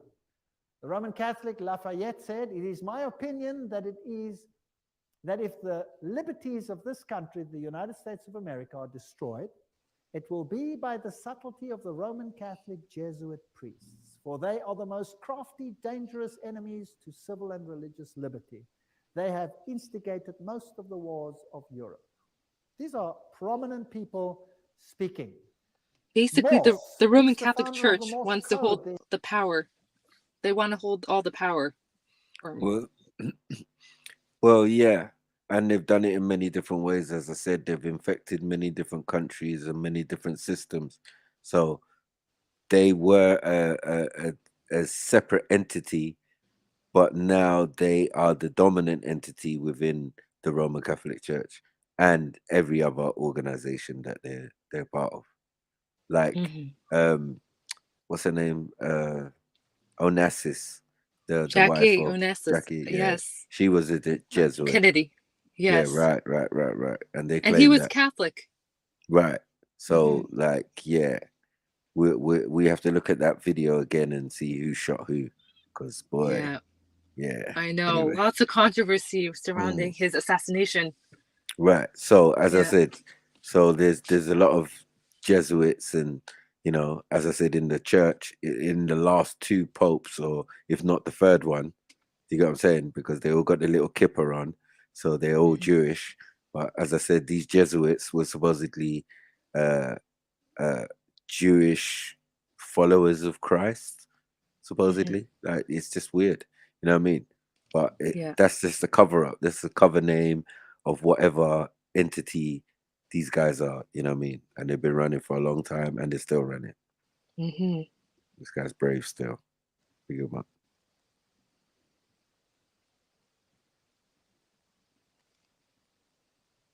I'm gonna run it to 11. Let's go. The inventor of the Morse code, he said, and who are these agents? They are for the most part Jesuits, an ecclesiastical order proverbial through the world for cunning, duplicity, and total want of moral principle, an order so skilled in all the arts of deception that even in Catholic countries, in Italy itself, it became intolerable and the people required its suppression. That's another prominent man. Archduke Maximal Francis said, they have so constantly mixed themselves up in the court and state intrigues that they must in justice be reproached with striving after universal dominion. And we could go on and on and on. This is a very interesting one. This is Michelangelo Tamburni, 1720. This is the Jesuit of the general of the Jesuits, the general speaking to the Duke of Brancas, and he said the following: "See, my lord, from this room I govern not only Paris, but China. Not only China, but the whole world without anyone knowing how 'tis managed." Interesting. This is what the Jesuits themselves had to say. The Pope's confessor has to be a Jesuit. And the Pope himself has to come to a Jesuit to confess. The Vatican Empire, everything I say is a quote. This here is Jean-Baptiste Janssen.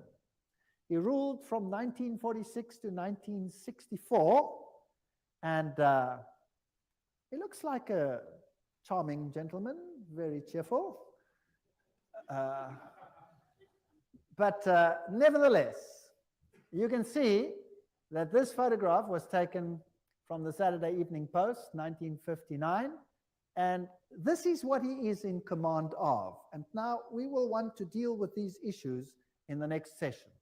He controls the following secret societies. The Sovereign Military Order of Malta. So he is in control of the Knights of Malta. The Scottish Rite Shriner Freemasonry, the Order of the Illuminati, the Knights of Columbus, the Knights of the Ku Klux Klan, B'nai B'rith, the Nation of Islam and its private army called the Fruit of Islam, the Mafia Commission, Opus Dei, along with a host of lesser brotherhoods. So each one of those secret societies is controlled by the Jesuits. Persecution of the Catholic Church in Germany. That's a bomb right there. Only against the He dropped a bomb right there. Yeah, he just threw Farrakhan under the bus and all them, man. Yeah. Yeah. Mic drop. Bam. You know what's interesting? They're all in cahoots together, even with their doctrine being different. But the way they make them, they minimize them. You would never know that there was such a big organization, and they're like as I said, they're the hand behind the hand. Do you get what I'm saying? In a lot of what's going on in the world. Yeah. Definitely. I'm gonna continue this tomorrow. I'm gonna pause it. Yeah. Continue this tomorrow so everyone can enjoy it. My man's got some energy on that Friday and all that good stuff. Big up yourself, Snacks, for holding it down. Big up, Lily as well. S, Jupiter. Yeah, take care. Big up everyone. Bye all. Yeah, have a good evening, everyone else. Okay. And catch us tomorrow live. Don't know. Okay.